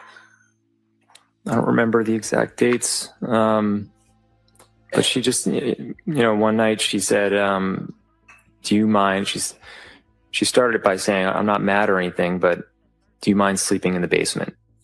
And letting me just sleep in our room with Callan. And then you can take the monitors down in the basement, and if Cora and Dawson get up, you can get up with them. She said, I've just been having a lot of trouble sleeping, and I'm hoping that, like, if there's less in and out, then there'll be less disruption. Okay. Had you noticed prior to her telling you this that she was up a lot or having trouble sleeping, like physically seeing her awake? No, not that I recall. And did you in fact start sleeping in the basement for a period of time? I think I did it for like 2 nights, and then she actually went down in the basement. Okay, so then you went back up to your bedroom to sleep, is that correct? Yeah. And how long did Lindsay sleep in the basement for after that? Maybe a couple weeks. What was the maximum number of medications she was on at any one time? I want to say 3 or 4. Okay. Would it surprise you to know that she, at any given time, the most she was prescribed was 3, but most of the time it was 2 medications that she was prescribed at any given time? It wouldn't be terribly surprising, no. Now, on November 16th, 2022, did Lindsay visit South Shore Hospital? Yes. Okay. And why did she go to the South Shore Hospital that day? I believe that day was because she basically went 48 hours without sleeping. And was she having heart palpitations? I think so, yeah. Were you aware that she had taken a weed gummy that day? I don't recall. And are you aware that she didn't tell medical staff at the hospital when describing her symptoms and her medication that she left out that she had used marijuana? I wasn't with her, so I don't know what she talked about at the hospital. So she drove herself to the hospital? She did. Do you remember Lindsay telling you at some point she was starting the medication Seroquel? Yes. Do you remember around what time frame that was? I thought it was before December 6th. Okay. And do you recall how she was physically after starting the Seroquel? Awful. How so? That was really where her big spiral started. She started to lose a lot of weight, and she became very depressed, and she was having a really hard time. And did she describe to you some thoughts or feelings that she was having at that time? Yeah, she started to say she was suicidal. And was that in December of 2022? I think so, yeah. And when she told you she was suicidal, did you ask her if she had a plan on how to kill herself? Yes. And what was her response? She said no. And did she ever mention a specific way or plan she had to kill herself to you? No. And at some point in time, did she tell you that this was the first time she had suicidal thoughts? I don't know if she mentioned it was the first time or not. I just remember her saying she had them. Had you ever heard her say that to you before, that she was having suicidal thoughts? No. Did Lindsay go to Mass General Hospital to the emergency department that day? Yeah. Okay. And why was that? I remember the reasoning being she told her dad that she wanted to commit suicide, and then she said to me, I told my dad I want to die, and it didn't bother me at all. And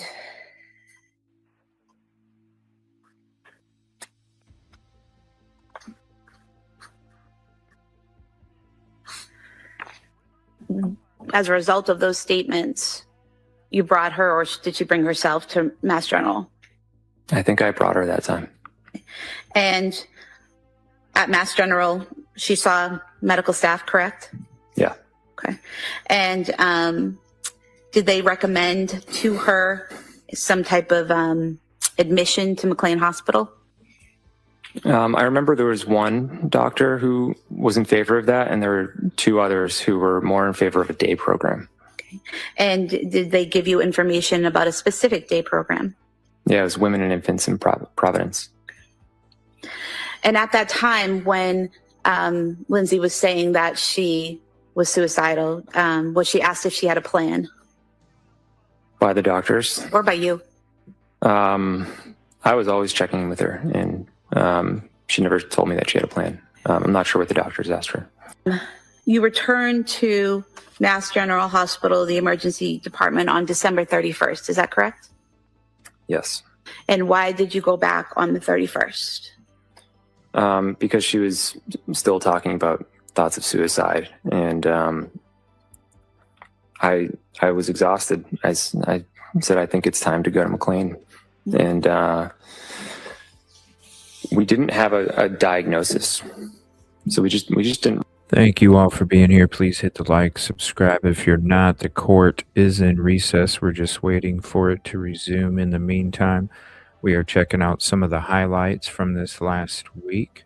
Thank you all for being here. Appreciate you very much. Should return here shortly. Really know what was wrong.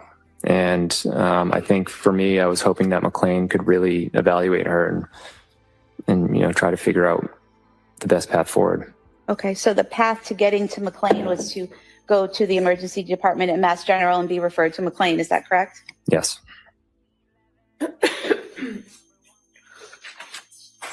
Were you aware that night while at the hospital Lindsay was taking selfies?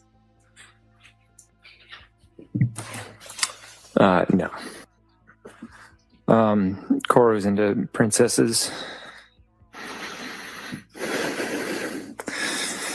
And she had a lot of friends.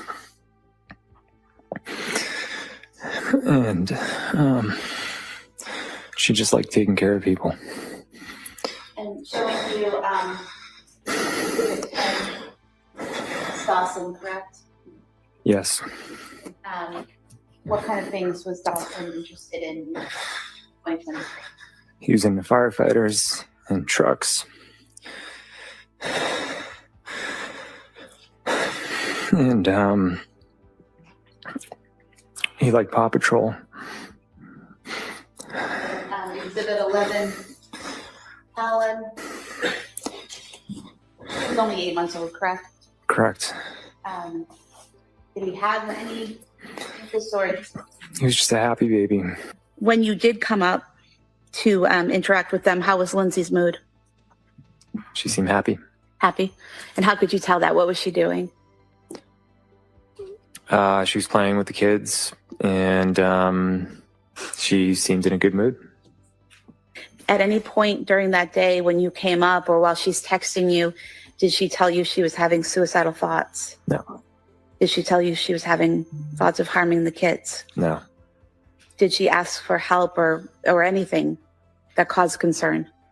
No, she was having one of her best days. One of her best days?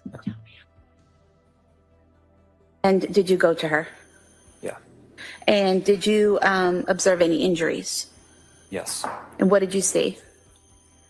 She had deep cuts on her wrists, and she had a red line across her neck. I wasn't sure what it was at first, but she cut her neck. And do you recall that these wounds weren't actively bleeding at the time? I later learned that I said that on the 911 call. And when you observed these wounds, is it correct that the 911 operator asked you or instructed you to apply pressure if needed? I don't recall the whole call, but I believe that's probably true. Okay. And you didn't at the time feel the need to apply pressure to any of those wounds, correct? Correct. Did you say anything to Lindsay when you found her in that state? Yeah, I said, what happened? And what was her response? She said, I tried to kill myself. Did you ask her anything else? I said, where are the kids? And what was her response? She said, they're in the basement. And at that time, she didn't tell you that they needed help or they were in danger or they were injured, correct? Correct. And so you mentioned talking to someone on 911. At what point did you call 911? I don't know the exact time, but it took a few minutes because my phone was switching between Wi-Fi and 911. So I almost just started calling out for the neighbors, but eventually it went through. Okay. So you had some difficulty connecting, but eventually you connected to the 911 operator? Yeah. Okay. And did you stay on the phone with them while they were sending people to respond? Yeah.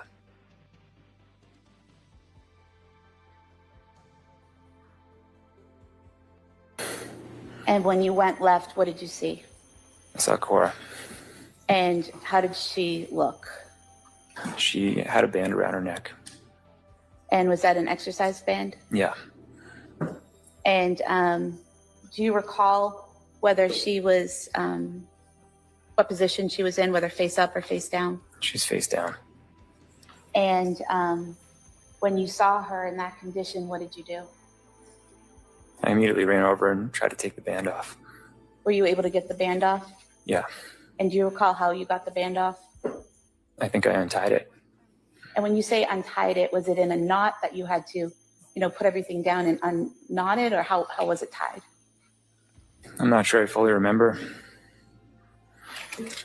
Do you recall describing it previously as when you initially tie your shoes, but then don't do the bow? Yeah, that sounds right. And was she responsive? No. And what did you see or do next? I saw Callan. And where was he? He was next to her. And how did he appear? He had a band around his neck. Sorry? He had a band around his neck. And did you remove that as well? Yeah. And do you recall what position he was in? Same as Cora. And looking at the model here, if you could just tell us, where was Cora? The left of the couch. So would that be this area here that I'm pointing to in between the bureau and the couch? Yeah. And where was Callan? To her left. So would that be more over here towards the chair and the bureau? Yeah.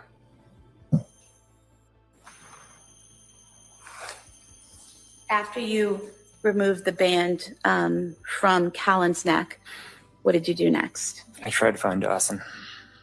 And where did you go? I looked in the bathroom and on the other side of the couch. And then I went to the other side of the basement and he was in my office. And when you saw Dawson, what condition was he in? I knew he was gone. And did he also have a band around his neck? Yeah. And did you remove that band? Yeah. And looking at the office here, where was he located within the office? Just to the left of the door when you went in. Just in this area here, right inside the door? Yeah. In January of 2023, did Lindsay ever tell you that she wanted to harm your children? No. Did she ever tell you she was going to kill your children? No. Did you receive, a few days after this happened, did you receive a phone call from the defendant while she was at Brigham and Women's Hospital? I think it was like a week or so after, yeah. And what did the defendant say at that time about what had happened with the children? She didn't talk about our kids. She talked about what she went through. And what did she say about what she went through?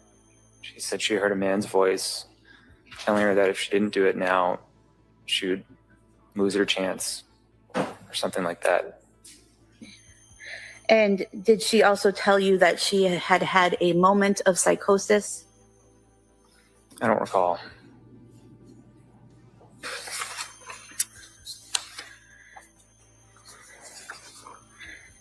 Did she mention the children at all during that call?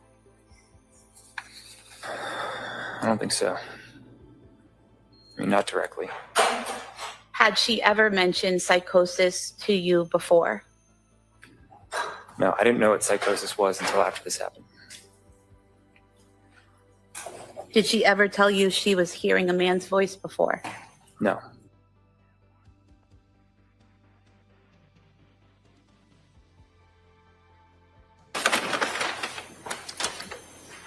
Yellow exercise band found with Dawson.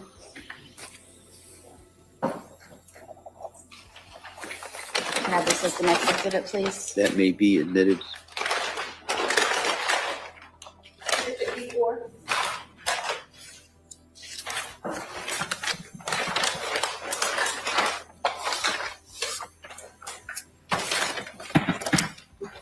Black exercise band found with Cora.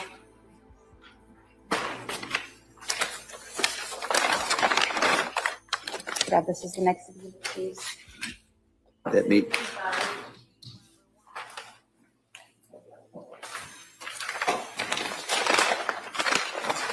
And then the blue exercise band found with Callan.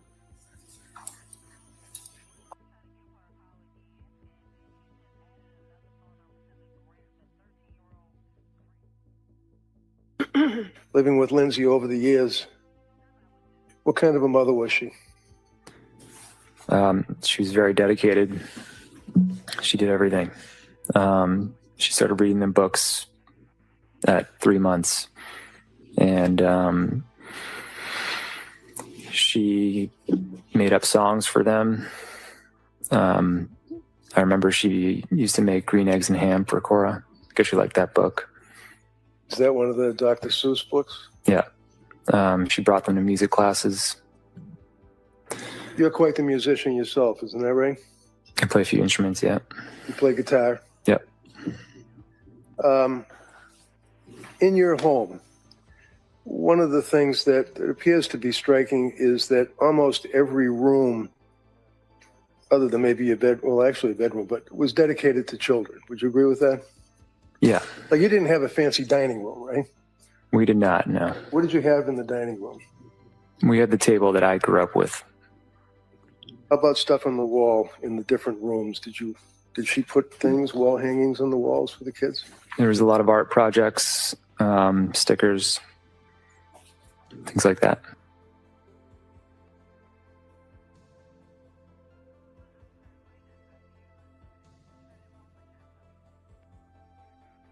Yeah, it seemed to align with her insomnia symptoms. Now, the insomnia, inability to sleep, was that a significant problem from your observations with her? Yeah, it was a huge problem. And when you say huge problem, was there one point when she was on medication from Tufts that, in fact, she had gone 48 hours, I think, without sleep? Yeah. And that was disturbing to her? Yeah, and it was just hard to function. And how about you? Was it disturbing to you? I just wanted her to get sleep and feel better.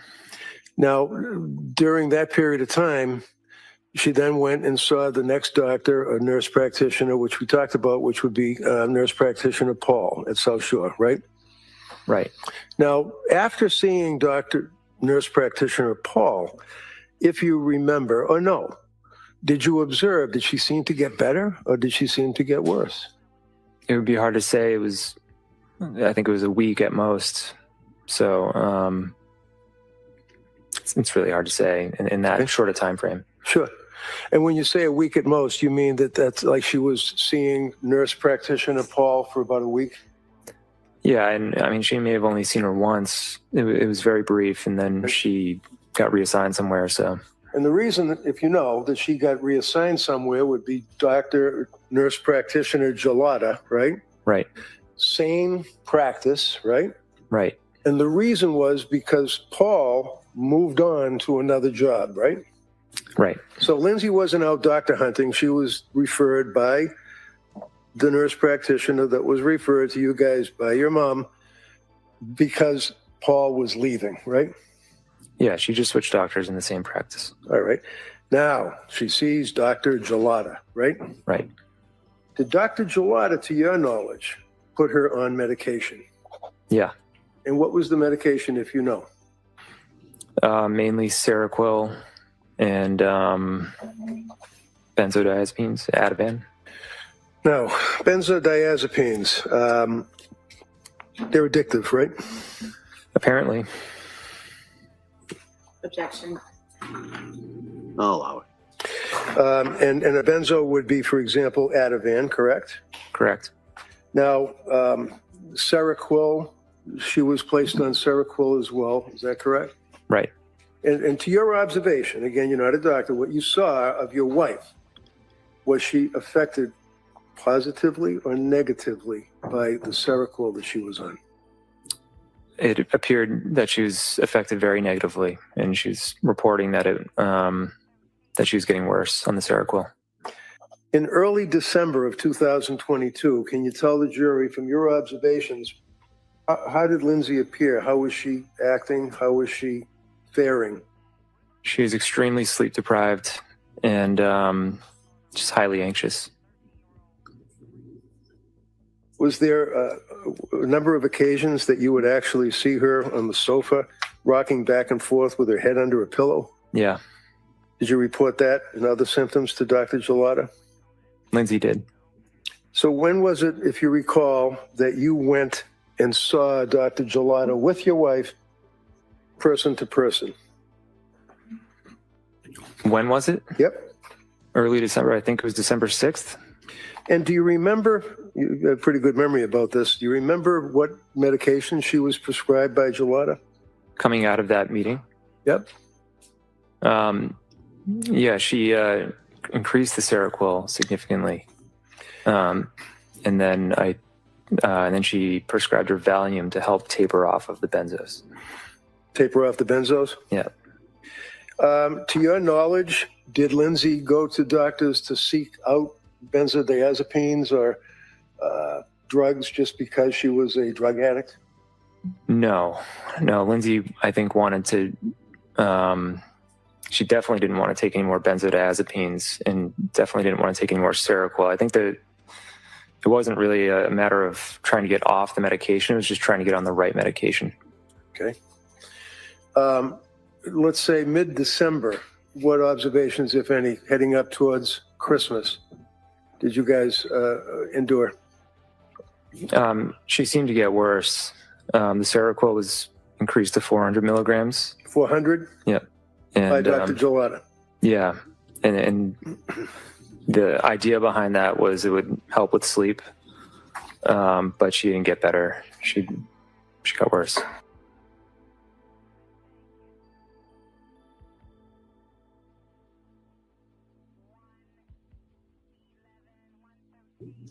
District Attorney asked you yesterday about the excellent care that she was provided with all these counselors and therapists, and you indicated that it was your understanding that she was playing with clay and coloring, right? Right. Can you describe for the jury what McLean was like to you as a husband visiting his wife? In other words, were there doctors, were there nurses, were there people in the hallways? What I saw was it looked like mainly nurses. It was the tail end of COVID, so they were mostly behind this plastic covered area. And it could have been just the time of day that I visited, but people were hanging around, watching TV, playing with clay.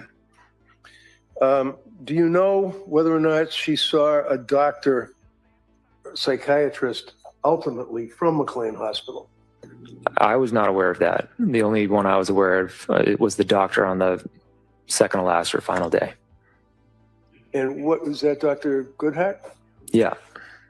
And did you speak to Dr. Goodhart? I ended up calling her.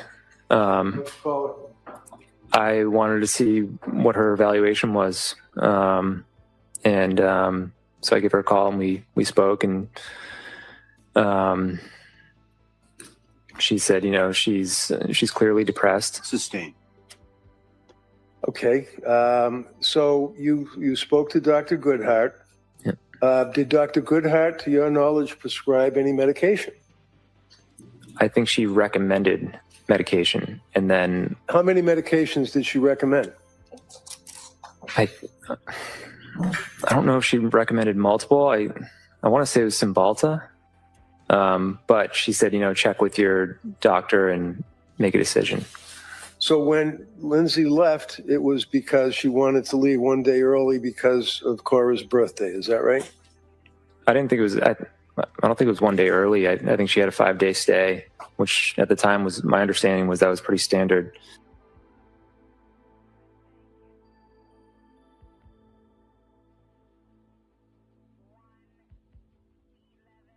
Now, in cross-examination, you said that Lindsay always took the medications exactly as instructed.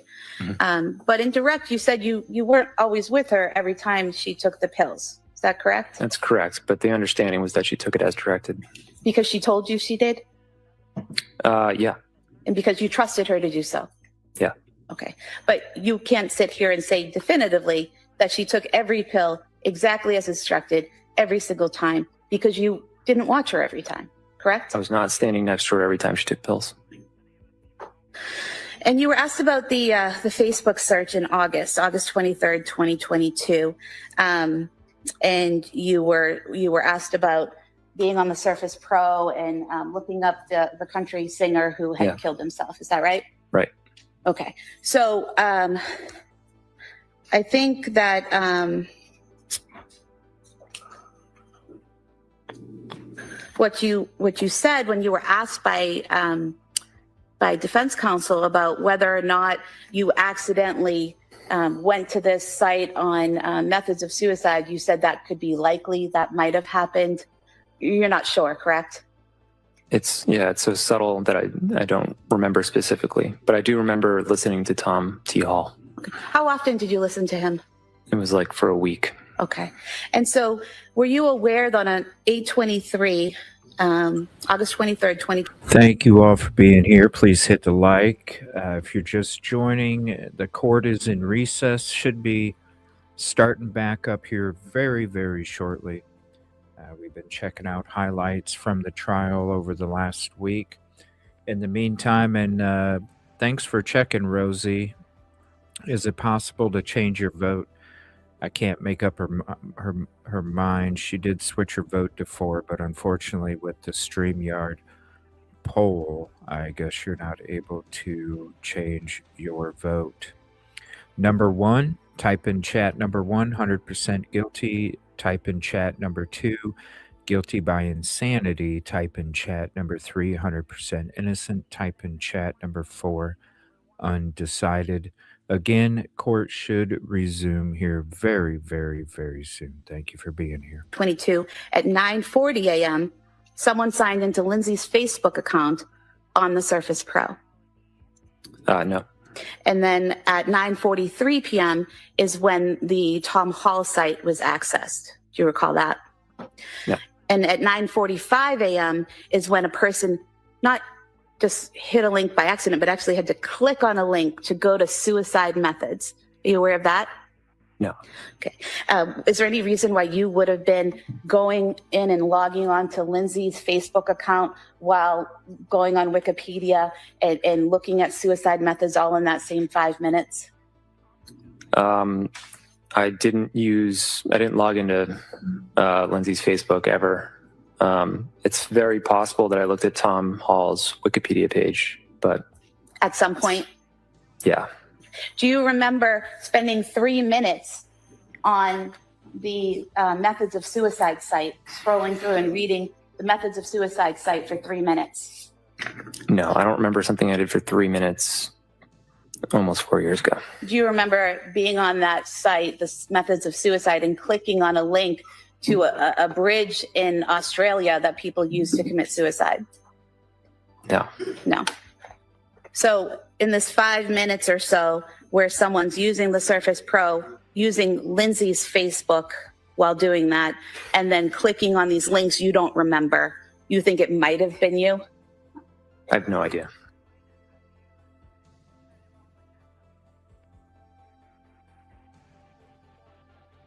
And then after McLean, she's only on the trazodone, the Ativan, and then on the 16th, adding in the amitriptyline, correct? Right. Did you go to her and observe any injuries? She had cuts to both wrists and to the left side of her neck. The cuts to her wrists, were those actively bleeding when you saw them? No, they were not. When you saw the cuts to her neck, were those actively bleeding? No. Did you, based on your training and experience, feel the need to provide any medical care to those cuts or use any of the equipment you had to tend to those cuts? Not at that time. Was she conscious? Semi-conscious, in and out of consciousness. And what was she doing that gave you that indication? She would wake up and move around and then kind of just go still again. And when you say she would move around, what parts of her body was she moving? Just her head, really. Was she able to speak to you? She wasn't, no. Was she making any sounds? She was just, like, it sounded like she was in pain. So something like moaning or something like that? Yes. While you and Officer Josephine are there, do other first responders, such as firefighters, start to arrive? Yes, they started to arrive, and I went to the to gate to direct them where to go. And how did you know they had arrived? You could hear the sirens. So you heard the sirens and went to the gate to tell them to come to that side? Correct. While you were doing this, did Patrick Clancy stay with you? At one point, he went inside to say he was going to check on his children.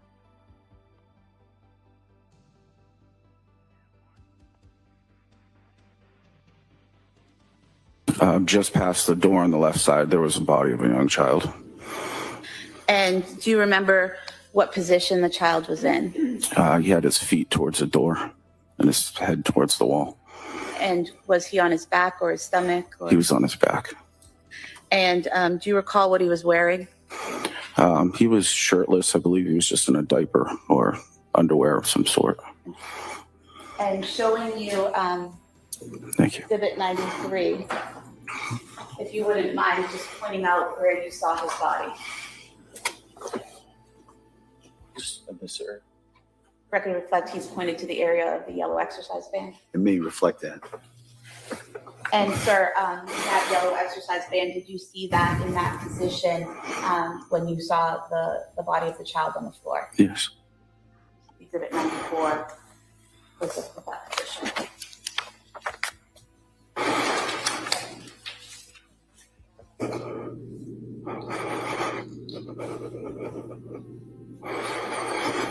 Sir, did you later learn that child's name was Dawson Clancy? Wow, he is shaking. And can you describe his physical appearance when you saw him? He was discolored, like a bluish purple. Do you remember what his face and neck looked like? No.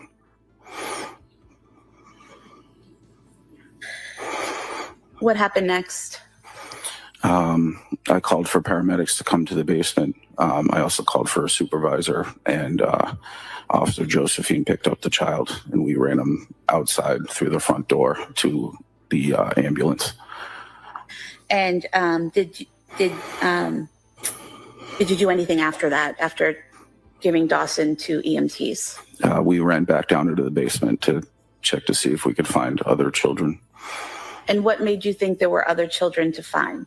When Patrick Clancy said, like, I can't wake them up, instead of just a singular.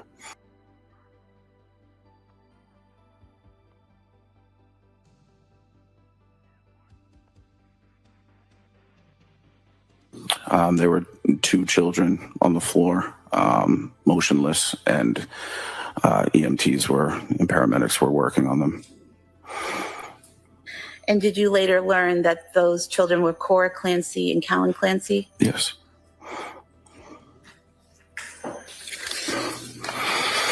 Did you do anything to assist the medics at that time?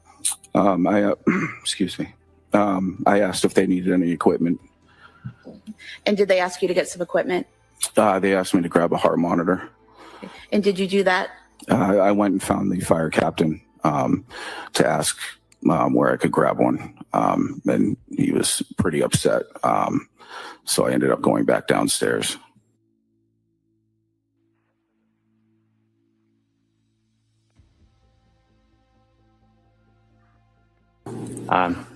Yeah, obviously I didn't know it at that time, but he was just walking past me pretty fast in an abrupt manner. So.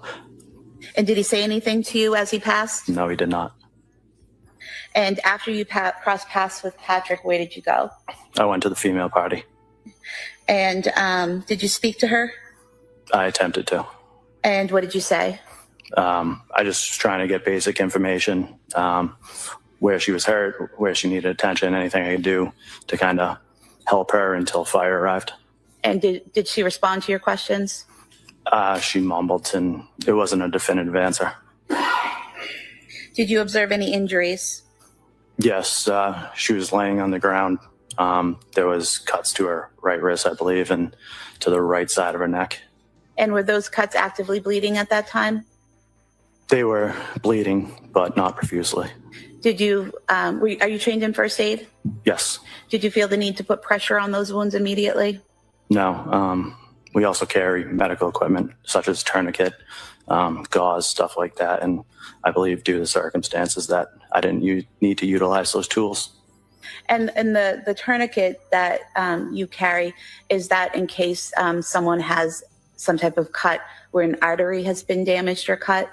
Yes, it is. Okay.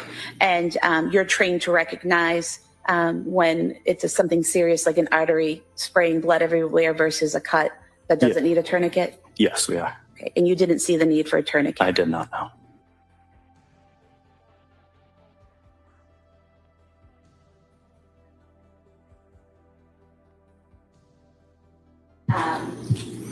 Do you recall what, if anything, Patrick was saying as you encountered him?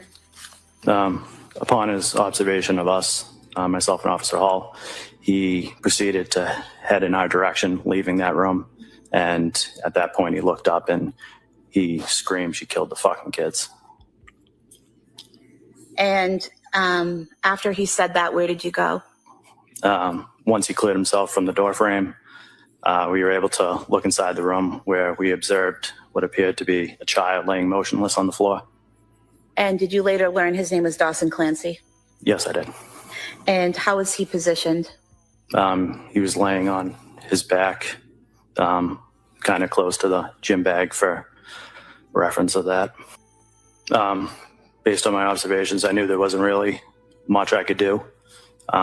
So I picked the child up, went chest to chest, and as I did that, it was kind of like a mucus or a foam that leaked out of his mouth onto me. I grabbed him, went back towards the way we came down into the basement, and I headed up to the stairs where Sergeant Homestead was coming down the stairs, and I started yelling to him to get out of the way. Went back up the stairs and then into the kitchen, directly adjacent to the stairs is the front foyer, like hallway, and I went out the main door into the driveway. And was there an ambulance in the driveway at that time?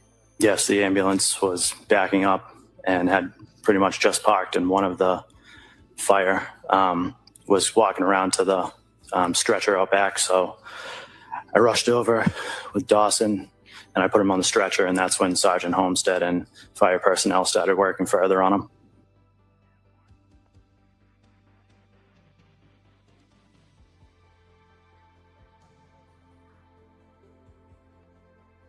It turned very chaotic very quickly. Okay. Yeah. And was it a situation where people would start treating a patient, but then have to move on to something else and someone would take over?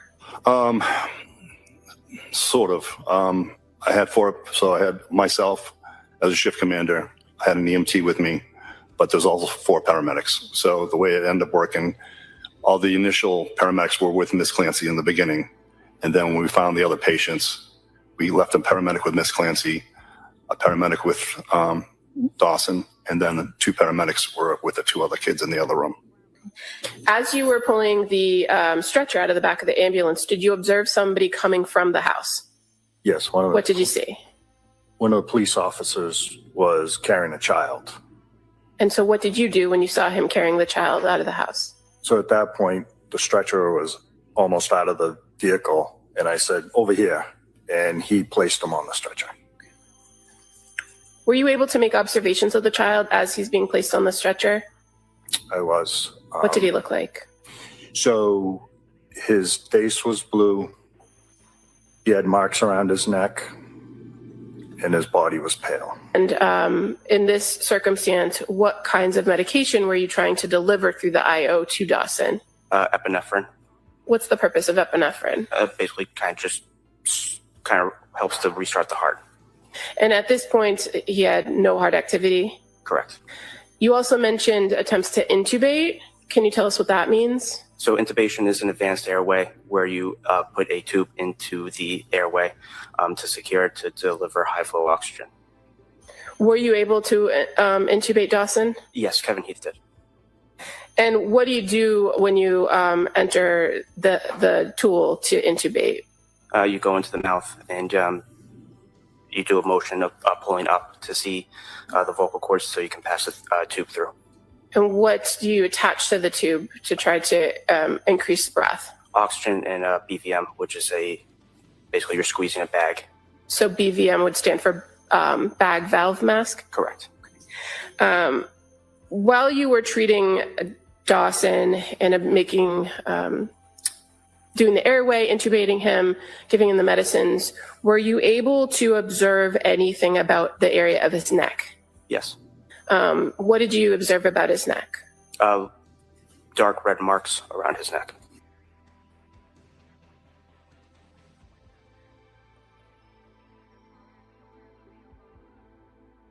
This is an 8-month-old baby, Yes. correct? Is the way you do chest compressions for a baby different than other people, other ages? Yes, because of the size, you have to scoop your arms around and you compress with your thumbs and stuff.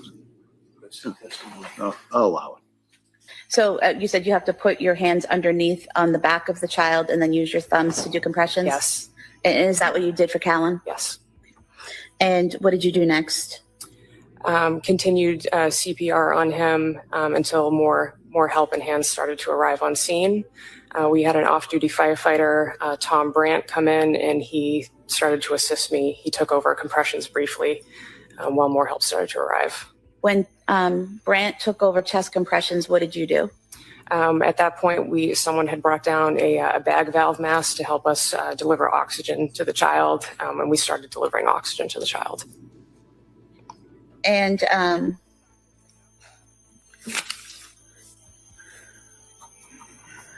at some point, did you remove the pajamas completely? Yes. And when you removed the pajamas completely, was that so someone could attempt to get IO access through the baby's legs? And was that successful? That was not successful, no. Is that difficult to do with a child that age? It's a little more difficult. It's a less frequent practice skill, but. Were multiple attempts made to get the IV and access into the bone in Callan's leg? I attempted once, and another provider attempted a second time. I don't remember who that was. And neither attempt was successful? What did you do next?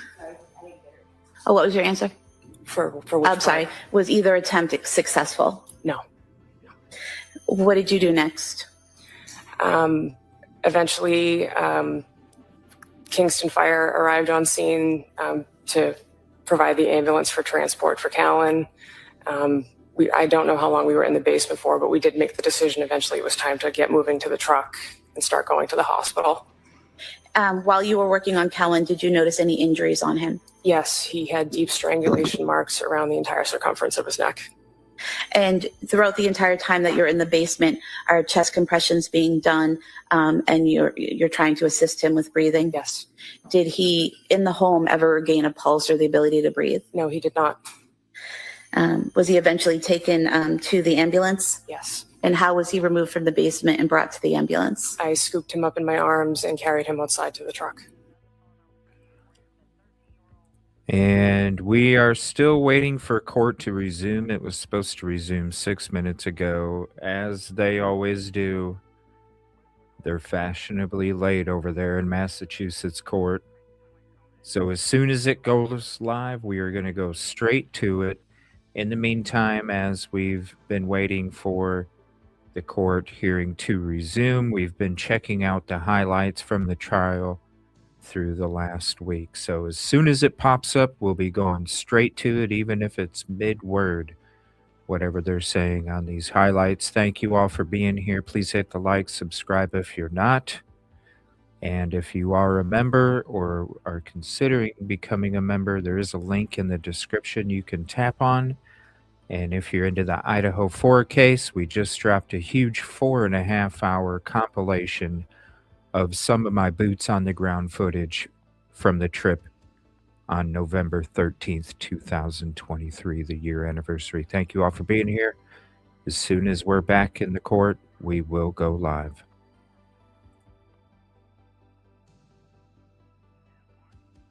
And how long was she laying in the snow and on the ground?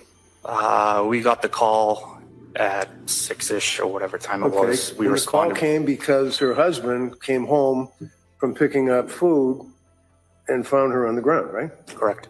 So you don't know how long she was laying in the snow on the ground, right? No. In the cold? Correct. And what's hemostasis? Do you know? What's that? What's hemostasis? What does that mean? Just the coagulation.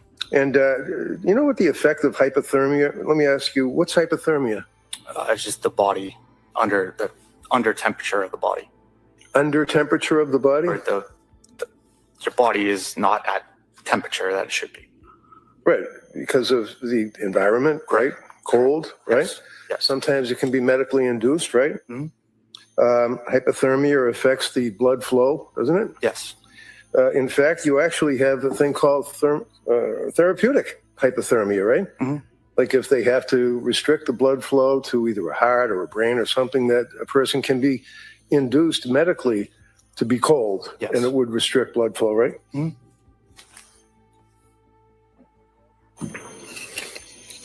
So all these questions about whether or not there's blood seeping through the wrist bandages and whether or not there's blood through the holes on the neck brace, you don't know what effect the hypothermia, if any, had on that, would you? No.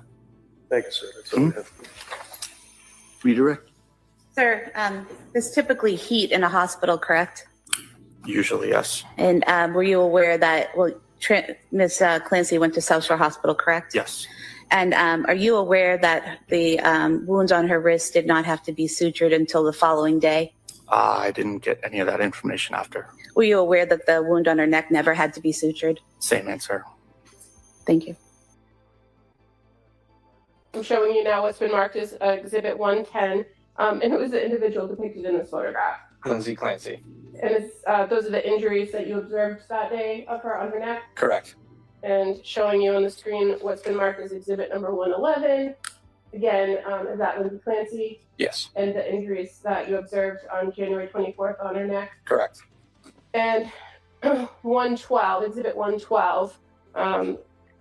In the middle of this photograph with an arm extended, there are some cuts in a cut in the middle. Did you observe those on January 24th as well? I did. And finally, Exhibit 113, that would be the other arm. Did you observe those cuts to that arm? Yes.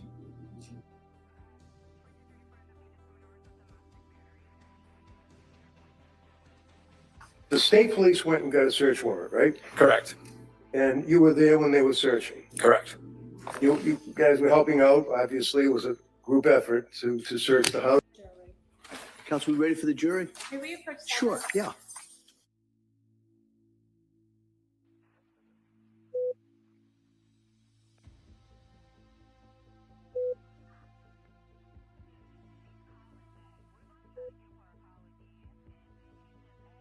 Damn, we just come back and there's another frickin' sidebar.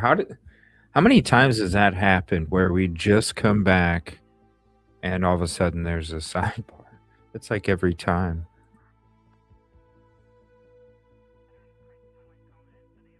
Get your together, man.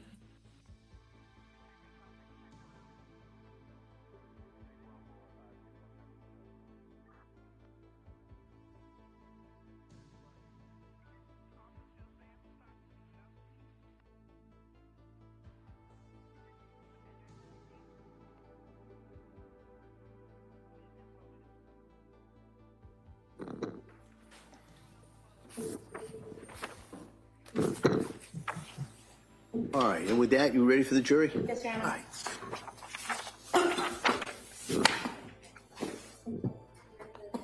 Yes.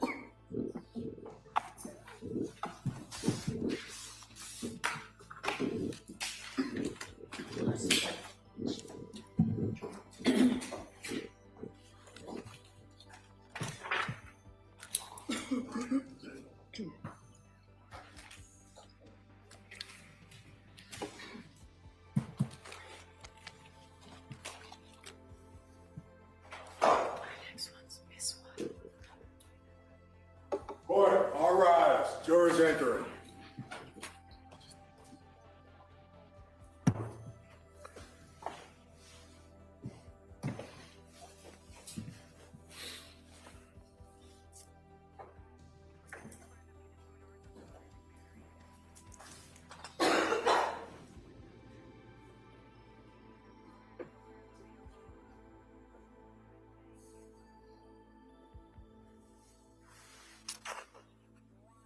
This court's now in session. Please be seated.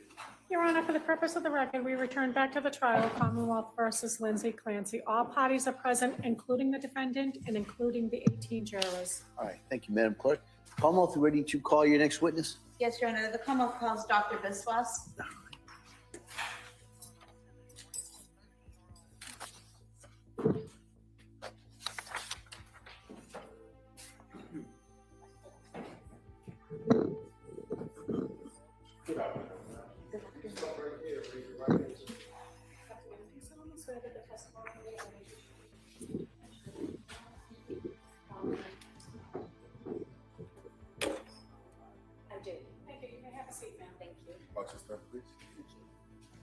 All right, good afternoon, doctor. Good afternoon. All right. Commonwealth, please. Thank you, Your Honor. Good afternoon. Can you please state and spell your first and last name? Yes, my name is Jillam Biswas. My first name is spelled Jhilam, last name spelled Biswas. And your date of birth? Date of birth is 9/12/1982. What do you do for a living? I am a forensic psychiatrist and I work at Brigham and Women's Hospital. And what is a forensic psychologist or psychiatrist? Pardon. Well, I'm a forensic psychiatrist by specialty training, and we work in the courts often doing forensic evaluations of individuals, but I'm also an adult psychiatrist, and I work at Brigham and Women's Hospital as an adult psychiatrist on the consult liaison unit. And can you just briefly describe your education and training background that qualifies you for this work? Sure. I grew up in the South Shore. I went to Dartmouth College, and then I went to medical school at UMass Chan Medical School. I then did my psychiatry residency at Harvard Longwood, which consists of Brigham and Women's, Beth Israel, Boston Children's at the time. And after that, I did subspecialty training after my psychiatry residency in forensic psychiatry, again at UMass Chan Medical School. And focusing in on January of 2023, were you working at the Brigham and Women's Hospital? I was. And specifically on January 25th, 2023, did you interact with a patient there named Lindsay Clancy? I did on January 26th. 26th, okay. And in what capacity did you interact with her? As a forensic psychiatrist or as a member of the staff at Brigham and Women's? I interacted with her as a member of the staff, the psychiatry staff at Brigham and Women's Hospital. And did you have a particular role that day on January 26, 2023? Yes, I was on the consult liaison service, which is the psychiatry service that's called by medical and surgical specialties to help evaluate and provide psychiatric recommendations. And did you meet with Ms. Clancy on that day, on the 26th? I did. And was that around 2:14 p.m. that you had that interaction? I think it was somewhere between 2 and 3 o'clock, yes. And when you met with Lindsay Clancy, was that in her hospital room in the ICU? It was. And was she intubated at the time? She was. And was she awake? She was awake. And was she oriented? So she was intubated, so it was difficult for her to really answer a range of questions. And so she gestured to me to be able to write. And so we knew that she was really exhausted and anxious from the entire experience and the evaluation. And so we didn't ask her all of the questions around orientation. When she gestured that she wanted to write, did you give her something to write with or something to write on? I did. And what did you give her? Paper. And did you also give her a pen or something like that? I did. Okay. And was she able to, when you asked her certain questions, was she able to answer those questions by writing the answers on the paper? She was. Okay. And did you ask her about her mood that day? I did ask her her mood. And what did she write? She wrote horrified. And what was her affect during this interaction? At the time that I saw her, she was intubated, and that in and of itself is very uncomfortable. And so she seemed very anxious. And did she write anything else on that paper that you saw? Yes, the entire evaluation was done through writing because she couldn't speak. So what types of questions were you asking her and what was she responding with? So we asked her, how are you feeling? Horrified. And then she wrote down, do I have an attorney? And I said with my team that at this time, we're just getting to know you and getting to know the case, and we're not sure exactly, what is happening. And we asked her, do you have questions for us? And she asked, is my body broken? Are my legs straight? And she She then asked about can she have visitors and, where her family is. And when you are asking her questions, what is the goal of the questions that you're asking her? What are you trying to address or assess? It depends. Psychiatrists are called for all kinds of issues that happen in the hospital. In this situation, we were asked around, diagnostic clarity, that there was a likely suicide event that occurred. Can you evaluate her for safety at this time before she goes into surgery? And I know that she was intubated, so she's writing her answers. But based on the answers she wrote on the paper, did she seem to understand the questions you were asking? Yes. And her responses, did you understand those? Yes, she was anxious and she needed breaks. And I said, anytime you need a break, we can leave. But she did write to us those particular answers. So what she was writing, even when she asked if she had a lawyer, those were things, what she was writing made sense given the situation. She wasn't writing, is there a unicorn in the corner, right? Correct. Like that. What? I'm sorry, I didn't hear that. What? If there was a unicorn in the corner. So if there was a unicorn in the corner. So what she's asking, do I have an attorney? Are my legs straight? Is my body broken? Those all made sense given the situation she was in, correct? They were relevant answers and questions she was asking. Okay. And are you familiar with the characteristics of psychosis? Yes. Okay. And what are the typical signs or symptoms of someone who is in psychosis? It really depends, and it ranges across a spectrum of symptoms. So we have a whole category of different types of symptoms that we look at for psychosis, and they are different for everyone. But, they can be what we call negative symptoms, which are more internal, isolating, not responding, not reacting very much. And then we have symptoms like positive symptoms, that's what we call them in psychiatry, but they're a little bit more outward focused, where objectively you can see what those symptoms are, like being paranoid, darting your eyes around, responding to internal stimuli, which means you're responding to voices, and,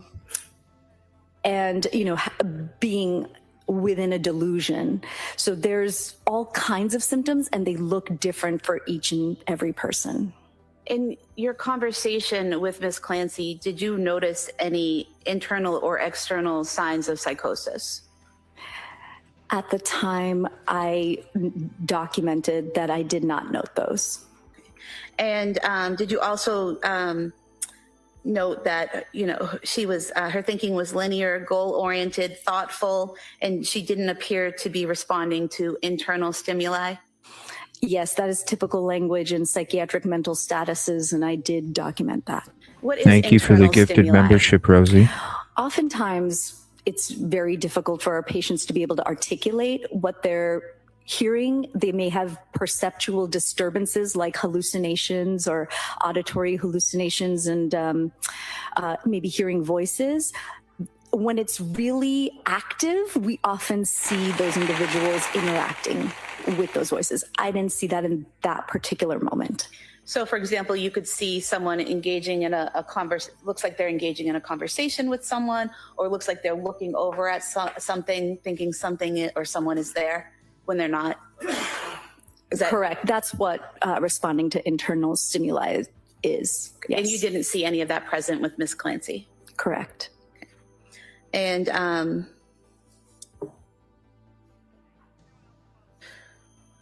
would it be fair that some of the obvious signs of psychosis would be someone whose thoughts are disorganized, that their thinking isn't linear, that they're not making sense, things like word salad, where they're just throwing in words, making sentences that don't make sense? So you describe symptoms that we can see in people with serious mental illness who have a psychotic disorder with active symptoms. And you didn't see any of that with Ms. Clancy, is that correct? Not in that snapshot moment of time. Right. And to be clear, you only saw her for a limited amount of time on that one day, correct? That is correct. And this is January 26th, 2023, about a day and a half or so after she's admitted to Brigham and Women's. That is correct, yes. And she's still intubated. Yes. And one of the first questions she asked is, do I have a lawyer? Yes.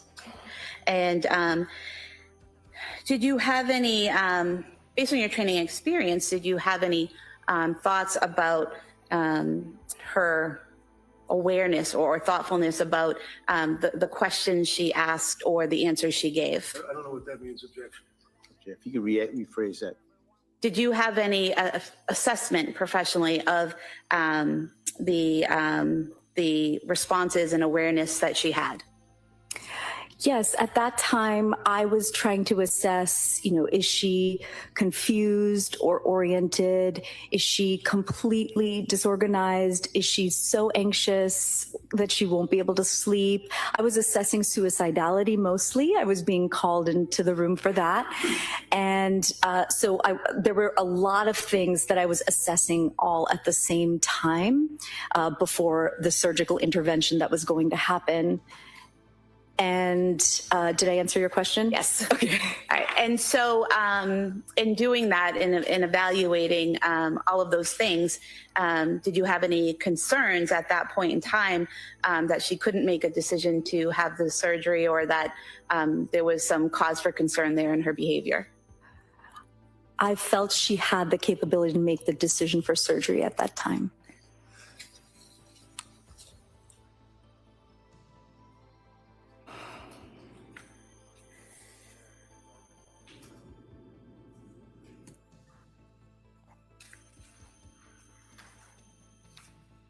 I have no further questions. Thank you. Thank you. Mr. Reddington. Good afternoon. Good afternoon. So just a couple of questions. When counsel was asking you about psychosis, apparently you've dealt with people, some of your patients, while you're working in the hospital that in fact were florid. They had psychosis and symptoms of psychosis. Yes. So you've dealt with people, is it a fair amount of people that would actually hear voices? Yes, I've seen many patients that are hearing voices. And were they, to your knowledge, were they involved with command hallucinations, things of that nature? My patients in the past? Yeah. Yes. Yeah. A fair large amount of people that you've treated over the years that have suffered from command hallucinations, hearing voices, delusions, things of that nature, right? In my career, yes. Yeah. And do you know whether or not there had been any indication from Lindsay as to, well, in the hospital, having any delusions or psychosis symptoms of that nature, if you know?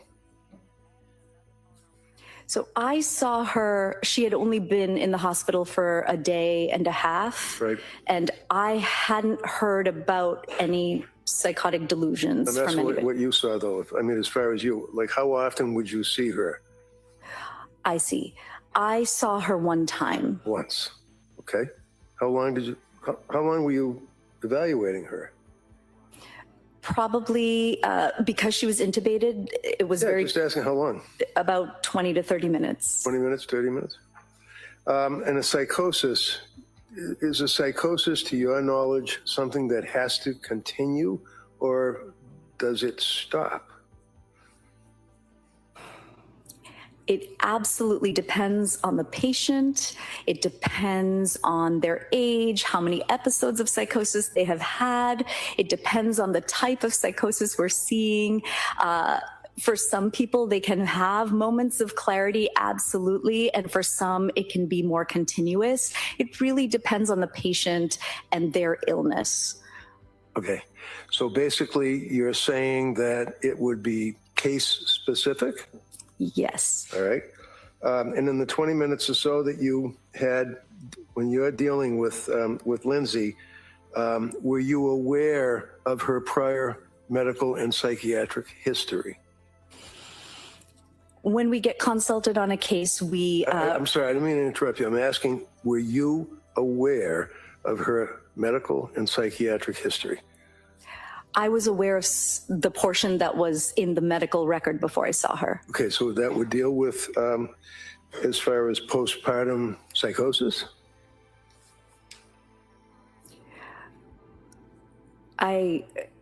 Could you ask that question again? When you looked at the medical record and when you were involved evaluating her on behalf of the hospital, because you weren't a psychiatrist that her mother or father had retained and asked to go see her, right? Correct. You were working for the hospital. I was working for Brigham and Women's Hospital. And you had spoken to a number of people before you interacted with her for the 20 minutes that you saw her while she was there for a month, right? No. Okay. Now, were you aware of her history of documented postpartum depression? I was aware of mostly the postpartum anxiety that was in the record, yes. And postpartum anxiety, the symptomology would be insomnia? Yes, and can be. Did she have insomnia prior to seeing you for 20 minutes? Yes. And do you recall the length of time that she would be suffering from insomnia? Was it like a week, a day, a month, or what? I don't recall the timing exactly. Do you recall that at one point that she was on medication and actually went for 48 hours without sleep? I don't recall that exactly from the record, that number. Do you recall, in addition to the insomnia, that she was concerned as asking you if, in fact, her brain was broken? She asked me, is my body broken? Okay. Did you see in the These records that she doctors was concerned don't about know the effect of the much drugs and today. whether or not her brain was broken, quote unquote? I did not see that language in the records. Why don't these doctors know more acting today? on This command is crazy. hallucinations, conversations, or statements to the effect that she was having thoughts of suicidal ideation. You knew that, right? I did know about the suicidal ideation, yes. How many times did she express to people that she would tell people that she had been concentrating on committing suicide? If you know. I don't recall the number of times. So in any event, you know that she was insomnia. You know that there was a significant period of time that she was suffering from insomnia. You knew that she was expressing suicidal ideation. How about homicidal ideation? Did she express that? Not from my review of the records. Okay. Would that be indicative of a person that could be in psychosis expressing concerns about homicidal ideation? No. Overall, allow it. Sorry, I don't know that question. Could you repeat that question? Sure. Is that one of the factors that one would be concerned about as a psychiatrist if a person was expressing homicidal ideation? I would be concerned about that as a psychiatrist. And in fact, in this case, you knew at least about the suicidal ideation that she had been expressing, right? Yes. But you didn't know about any homicidal ideation she was expressing, right? From the records or prior to coming to see you for 20 minutes? I knew that there was an event that had occurred and that 3 children died. That's the event you're referring to, right? Whoa. Yes. Okay. Whoa. Now, whoa. as far as the period of time that she was involved with, by the way, what's hypomania? Coffee today. Holy hell. Hypomania is What's up, sort Miss of Cosmo? the gradual increase towards mania, the symptoms that we see in somebody who might have bipolar This guy had disorder. some And interesting coffee with today, bipolar huh? disorder, This we whole see day mixed 5 has been depression, wild. and we see mania, and we see symptoms that kind of gradually increase to mania, and we call that period hypomania. Did she exhibit, to your knowledge from the medical records, any periods of hypomania? Excessive cleaning, exercise, or activities, being awake at night, things of that nature? At that moment, on January 26th, I don't remember reading about that. Okay. Do you have any memory of reading about it at all? Other than that moment? As a treating physician, a doctor, psychiatrist? I don't remember. So what is your purpose at the hospital? I mean, you're not treating the person for any illness that they have as far as their mental condition, This right? guy You're not is treating them. crazy. We are. Oh, you are? Yes. So you're concerned about, obviously, their symptomology, if any, that they present at the time that you're looking at them and Why talking to wouldn't the them, or in state this case, prepare if their you couldn't talk, witnesses but better? This She is couldn't talk wild. and she was going into surgery, and we had recommended suicidal precautions. We had recommended trauma-informed care so that she was getting the care that she needed. She was going to go into surgery.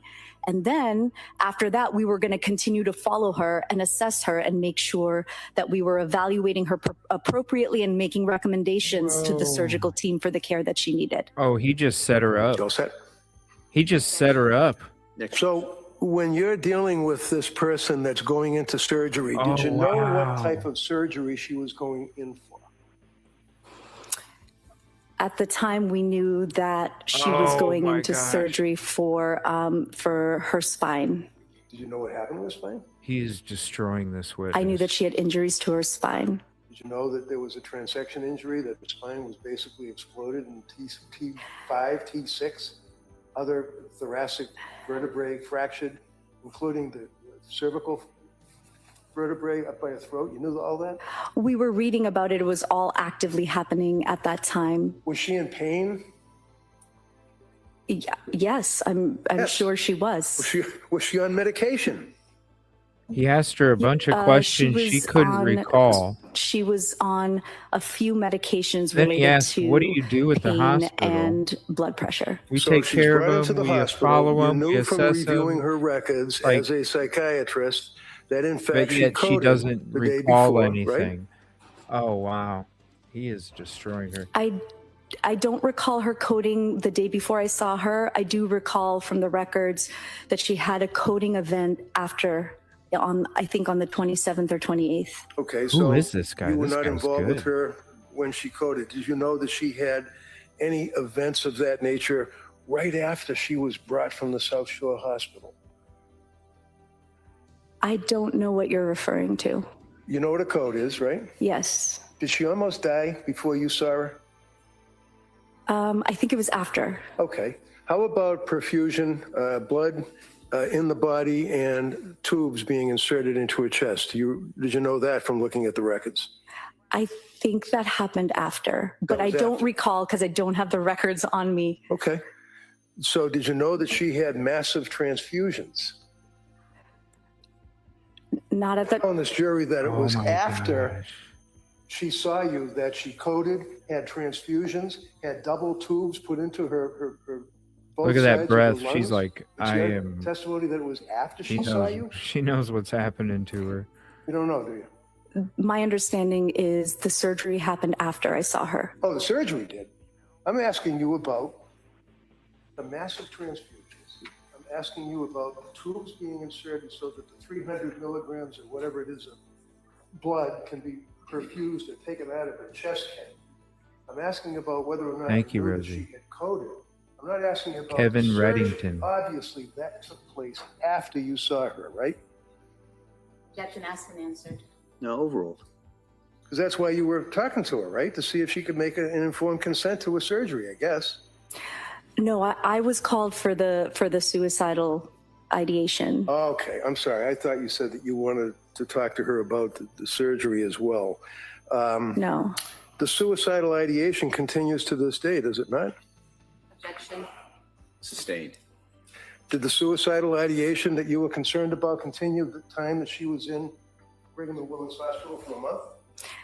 I saw her one time. Right, I know that, 20 minutes, right? Yes.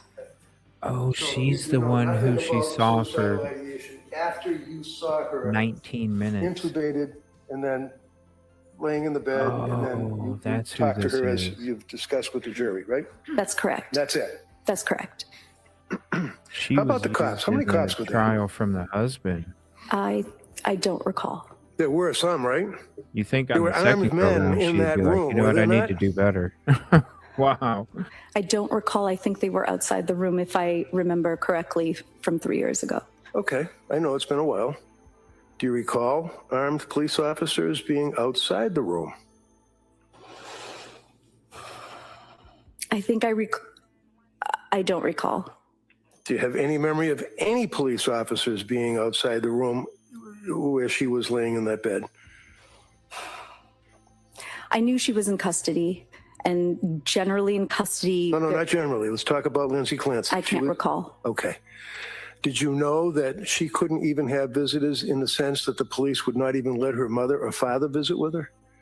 I can't recall. Did you know that when you were dealing with her, was she handcuffed to the side of the gurney or the stretcher? She had a soft restraint, according to my documentation. Soft restraints, okay. Yes. Did you have any conversation with the police at all? No. And after you spoke to her for 20 minutes, that really ended your involvement with Lindsay Clancy until today, right? That is correct. Okay, thank you. Thank you. Redirect. Doctor, when you were being asked about these records that you reviewed, what records did you review? I reviewed the records in EPIC, which is our medical record at Brigham and Women's Hospital. And so you didn't do a deep dive into Ms. Clancy's entire psychiatric history prior to coming to Brigham and Women's, correct? I did, as you do, as is protocol for a consult, you look at the records and you make sure you have an understanding of what's been happening with the patient. But did you have access at that time to all the records for all the treatment providers Ms. Clancy had seen regarding her mental health for the last 6 months? You know, I don't even know. I had some of the records. I don't know if I had all of the records. Okay. And so you reviewed what you had, correct? Correct. And then you met with the patient, correct? Correct. And in meeting with her, where she's, she's had these events happen. She's had the tubes in her chest. She's about to go into surgery. One of the first things on her mind is, do I have a lawyer? Correct? To that, move to strike that. First of all, it wasn't planned across. Secondly, this is the fourth time the council has tried to accentuate that. Well, I'll allow that question. Go ahead. Well, that was one of her first thoughts was, do I have a lawyer, correct? She wasn't able, she was exhausted.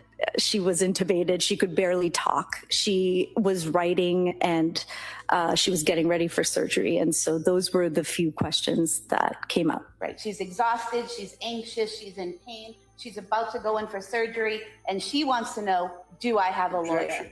Sustained.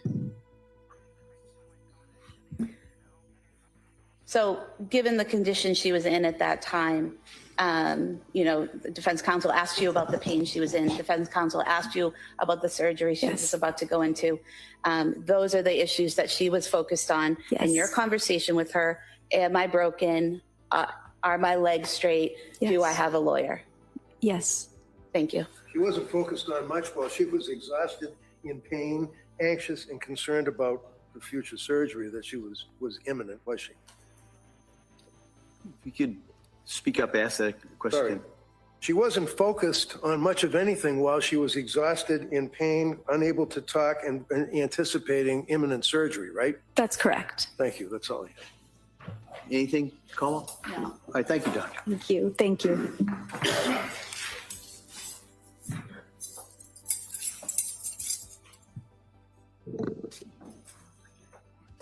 All right, Kamal? The Commonwealth would call Robert Flynn as its next witness, please.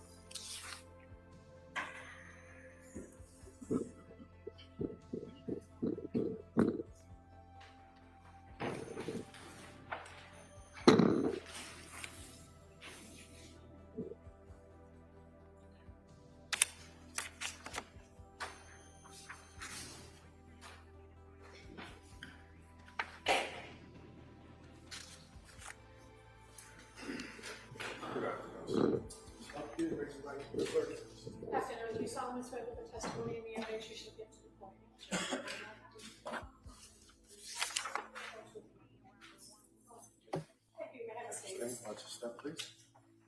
All right, good afternoon, sir. Afternoon, Your Honor. Yeah, Attorney Buckingham, please. Thank you. Good afternoon. Could you please tell the jurors your first and last name Robert Flynn, Flynn, and how are you employed, sir? from the Duxbury Police Department. What is your current rank or assignment there? Currently, I am a patrol sergeant. How long have you been with the Duxbury Police? About 7.5 years. Going back to January of 2023, what was your assignment then? I was assigned to the Detective Bureau. So if I draw your attention to January 24th of 2023, were you working that day or were you called in? Both. I worked the 8 a.m. to 4 p.m. shift, and I was called in later after my shift. Okay, so you became aware of an incident that occurred in the town of Duxbury approximately 6 p.m. that evening? Yes, ma'am. And so when you come back in after working that day shift, where do you go or where are you directed to go? I was contacted by Sergeant Detective Jamali, who informed me to respond to 47 Summer Street.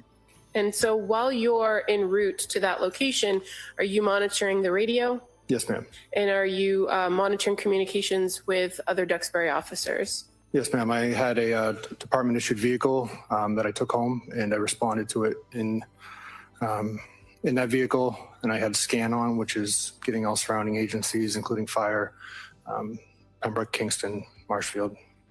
And while you were en route and had that radio on, could you hear officers screaming and it being chaotic? Yes, ma'am. When you arrived at 47 Summer Street, were there already other first responders there? Yes, ma'am. And is it fair to say that when you actually arrived at that location, you were made aware that the children that were on scene had already been transported? No. Okay, so what did you know when you arrived? What did you learn? I knew that there was an incident involving children. I learned that when I initially responded and spoke to Sergeant Homestead. He was the one that informed me that it appeared that a mother had killed her 3 kids. Okay, but when you got there on the scene, were the children still in the house? So I was under the impression that they were still in the house because most incidents I've had involving a sudden death at a house, the fire department declares them on scene and it becomes a police matter and we help with the investigation. Okay, that was your understanding based on the information that you had, correct? But did you come to learn that the children had been transported? Yes, ma'am. And how about the individual, the person, the fourth person, if you will, on scene? Were you advised that there was a woman who had been transported from the scene as well? Yes, ma'am. And as a result of kind of the nature of what you believed you were coming into, did you call for extra help? With our own department or? With an outside department? Yes. So the Massachusetts State Police has jurisdiction over any death investigation in town of Duxbury and other communities. So we are to notify investigators of the state police. And as a detective with the Duxbury Police, you're familiar with that relationship with the state police, that oftentimes when a death investigation occurs, that you work in connection with the state police detectives unit of that jurisdiction to conduct an investigation, correct? Yes, ma'am. And so in this instance, when you went there, you believed that the children had already passed, so you made that phone call to the detectives unit, correct? That's correct. And certainly, sometime thereafter, you were advised of the children's passing and that this was a death investigation, correct? That's correct. Once the children had been removed from the scene and the defendant had been removed to the scene, did you and your other officers from the Duxbury Police Department do anything to secure the scene? Yes, so once we gathered more information and I notified the Massachusetts State Police, we decided to conduct a security sweep of the house. This is to make sure that there was no further suspects or further victims or any other people in the house that we may have missed. In regards to this security sweep, what is the goal? You just described it to kind of identify if there are other people, but as far as your observations and your contact within the house, you try to minimize your contact within the house in those instances? Yes, I'm not searching for any type of evidence and just have different observations that I obviously notice. And what areas of the house did you go into prior to the arrival of the state police? I entered with three of us, Sergeant Patricus, who's from the Kingston Police Department, and it was Lieutenant Weiler at the time. So we all kind of went into our own separate rooms and separate ways throughout the house. But I think ultimately all three of us went to all 3 floors of the home. Okay, and so talking first about the main floor of the house, did you go into the kitchen area? Yes, I did. And did you make any observations in that kitchen area? I observed, it was clear to me that there was young children living there. There was some paintings on the wall. I noticed a takeout food bag. The only word I remember from that is it being Mediterranean written on the receipt. Okay. And if I may approach with a picture.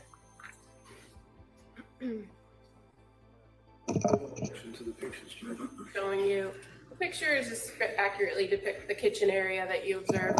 Yes, ma'am. I've moved to That may be admitted.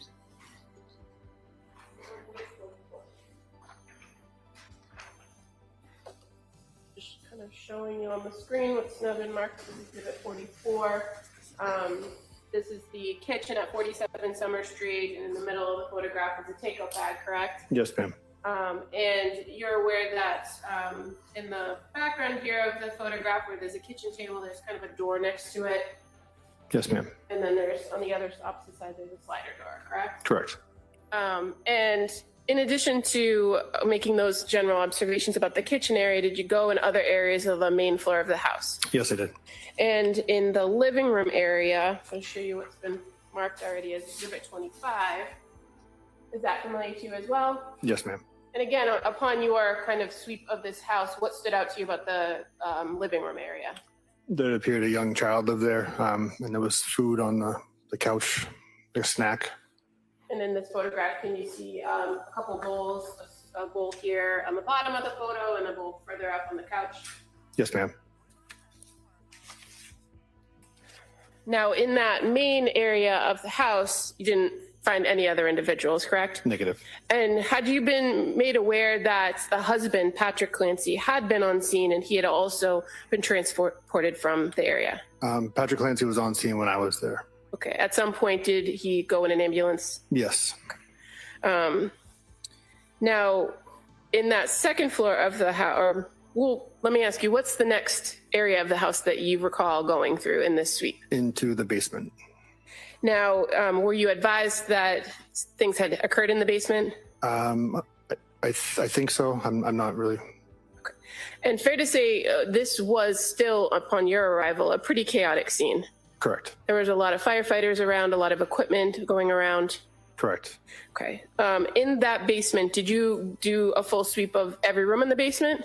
Like I said, three of us combined and made sure that we at least hit every part that a human or something could be in. So, yes. Okay, but as far as you yourself, fair to say you just kind of went in on the left side? Yes, I went into the left. And did you see a lot of the firefighters' equipment still left behind? Yes. A lot of medical supplies? Yes, ma'am. Now, going up to now the second floor, did you go to the second floor of the home? The top floor?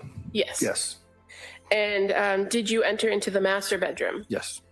And is there anything that kind of struck you about walking into that master bedroom as far as the temperature of the room? It was colder than the rest of the house. And did you notice that there was, in fact, a window open? Yes, ma'am.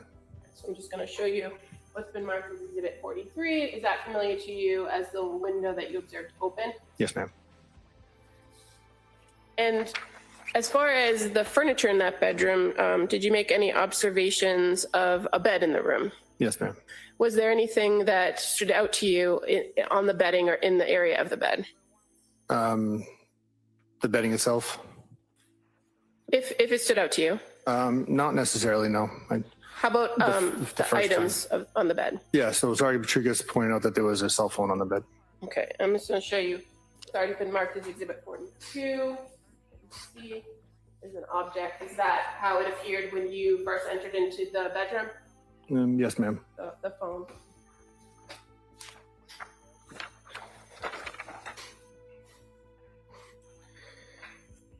At some point, were you able to go out to the backyard of the home? Yes, ma'am. So after leaving the upstairs, we went back through the kitchen, and that's what we talked about earlier, and went out to the back slider. And were you able to make observations of the backyard area? Yes, we came up to a porch and took a left, which would have been the back right side of the house. And there was some matted down snow and some other medical equipment, which we believed was the window that Lindsay Clancy came out of. And from that area or that vantage point in the backyard where you were, could you see into other areas of the house? Yes. And what areas of the house could you see into? Near where that area was, there was a basement window that kind of went into, but I later learned what it was, but a basement window to like an office or gym area. Show you Exhibit 38.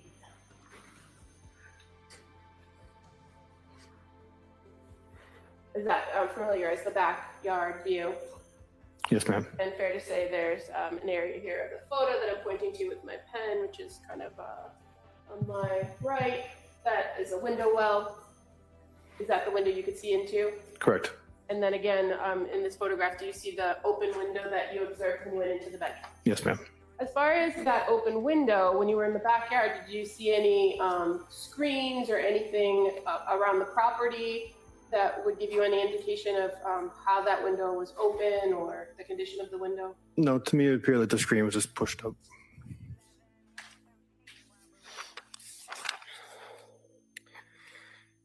Now, again, as you and the three other investigators did that sweep of the house, you didn't touch or move anything, correct? Negative.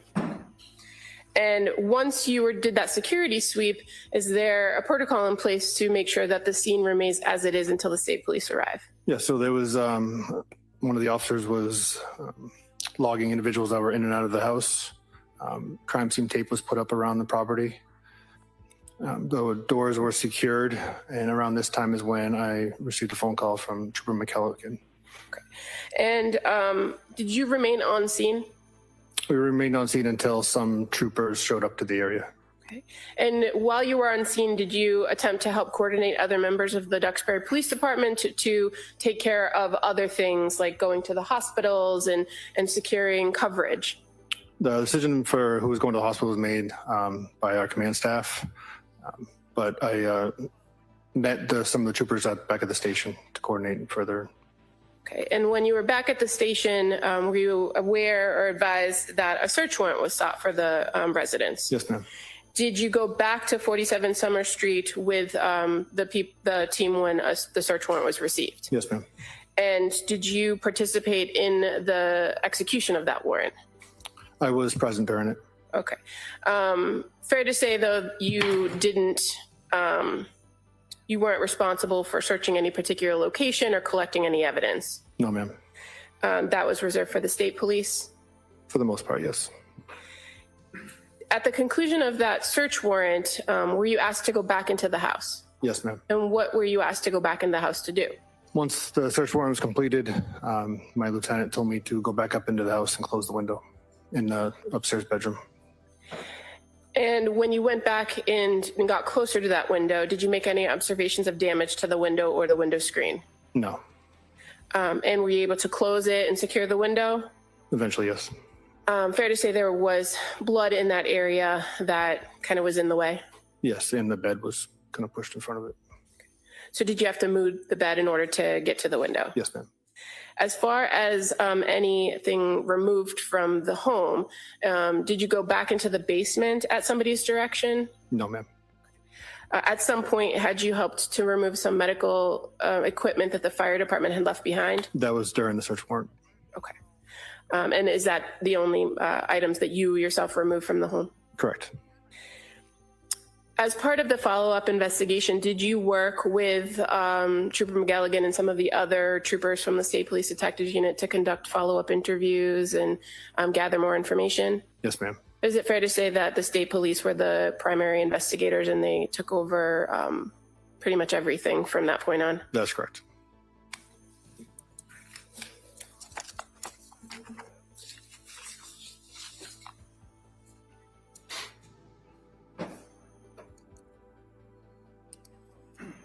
I have nothing further. Thank you. All right. Mr. Rathan. I have no questions. Thank you, sir. All right, thank you, sir. Thank you.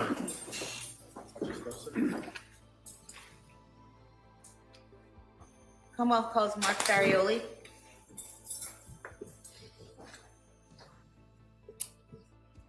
That was quick.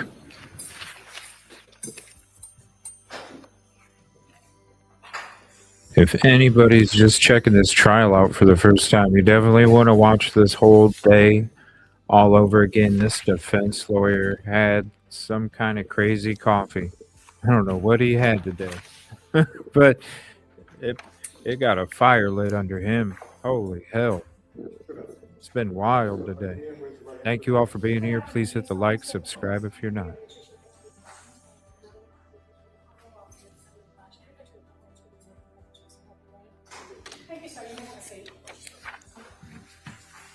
All right, good afternoon, sir. Afternoon, Your Honor. Honey? Yes, Thank you. please. Good afternoon. Can you please state and spell your name for the record? I'm Detective Mark Farioli, Farioli. Where do you work? The Massachusetts State Police How long have you been a state trooper? since 2005. And back in January of 2023, where were you assigned within the state police? I was assigned to the Plymouth County State Police Detective Unit. And were you involved in a limited way in the investigation regarding Lindsay Clancy? Yes, I was. And specifically directing your attention to January 27th, 2023, were you aware that a search warrant was obtained on that date to collect the blood and urine of Lindsay Clancy from South Shore Hospital? Yes, I was. And then directing your attention to January 31st, 2023 at 10:25 in the morning, did you go to the South Shore Hospital to collect the blood and urine of Lindsay Clancy? Yes, I did. And where did you collect that from? The lab at South Shore Hospital. And was that from the specimen process supervisor, Melissa Akadepane? Yes, it was. And do you recall how many vials you collected? In total, I collected 7 vials. And was that all blood or urine or both? 6 were blood vials and 1 was urine. And once you collected those vials, where did you bring them? I brought them directly to the Massachusetts State Lab in Lakeville. And did you drop those off at the state lab at approximately 11:15 a.m. on January 31st, 2023? Yes, I did. And do you recall who you gave the vials of blood and urine belonging to Lindsay Clancy to at the lab? Leah O'Connell. Thank you. Mr. Remington? We have stipulated to the chain of custody for the blood. All right, any questions? No, I don't have. Thank you, sir. I have no All right, questions. all right, thank you. Thank you.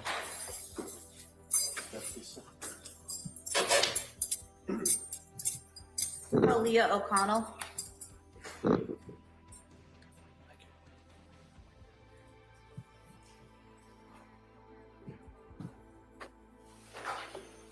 That was even quicker. I jinxed myself. That was even quicker. I was like, that last one, I was like, wow, that's pretty quick. This one, holy, I don't know if I've ever seen a quicker testimony. Has anybody else seen a quicker testimony? Let me know.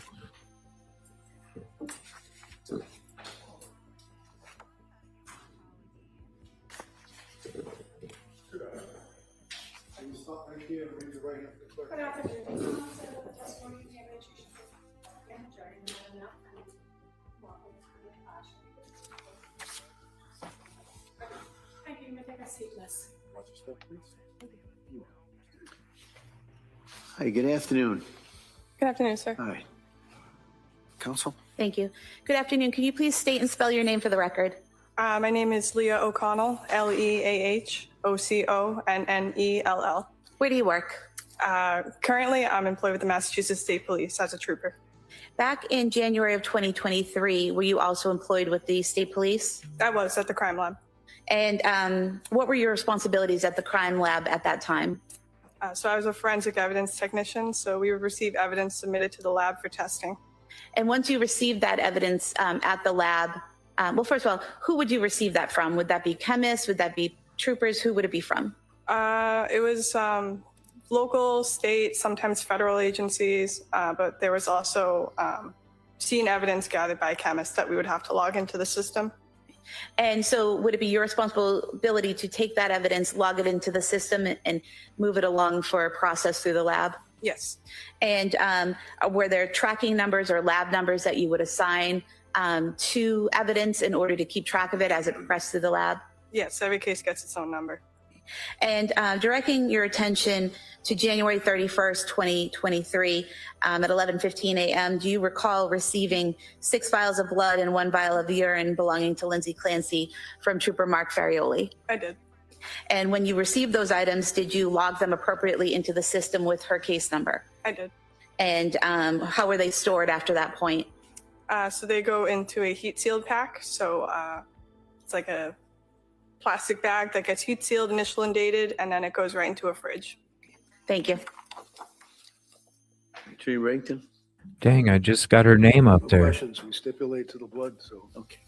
All right, well, thank you. They stepped out. Thank you. I just got her name up there. What the heck? Sorry, y'all. Commonwealth calls John Santos.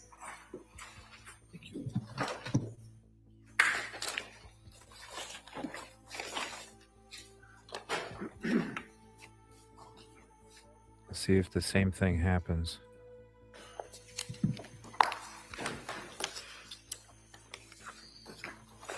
I'm trying to get the professional thing, you know? I got so many witnesses, you got to dig through them. Then you got to get the proper, you know, the proper professional thing. Respect.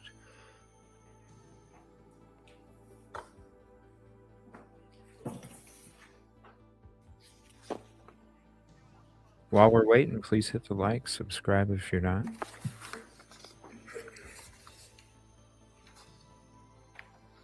I know, Hopper. Oh, it was tough earlier in the beginning of day 5. Listening to some more of it, you know, the first responders, and then also while we were listening to the highlights of the week, of the last week, they were talking about it again. The husband, the dad, talking about finding them. It was, yeah, those poor babies. Drop some prayer hands in chat.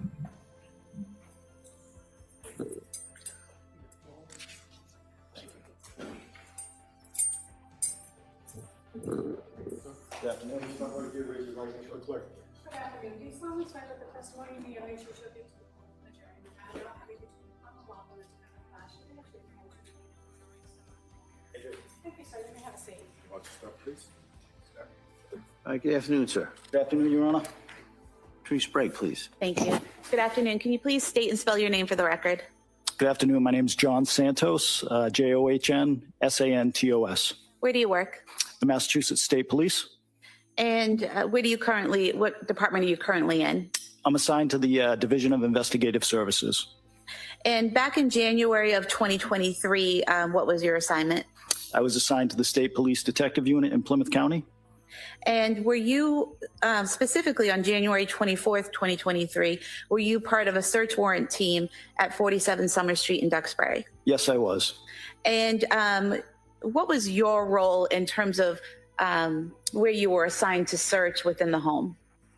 I searched multiple locations to include the basement, the kitchen area, and then the master bedroom on the second floor. Okay. And specifically directing your attention to the kitchen area, did you search a cabinet in the kitchen above and to the right of the stove? Yes, I did.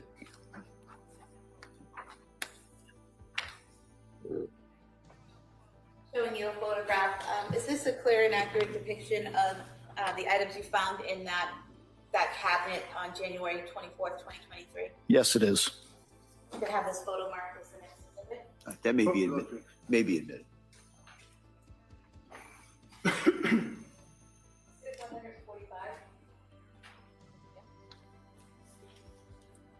Showing you exhibit 145 on the screen here. Focusing your attention on the top shelf, there were several notebooks and books that were seized. Is that correct? Yes. Were those taken out of the cabinet and cataloged by the state police? Yes, they were.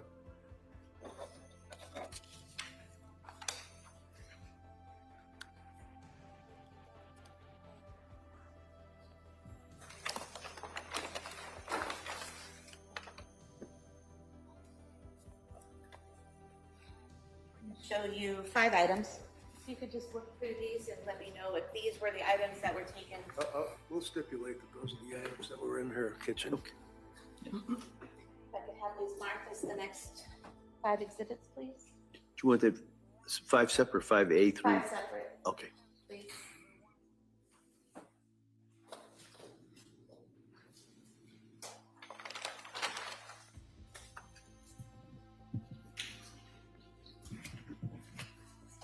You can type 1, 2, 3, or 4 in chat to poll vote. Type 1, 100% guilty. 2, guilty by insanity. 3, 100% innocent. 4, undecided.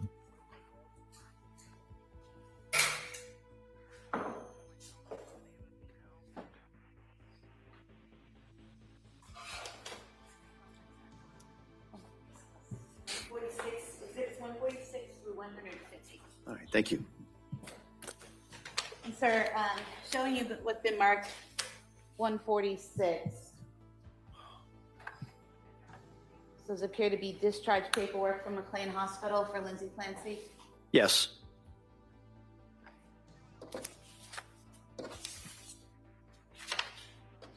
And this discharge paperwork on the 3rd page included a list of medications. Is that correct? Yes. So we have lorazepam 1 milligram, melatonin 5 milligrams, and trazodone 50 milligrams, correct? Correct. Along with description of when she's to take those medications, correct? Correct.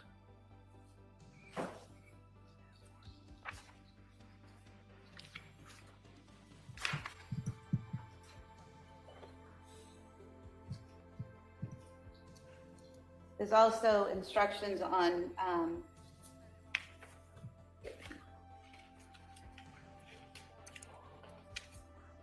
the 6th page in about resources for therapy and community services, correct? Correct. And then exhibit 147 is a notebook. Inside it had postpartum depression and anxiety patient information sheet, correct? Correct. And then a detailing of different medications and the amounts taken and the dates they were taken, correct? Yes, correct. Then there was the book, Good Moms Have Scary Thoughts, item 148, correct? Correct. And then 149, a postpartum, pregnancy and postpartum anxiety workbook, correct? Correct. And nothing is filled out in this workbook, correct? Correct. And then finally, exhibit 150, a notebook labeled Callan Patrick Clancy, correct? Correct. And inside this were messages back and forth between Lindsay Clancy and the nanny, correct? Correct.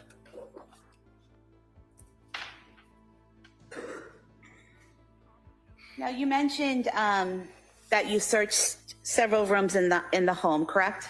Yes, correct. How do you divide that up? How is it decided who's going to search where when you're doing a search like this in a home?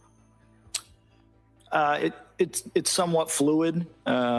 We try not to send too many people in one room at a time because we end up tripping over each other to a certain extent. So usually it's kind of as we go along because we don't have an idea of what the layout of the house is before we get there. So it's difficult to plan that. So the supervisors who are overseeing the search will direct different troopers or investigators to search different rooms. And so you said you searched the kitchen area, correct? Yes. Were you present when prescription medication was found in the kitchen, or had you already moved on? I don't recall the medication being found while I was there. And when you search a room, are you the only one searching, or are there other team members searching different parts of the room, kind of a divide and conquer? Exactly. That's how it is. We divide and search different sections of the room. And you said you went to the basement area. Do you remember what side of the basement you searched? I was in the office portion of the basement. And had anyone already been in that room, or were you the first to go in, or did you know? I believe somebody had already been in that room when I made my way down there. I don't recall who was in there, but I don't think I was the first person to make my way in that room. And you didn't collect anything in that room, correct? I did collect you some did, items okay. in the office, yes. What items did you collect in the office? There was, I believe, 2 laptop computers and a external hard drive.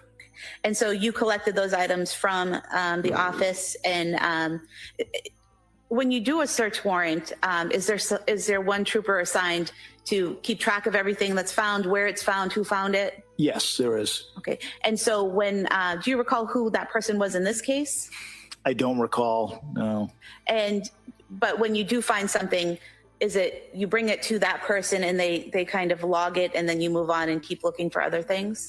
Normally, the evidence officer would come down. We assign them and label them the evidence officer for each search warrant. They would come down to the area where the item was being recovered from, and we'd also have a crime scene services photo the item in place as well before it was collected. So the evidence officer would come to us. Okay, so for example, with the laptops, photos would be taken of them in the office, and then they would be logged, and then they'd be taken out of the office. Exactly. And is that what happened with the books and the notebooks that we discussed earlier? Yes. And you said that you then went up at some point to the main bedroom, the master bedroom? Yes. And what did you do inside the master bedroom? I assisted with searching the master bedroom. I don't believe I recovered anything within there. Do you recall ever looking in the nightstand drawer or anywhere near the nightstand by the open window? I don't believe I did, no. Okay. And is there any reason why you wouldn't have gone into that drawer or looked in that drawer? Somebody else was probably already searching that area, would be my guess. What area did you search in the bedroom? I believe there was a closet. When you walk into the bedroom, I believe there was like a closet area to the left. I was in that area. And then I made my way at some point to the left side of the bed as well. And did you find anything in the bedroom of note? No. Now, when you're doing a search warrant, right when an investigation happens, how do you know what to look for? Well, it depends on what you're investigating. This case specifically, we knew the facts what we knew at that time. So, I mean, when I noticed those notebooks in the cabinet, certainly I thought that information was pertinent to this investigation based on what we knew. But every investigation is a little bit different. The facts are different. So, yeah. I mean, clearly you want to look for items that relate to the suspect, victims, or any associates of them, and it might relate to the incident that's being investigated. When the search was being done in the home at 47 Summer Street that night, did officers already know that Miss Clancy had crushed up pills and taken them with lemonade? No. Had you learned from Patrick Clancy, the husband, that Miss Clancy had been prescribed some medication? I did, yes. Okay. And were you aware at some point that medication was found in the kitchen? Yes. Okay. I have nothing further. Thank you. Thank you. Mr. Reddington? Who found the medication in the kitchen? I don't recall, sir. It certainly wasn't somebody randomly off the street. It was a cop, right? Yeah, a police officer and investigator, police. sir. Yes. And- Well, we had some local officers there with us as well. Yeah. So it was law enforcement that found the pill bottles in the kitchen, right? I believe so. And seized them. Is that correct? Correct. And documented that they had seized them in the kitchen, feeling someone, whoever it was, that it was relevant material to this investigation, right? Correct. And the books that we've just gone through, someone felt that a notebook captioned Kellen Patrick. The old poll for some reason bugged out, so I made a new one. Let's take a fresh vote anyway. Type 1, 100% guilty. Type 2, if you feel guilt by insanity. Type 3, if you feel 100% innocent. Type 4, if you're still undecided. Day 5, what do you think? Fresh poll. Let us know what you think. All you have to do is type a number, 1, 2, 3, or 4. Clancy would be relevant material to this investigation, right? Correct. Right? Yes. Along with the pregnancy and postpartum anxiety workbook, right? Correct. Along with the good moms have scary thoughts, right? Yes. Along with the documents pertinent to the McLean Hospital where she had been discharged from, right? Yes. Along with another notebook that had postpartum depression and anxiety, correct? Yes. There were also other documents that were, items I should say, that were seized in the house that have already been introduced for the record. Exhibit 1, and looks like a diary. Exhibit 83, slept well last night, things of that nature. That was seized as well, right? I believe so, yes. Okay. You know why all these were seized? Why the books that I seized were seized? No. Your investigation. Are you a lieutenant, a sergeant? I'm a captain, sir. Captain. Yes, sir. And back then, what was your captain? I was a lieutenant at that time. You were the ranking officer in the search? No, there was also a detective lieutenant assigned unit commander at that time. So, but you're up there enough and you knew from the investigation what was relevant and material in the investigation, right? Yes. And obviously you or somebody else working with you determined that all of these items, the pills that were seized, the books that were seized from the kitchen, et cetera, were relevant and material, correct? Yes. Do you know who searched the bedroom? I know you said you were in there. Did you search the bedroom? I was part of the team that searched the bedroom. There were a number of other officers that searched the bedroom as well. I believe in the report, it documents who seized what from the bedroom. Okay. So I don't know off the top of my head who that was, sir, but I know it's clearly labeled in the report. Okay. Do you have the report? I do not, no. Do you recall how many law officers were actually involved in that little bedroom searching? I would have to guess approximately 5. 5? And as counsel asked, when somebody discovered something that appeared to be relevant or material, they would log it in. Somebody that would kind of be the record keeper would log it in, correct? Yes. Is there any, one of the things that you would also, you yourself, I believe, seize would be the laptop computers that were downstairs in the office, right? Yes. And you seized also, collectively you, I mean, you or the other 5 people, seized the cell phone that was on the bed. Yes, I believe there was a cell phone seized from the bedroom. So it made sense as an investigator that electronic media and things of that nature would be important, correct? Yes. Was there an Apple Watch involved in this investigation, if you know? I believe there was an Apple Watch recovered after the fact. We didn't recover at the search warrant, if I recall correctly. Do you know when it was recovered? I don't know exactly off the top of my head, no, sir. The Apple Watch that I recovered with Pat Clancy? I believe so, sir. Yeah, I believe there was a watch that was turned into us after the fact. It wasn't recovered during the search warrant. So looking at this drawer, do you recall that next to the bed or in the bedroom there was a nightstand and there was a drawer? And inside the drawer were a bunch of pill bottles, an Apple Watch, sleeping aids, things of that nature. I didn't search that drawer, sir. Okay. I don't mean to embarrass you, I'm just asking. Yeah. Do you know why nobody bothered to search that drawer? I don't know that it wasn't searched. I just know that I didn't search it, sir. So it may have been searched, and maybe whoever searched it didn't feel that that information was pertinent to seize. I can't speak for them, but I can tell you that I didn't search that drawer.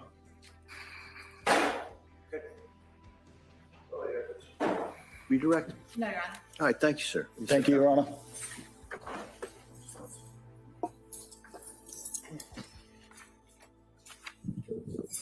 The Commonwealth would call Corey Mello as its next witness.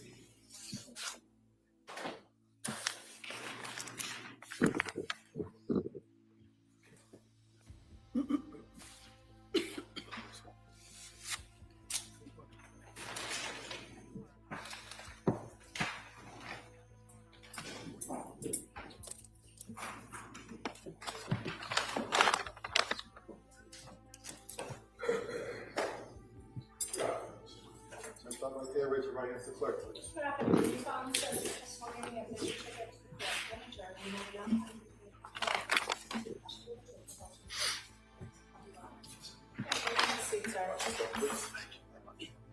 Good afternoon, sir. Good afternoon, Your Honor. Attorney Buckingham, please. Thank you. Good afternoon. Could you please tell the jurors your first and last name? Corey Mello, And can you spell your first name for the record? Cory And your last name? Melo. And how are you employed? I work for the state police. In what unit or what's your current assignment with the state police? Currently, I work for the commercial vehicle enforcement section. Going back to January of 2023, what was your assignment then? I work for the Plymouth County District Attorney's Office at that time. With the state police detective unit? Correct, yes. And I'm going to draw your attention to January 24th, 2023. Were you involved in the investigation into the incident that occurred at 47 Summer Street in Duxbury on January 24th? Yes, I was. And fair to say that when state police got involved in that investigation, a large group of the state police detective unit went out to Duxbury to work that investigation. Correct. Were you the case officer in that case? I was not the case officer. Your role in that case, was that to assist in things like search warrants, neighborhood canvasses, interviewing of witnesses? Correct, yes. And in this particular investigation, you're aware that there was a search warrant executed at 47 Summer Street after the incident had occurred, correct? Correct. And as part of the search warrant execution, were you involved in searching the home? Yes, I was. And did you search the various floors of the home, meaning the basement, that first floor, and the second floor? Yes. In searching that home, there were a number of other detectives and troopers also searching, correct? Correct.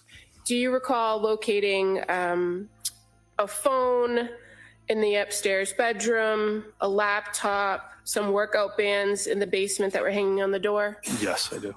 And when you recovered these particular items or located these items, did you then turn them into an evidence officer or direct an evidence officer to things that you thought might have some evidentiary value? Yes. At some point after the search warrant was over, you're aware a lot of items were brought back for further examination, correct? Correct. Is that common that when you're working on a search warrant, things are kind of... You all right? Is it common that a lot of times a search warrant, things are collected and brought back for further examination? Yes. Is that because it's kind of chaotic there and can't really examine things thoroughly on scene? That's correct, yes. So in this particular circumstance, were you asked to review some books and journals? Yes, I was. And I'm just gonna...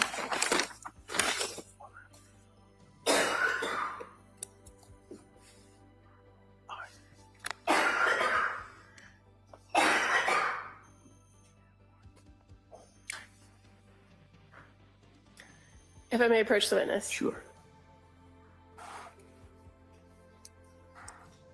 Just showing you an item. Is that familiar to you? Yes, it is. You didn't locate this on that night, did you? No, I did not. But you had the opportunity to review the contents of it at a later date? Correct. I would move to admit this crime to a law school. No objection. All right, that may be admitted.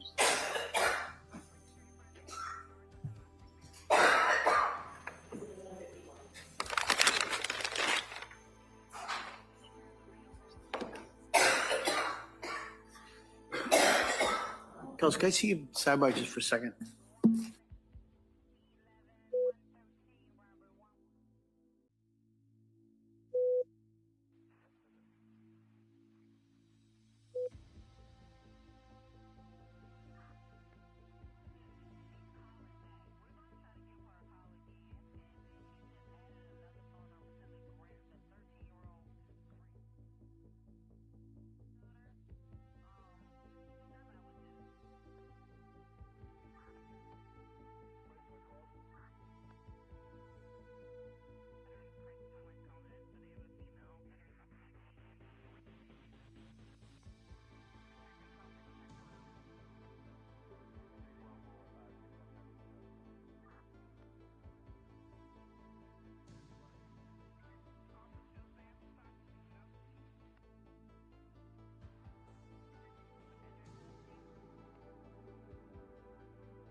Wow, we haven't had one of these for a while.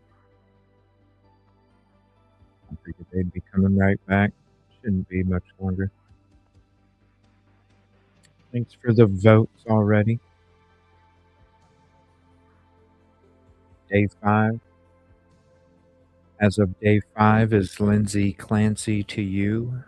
Type 1 in chat, 100% guilty. 2 in chat for guilty.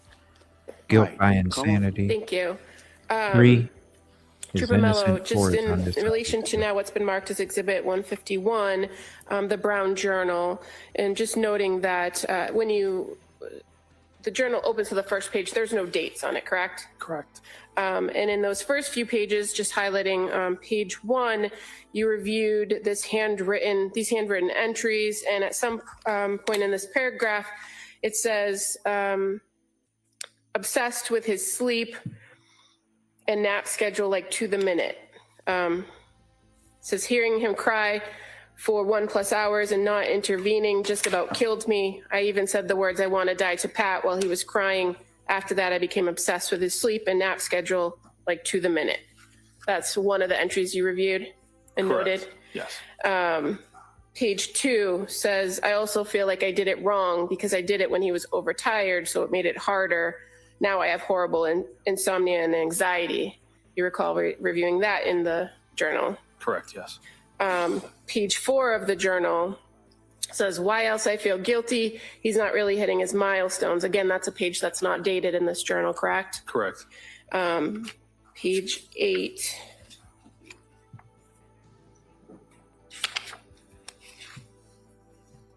Thank you all for being here. I'm completely overwhelmed trying to take care of the 3 kids. I feel like I'm drowning every day. Again, another page that's not dated. Correct.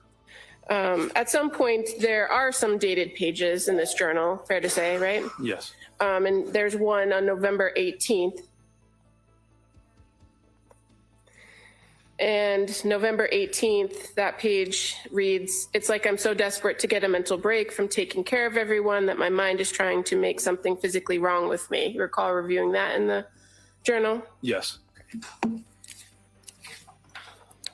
Now, in addition to the Brown Journal, when you were back at the office, you also had the occasion to review some of the other journals collected, right? Correct. This journal I'm holding up, exhibit number 147, is that familiar to you? Yes. And again, this is a journal that has handwritten notes in it, very similar to the handwriting in the Brown Journal you reviewed? Yes.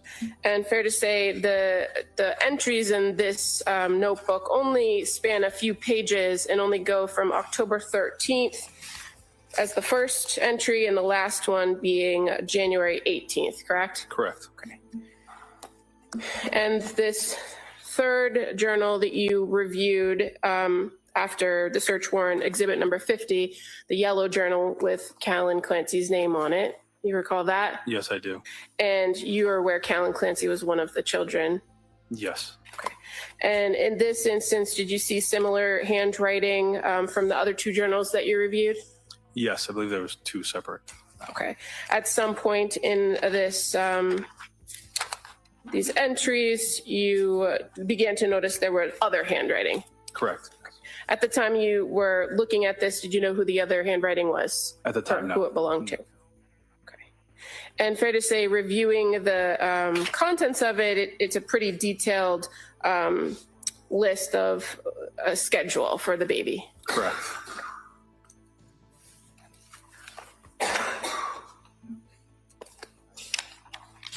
I have nothing further. All right. Mr. Reddington.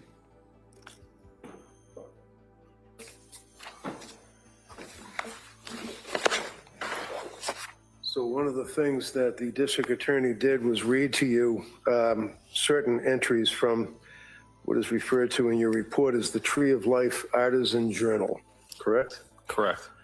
And when you refer in the report to the Tree of Life Artisan Journal, is that this here? What do you call the Tree of Life? Is there a diagram, a picture of the tree on it? Should have a tree on it, yes. But in any event, you would recall that that particular diary or notebook set forth on a number of pages her feelings dealing with her children. Is that fair? fair to say, yes, sir. And you wrote in your report on page 19 of 63, counsel asked you first about her stating that she had horrible PTSD from sleep training Callan, hearing him cry for 1 hour plus and not intervening just about killed me. I even said the words, "I want to die" to Pat while he was crying. He would be the baby, right? Correct. And this is her saying that not being able to go to her child because they were trying to do sleep training, she indicated that it was just about killing her, correct? That's what was stated, yes. And after that, I, meaning Lindsay, became obsessed with his sleep and nap schedule. Like to the minute, I would tell Laney, and you know who Laney is, right? Yes. Who's Laney? The other child. The what? I'm sorry again. What's this? Laney. Laney. Laney. Laney. Laney. Don't recall this time. Do you recall that she had a young lady, or they had a young lady that was in their home helping with the baby while she was supposed to? I don't recall this time. Okay. That she would tell Laney to put him down at 10:36. I would also drive him around for car naps for hours every day, feeling guilty for doing this to my baby. Do you recall making that notation? Yes. I also feel guilty we did it too young, parenthesis, 1 week shy of 4 months, end parenthesis, right? Correct. You also noted in your report that I also, quote, I also feel like I did it wrong because I did it when he was overtired, so I made it harder. I now have horrible insomnia and anxiety, which is causing depression. I have no appetite. I don't know what's wrong with me. I want help. I want to be well. You saw that in there, didn't you? Yes. And then she went on and said, I think the anxiety started after sleep training. Doctor said it was okay to let him cry. I need to get a good night's sleep and take care of him, rocking him to sleep every nap in bed in the middle of the night. She noted that, right? Yes. Noting further on separate occasion, he's still a very happy baby despite his sleep training. Why I feel guilty is not really hitting his milestones, not rolling over, although he almost is, exclamation point. And he's babbling, which is a new milestone. She wrote that, right? Correct. She wrote, I have crazy brain fog. I feel like I can't make a plan. I can't carry it out. Like I just live moment to moment, waiting for the next nap time. I'm terrified of Cal getting overtired now because I feel I can't help him. She wrote that, right? Correct. She then wrote, I'm really worried about going back to work and not being able to function with the brain fog. I feel like I should start with a 4-hour shift and see how I do. I can't tell if I am withdrawing from Ativan and Benadryl, or is this my new baseline? I feel completely disconnected with my baby. I feel like I'm going through the motions every day. She wrote that, right? Correct. And there were a number of other entries that you put in your police report about that. One of which was that I feel horribly guilty about my marriage. I want to connect with Pat again. I know he needs it. I need it. I'm terrified because I'm terrified of the relationship. She needs to get birth control first. She made reference to her inability to have conjugal relations with her husband, right? I believe so. She indicated further on into her travels, I am completely overwhelmed trying to take care of the kids. I'm drowning every day. I feel guilty that I'm spending my family's money and not making any. I feel like I spend way too much. She wrote that, right? Correct. I'm terrified of Callan getting sick. He's a sick baby. A sick baby is miserable. He's sick now with a double ear infection. Clearly has a bellyache. It's miserable. I feel like the other kids are going to get him sick all winter long. She wrote that, right? Correct. I always feel strongly against sleep training. I feel like it's abusive to let the baby cry and not respond, but I made the decision. I did it with Cal. It is way too much crying. It's incredibly stressful. She wrote that, right? Correct. He's okay. He will be okay. It's not harmful in any way. The doctor said it was okay. Plenty of people sleep train their kids at that age. It's necessary as a third child, is what she wrote, right? Correct. I feel incredibly sad and guilty about not breastfeeding anymore. That was the one thing I could do to help his immune system, and I can tell he really doesn't like the formula. I'm very sad about this. I know at this time it's what I needed to do for my mental health. She wrote that, right? Correct. And then the statement started getting smaller and smaller as time went by. One occasion, it's like I'm desperate to get a mental break from taking care of everyone. My mind is trying to make something physically wrong with me. My mind never shuts off. It's constantly thinking of the next thing someone needs. I can't shut it off. I desperately want to go back to work, but now I don't know how I'm going to function, and it worries me. Wrote that, right? Correct. There were 2 consecutive or 2 pages that were blank that she didn't even write on. And then on the third entry, affirmations. She wrote affirmations. On November 22nd of 2022, I am calm. I will remain calm today. There is nothing that needs to be on my mind. The weight is lifted from my mind. I will sleep tonight. She wrote that, right? Correct. Continuing on into November, I slept well last night. I will sleep again tonight. Today will be a great day. I will go back to work on Sunday. I will thrive. I can feel like myself again. That was November 23rd. She wrote that, right? I believe that's the day, yes. Gratitude. I'm grateful for Sue, who's always listening. That'd be a mother-in-law. You knew that, right? Yes. Sue, I'm grateful to Sue for always listening and trying her best to help me. Kids are sleeping great for Pat. Pat is handling nighttime stuff. Julie for making a plan for me. A big thing is I feel disconnected with myself. Time, reality. I think going back to work will help with that. She wrote that, right? Correct. And then there are numbers of pages, 22 of 63, 24, 25, 26, 27, 28, all reproducing what council asked you about and what I just went through that were from those journals, right? Correct. Did you have anything to do with the search of the house? Yes. Did you search in the bedroom? Yes. How many other people were with you searching in the bedroom? I don't recall how many other people were with me at the time. You know why nobody looked in the drawer and found pills and sleep aids and Apple Watches? I'm not aware. Did you see the drawer? I don't recall. What? I don't recall. Okay. That's all I have, Jeff. Redirect. Nothing further. Thank you. All right, thank you, sir. You may step down. All right, Counsel, can I see you at sidebar? Another sidebar. Tell you what, watching this trial, it's run a different way up there in Massachusetts. We're never on time, constant sidebars. What the hell's going on up there? Man.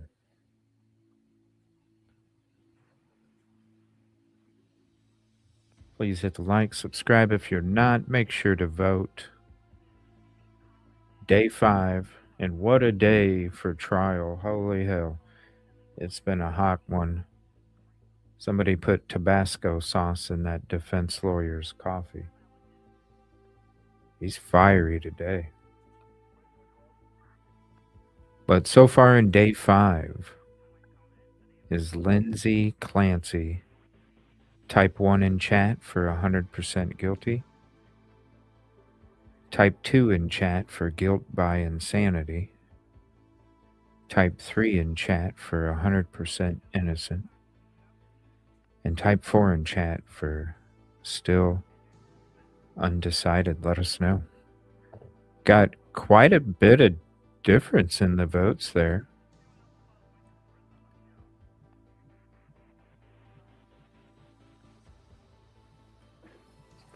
Look at that. 33%, 33%, and 33%. We're going to break at this point till tomorrow, all right? And talking to counsel. My expectation is we'd have a similar schedule tomorrow. The hope would be we'll go in the morning and it should go into the afternoon, but just to give you that's the best. And we will be back tomorrow. Make sure you're subscribed, have the notification bell turned on to all. We're going to ask you those questions.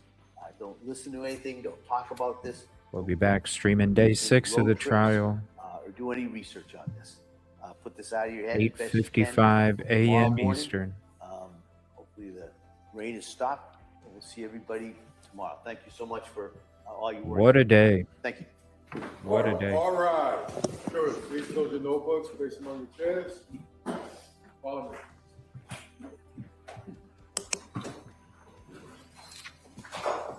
What a day.